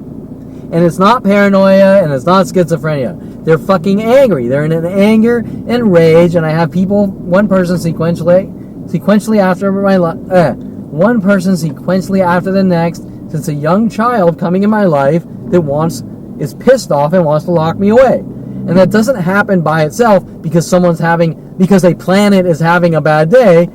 It happens because something is said in such a way and disseminated worldwide against me to rile up the masses in anger and rage and chaos. And you can't pretend that's not going on. You can't negate that. Because to try to cover that up says you're fucking guilty. to cover up a worldwide slaughter against one man, now going on for 42 years, or exponentially growing, says that you're a bunch of guilty fucking murderers. Period. It has nothing to do with Julia Sophia Reynoso, Jen Hess, Kelly Hatch, Damon Riggins, Michael Huntley, Tom Farley, Paul Humphrey, Tatiana Dobkins, Daryl Loon, Val Moroza, Rodie Morales. It has to do with illegal operations, and to say that this isn't going on says they're guilty as shit. They're murderers. Okay. No one would ever tell you that. Mother meddling in my life, fucking up people's lives. Oh, I already went through that. My mother fucking up my life with her obsession. My entire family, not just my mother. Going through and meddling and fucking up people's lives. And so when they're paying off people like Jen Hess to hunt me down, that's fucking with my life. When they're paying people to be roommates to try to get information to use against me or set me up or frame me, that's fucking with my life. To try to get false coerced confessions or always calling me on the phone trying to get dirt to use against me, that's fucking with my life. To keep hinting that I did something wrong and saying I want a confession for 42 fucking years, that's fucking with my life. To send people after me saying I want you to build me a website and just trying to destroy my name, reputation, or set me up or whatever, that's fucking with my life. Okay? So what came first, the chicken or the egg? They did. This is not about mental illness. It's about someone's hate, rage, and aggression to mentally bludgeon me to death since 5 years old. Okay, I gotta fill up, get gas, as Paul Humphrey would call it go-go juice, and maybe Mr. What Do You Mean had a double meaning to that one. Okay, so,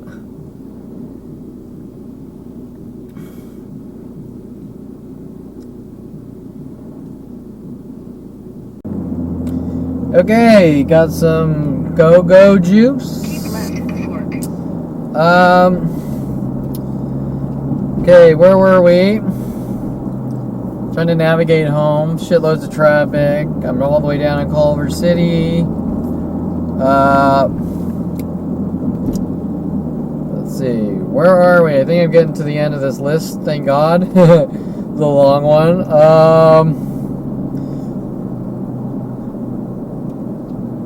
Mother metal. Okay, so I think I was on the We're Fucking With Kevin's live, and then they always turn around.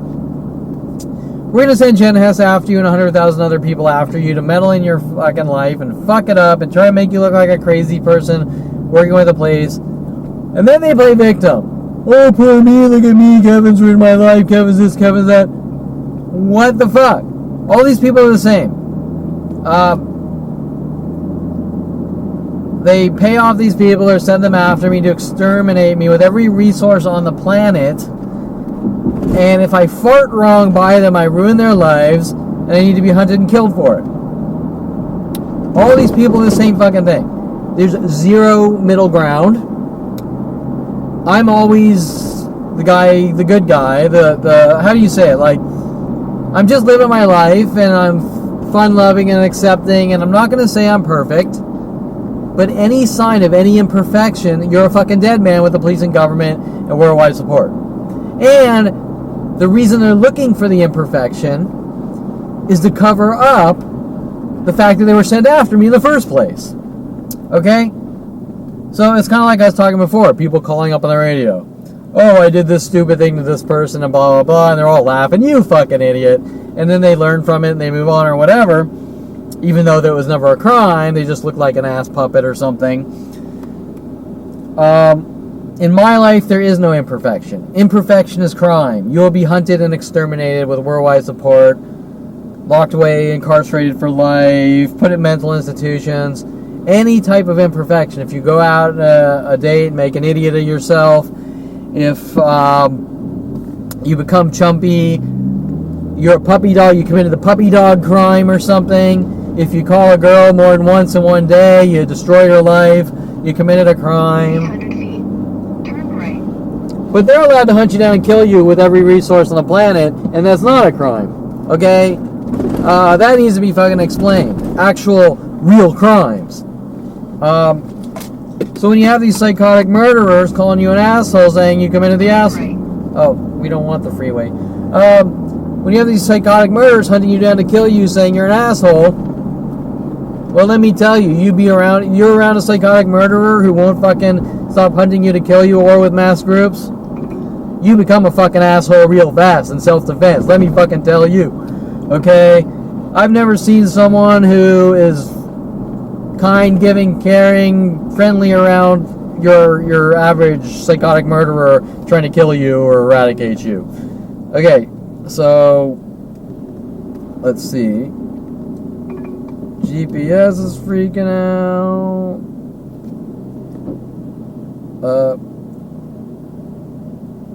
Let's pull it up. Okay. So where are we?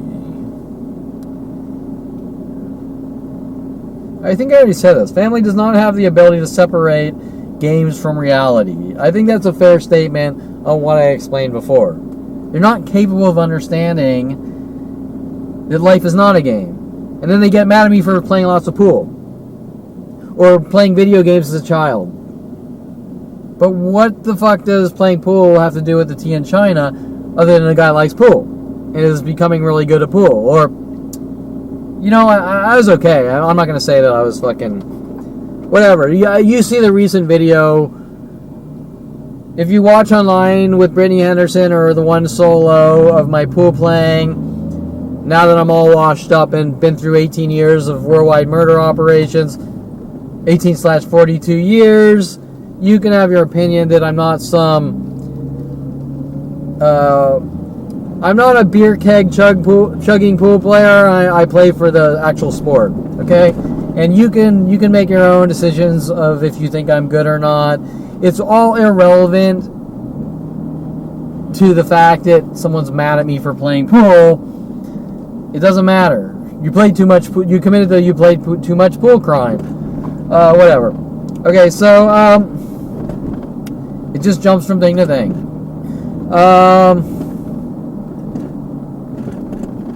What the hell? My notes are all. Actually, hold on. I gotta look at my GPS. Uh-oh. Okay, we're on course. Notes. Jesus, where am I?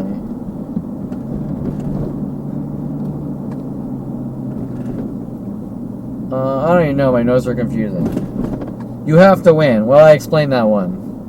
So they think that because I play pool, it has to do with life. Winning has to do with life. I explained all that. This isn't a game. They're mad at me for playing pool. It all comes down to they're mad at me for playing pool. But why do they care? Okay. And then they think that pool is something out of the movie The Hustler or Color of Money. They can't separate. They don't understand that The Color of Money is a movie. It's not real. Okay, so... And then they get mad at me, maybe I quote a line out of The Color of Money, and then they go back to Kevin conforms to media. And back to the Kevin's doing movie quote crimes, like, roses are red, violets are blue, I'm schizophrenic, so am I. How dare you quote the movie, What About Bob? You need to be hunted and killed for the movie theft crime, right? I mean, just pure fucking insanity from babbling, psychotic, murdering idiots. Okay, but they're not murdering idiots. They know what they're doing. They're just... Okay, it's not my... Jesus. I can't even read it. It's not my something game since 5 years old. It's theirs. They're the ones mad at me. I don't even know what I was trying to say, but they're the ones mad at me for everything I do. Everything I do is perfectly normal. If they have a reason to be mad, they can verbalize their issue and deal with it like a mature adult. But to follow me around trying to mentally bludgeon me to death and shove a mental cattle prod up my ass every 5 minutes for going out trying to live my life, that's their issues. That's their problem, and whatever their problem is, they need to deal with their issues. And if they have an issue with me then they can state what the issue is, and we can get about to the bottom of it. But if they have no argument, that's the same thing as Adolf Hitler blowing away Jews, going, "You're a bad person, die." And there's no argument, just die. Okay, you do what we tell you or we kill you. I don't even know what my fucking...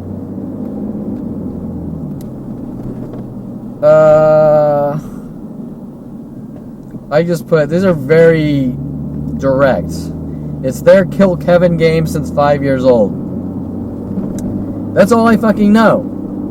In 1,000 feet, turn left onto Motor Avenue. All this baggage of theirs,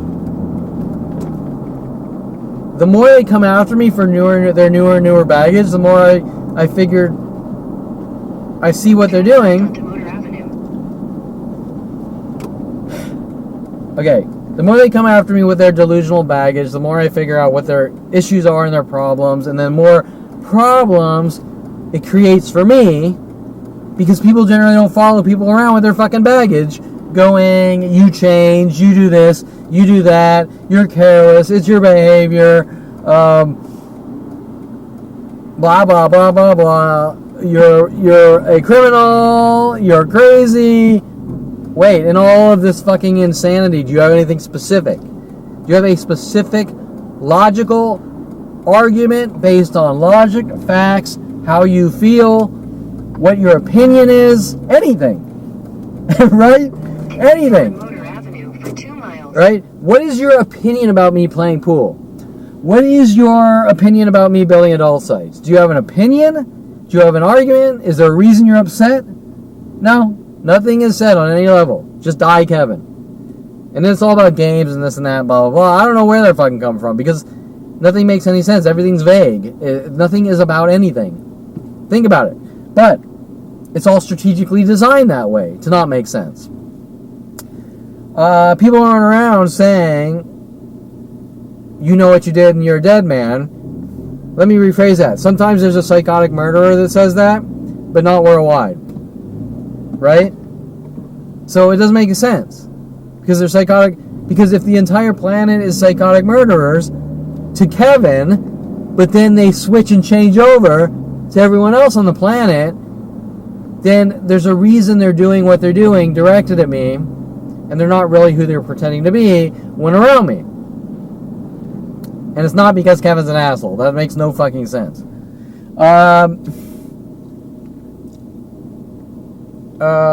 Okay, so it's their Kill Kevin game since 5 years old, and yes, it starts at 5. So now, you're talking a fucking 5-year-old who has tunnel vision, and most of you probably can't even have a concept of your memories at 5 years old because you're so underdeveloped at 5 years old. And yet, here's a family angry at 5-year-olds. So angry that there's this lifelong vendetta. Okay, I don't even know how to explain it. Where cops are being paid off, they're going ballistic on me for something at 5 years old. Doesn't make any sense.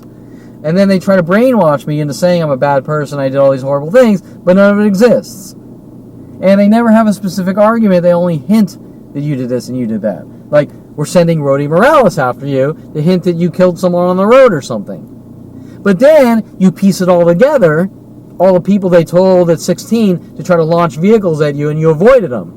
So now they're mad at you for avoiding the people they told to launch vehicles at you and getting out of the situation. And then, 15 years later, they sent Rodie Morales after you to try to silence you and kill you or eradicate you because you figured out, or at least they thought, you figured out that they were paying off people to launch vehicles at you to try to make you look like a reckless driver and shit like that, right? None of it makes any fucking sense. Okay, so, an entire planet since 5-year-old taking turns on someone until they are dead or gone. Who would say that is okay? Well, apparently, 3/4 of the planet says that that's okay. And when I understand that, I don't even know. There's no words. Because how could you even understand that? You can't. Who would support this? Apparently everyone.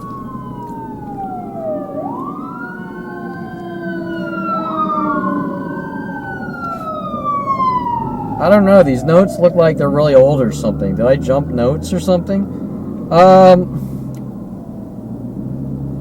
I just put government killer flagging killer eradication operations. I think these might be older notes that got merged. Don't even know what was going on until 29 years old. Yeah, I think these are really... It's obvious that everyone in the world is so mad.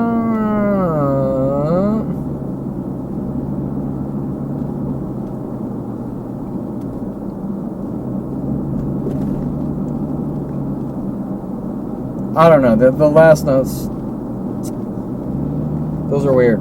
Okay, so I'm at the end here, so that's good. I'm tired of this entry. It's a long one. So you get the idea. I'm not going to tell you I'm perfect, but I can't fucking imagine what any of this is motherfucking about. I'm also going to tell you that I've never really done anything that bad, so I don't... Even if I did, this wouldn't make sense. Right? I mean, let me give you an analogy. If you were to put me side by side with Bin Laden would get the good treatment. Think about that. Here's a man who had terrorists fly airplanes into the fucking Twin Towers in New York, kill I don't know how many fucking thousands of people, innocent people, and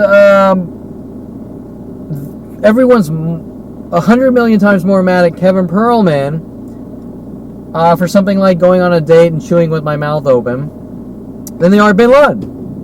And Kevin Perlman is a terrorist because he went on a date and chewed with his mouth open once or something like that. Okay, how do you explain that? How do you even explain that? How do you even, in the book of history here, with worldwide support to hunt down, torture, kill, eradicate me, Kevin Perlman, with psychological warfare, based on the psychology community, judicial system, government, with the using the literal names, Rodie Morales, Mike Huntley, Aubrey Fisher fishing for information. Mike Huntley told to hunt me down and exterminate me. Rodie Morales trying to get confessions about killing people with cars.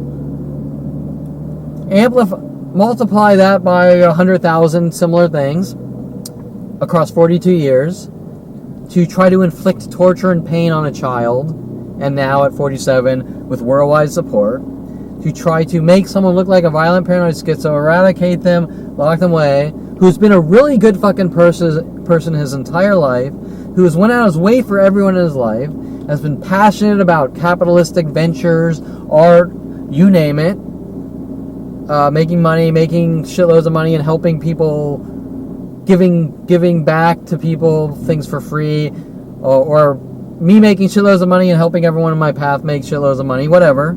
All these things are good things. These are things that everyone talks about in capitalism and says these are great things. And yet, if, like I said, if you were to put me near Bin Laden, like side by side, they would go after me and they wouldn't care about Bin Laden.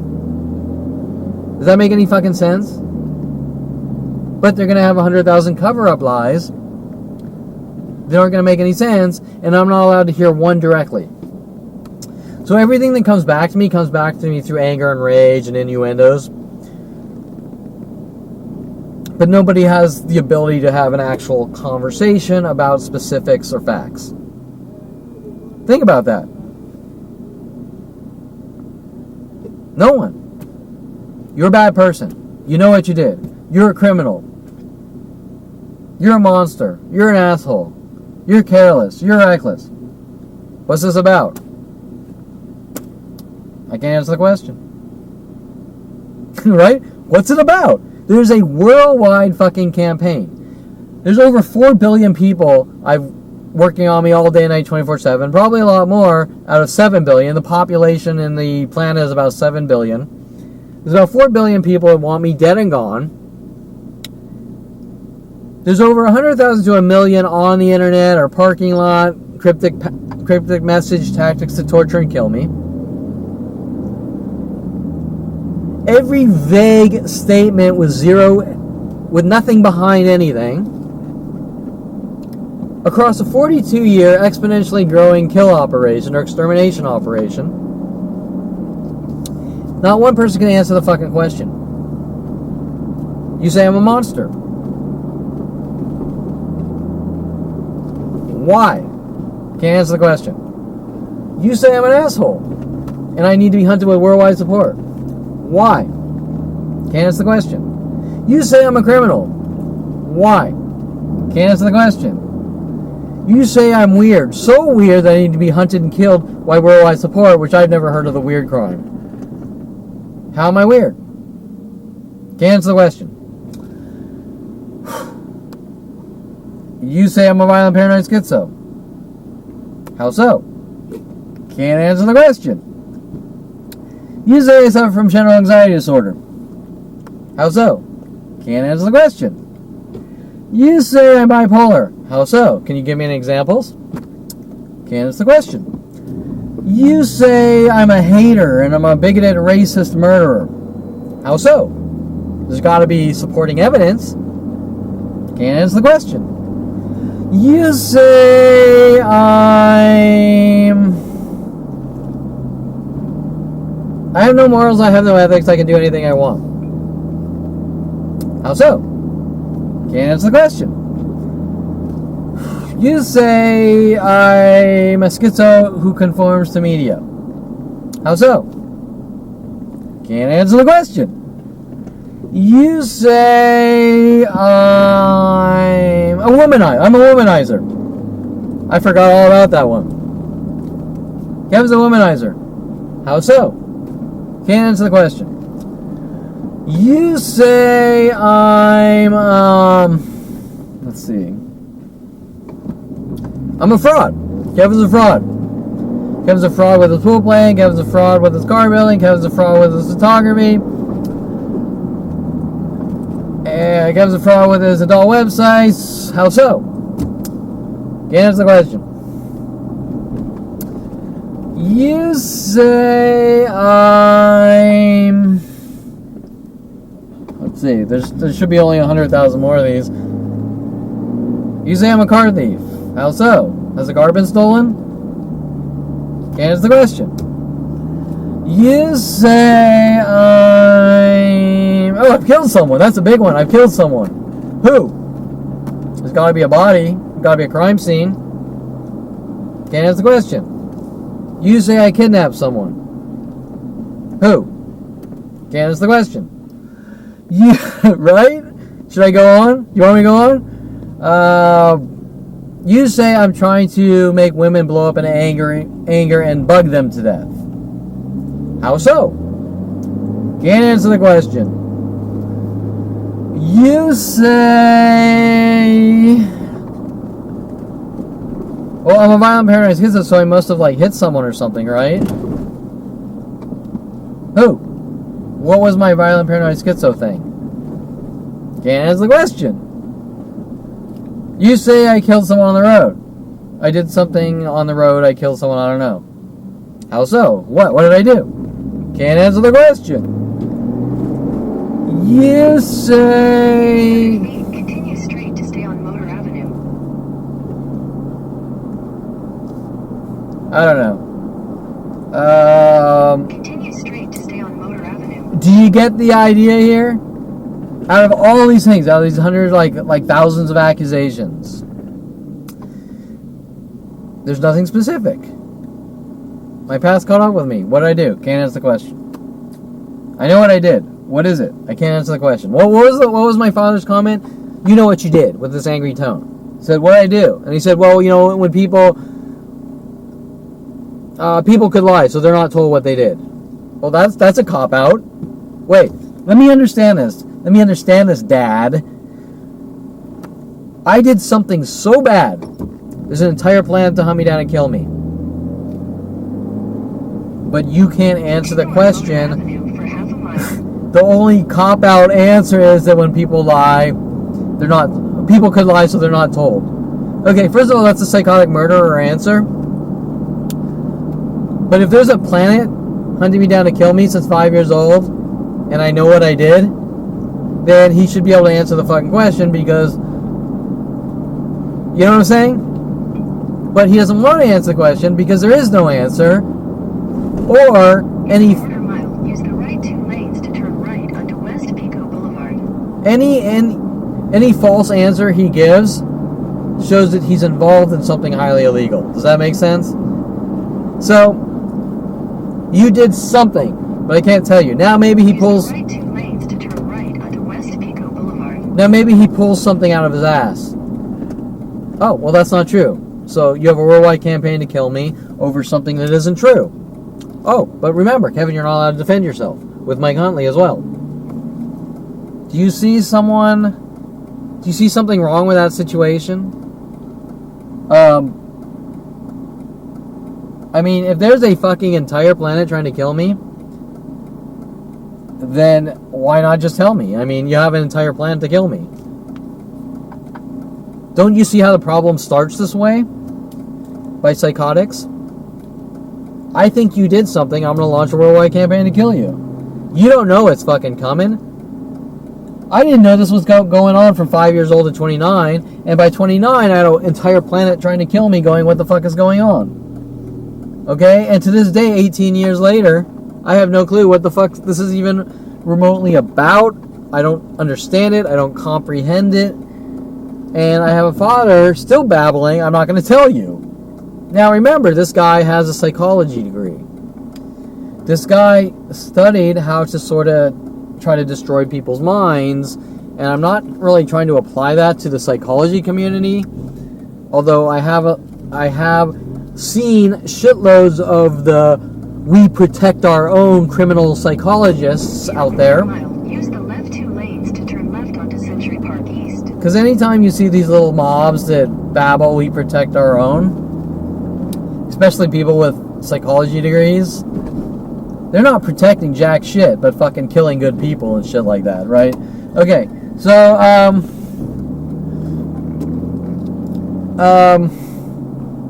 okay, I think I'm tired. I think I spoke a shitload. Ooh, in a big bus. Okay. And he does have the right of way with that fucking size. Okay, so, let me tell you. Okay, so I'm just trying to think of any closing thoughts, but I'm fucking exhausted. I'm fucking speechless. You get the idea that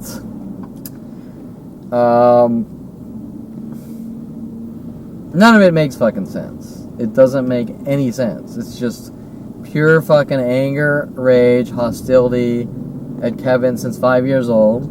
Use the left 2 lanes to turn left onto Century Park East. I could walk right now. I could hand every one of you motherfuckers gold bars. I could buy all of you houses, cars that I didn't know, and I guarantee that each and every person would lash out in anger and rage. Turn left onto Beverly Green Drive.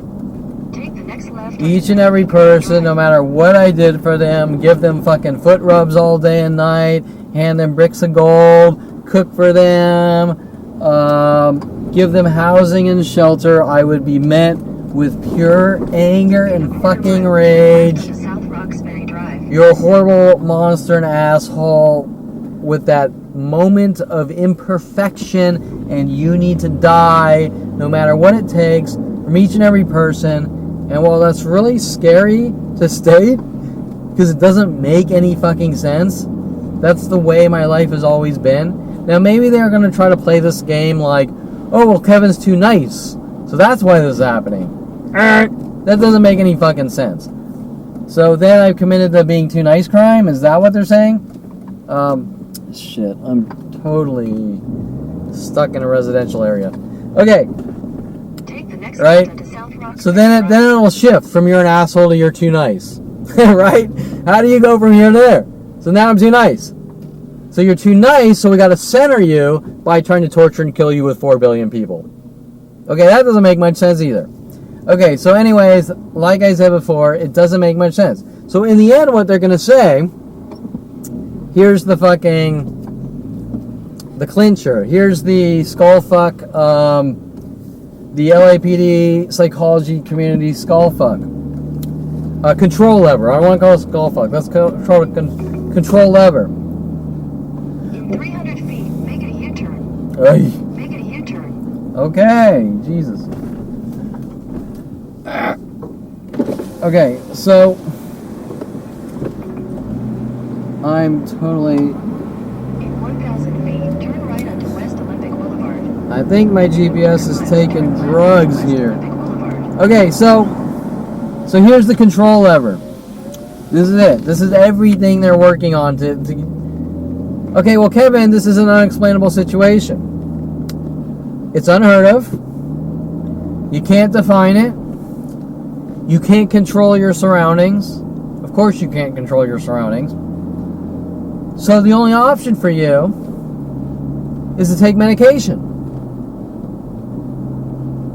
And then it'll ease your mind, and you'll be one. Left onto West Olympic Boulevard. All right, we figured it out. Okay, so now you're on medication, and so you're a happy, drooling idiot, right? You're a mindless, happy, drooling, fucking, controllable idiot, right? But you feel good. You feel good. You're sitting there like the girl in the Twilight Zone movie with no mouth, staring at a TV. You're a fucking mindless blob of an idiot human being, doped up and sitting there drooling. But you feel really good, right? Because you're on medication. Okay, so now just go, live your life. Don't think for yourself. Don't have anything to say. Don't have friends. Don't have relationships. But you feel much better, right? Because you're a fucking drooling blob idiot who did what we told you, and you're on your meds. Turn right onto South Linden Drive. Just don't think for yourself. Don't have opinions. Don't think for yourself. Don't play victim, or don't be a victim. I passed the street. Next right onto Spalding Drive. Right? Do you understand where I'm going with this? You're a fucking drooling blob of an idiot, man. Keep left to continue on South Moreno Drive, then turn right onto South Lasky Drive. Because you defied the murder system built around you. Or really, that's the wrong way to put it, because that was always their intention. You're too smart, you know too much, you figured out... Right onto South Lasky Drive. You figured out what we're doing to you. So your reward is to be doped up and be a drooling idiot for control purposes. And you don't really go out and have a life, or think for yourself, or run your own companies, or work for people, or have friends or relationships. Because you're a mindless, drooling fucking idiot. Santa Monica Boulevard. This is the most annoying GPS to try to talk to you with a GPS. You're a mindless, drooling idiot. And that's what we want. So don't defy us. Just be a mindless, drooling idiot. And you'll feel good. Okay, well, how many of you feel like you want to sit around like a fucking worthless blob being a drooling idiot? You want to go out and do shit. You want to accomplish things. You want to have a legacy, right? You want some meaning to your life, right? What's the point of living if you have no meaning? Is the point of living being a fucking worthless, drooling idiot? Take a sharp right onto California 2 East, Santa Monica Boulevard. Okay, so anyways, I think I made my point here that the real reason they want me on meds is they don't want me to have anything to say about my life. They want to control several things. In half a mile, turn left onto North Roxbury Drive. Several things. They don't want to be sued for damages. They want to cover up their mass 42-year crime spree. They don't want me thinking for myself. They don't want me ever having a dialogue with a stranger who obviously knows me, saying that you've been lied to and this is a whole illegal operation. They just want me to be a dumbed down, drooling fucking idiot that doesn't think for himself, does what he's told, is obedient, is submissive, and just sits there and says, "Thank you, sir, may I have another?" while being fucking whipped to death. And that's what it's all really about. That's what the medication bullshit is all about. It's not about health. It's about turning a man into a fucking drooling idiot and stopping him from talking and stopping his brain from working. because they want that level of control, because the ultimate mega fuck up, right? The largest fuck up in the history of humanity against one man, much greater than what Adolf Hitler did to the Jews. It's a completely different situation because Adolf Hitler committed mass genocide.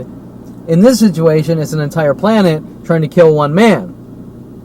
But if you're going to think about the pain inflicted on someone by an entire planet working on one man for 42 years until he's dead and gone in such ways that he's not physically touched. Example, when a Nazi puts a bullet in a Jew's head, he just dies instantly. And I'm not saying that's a good thing.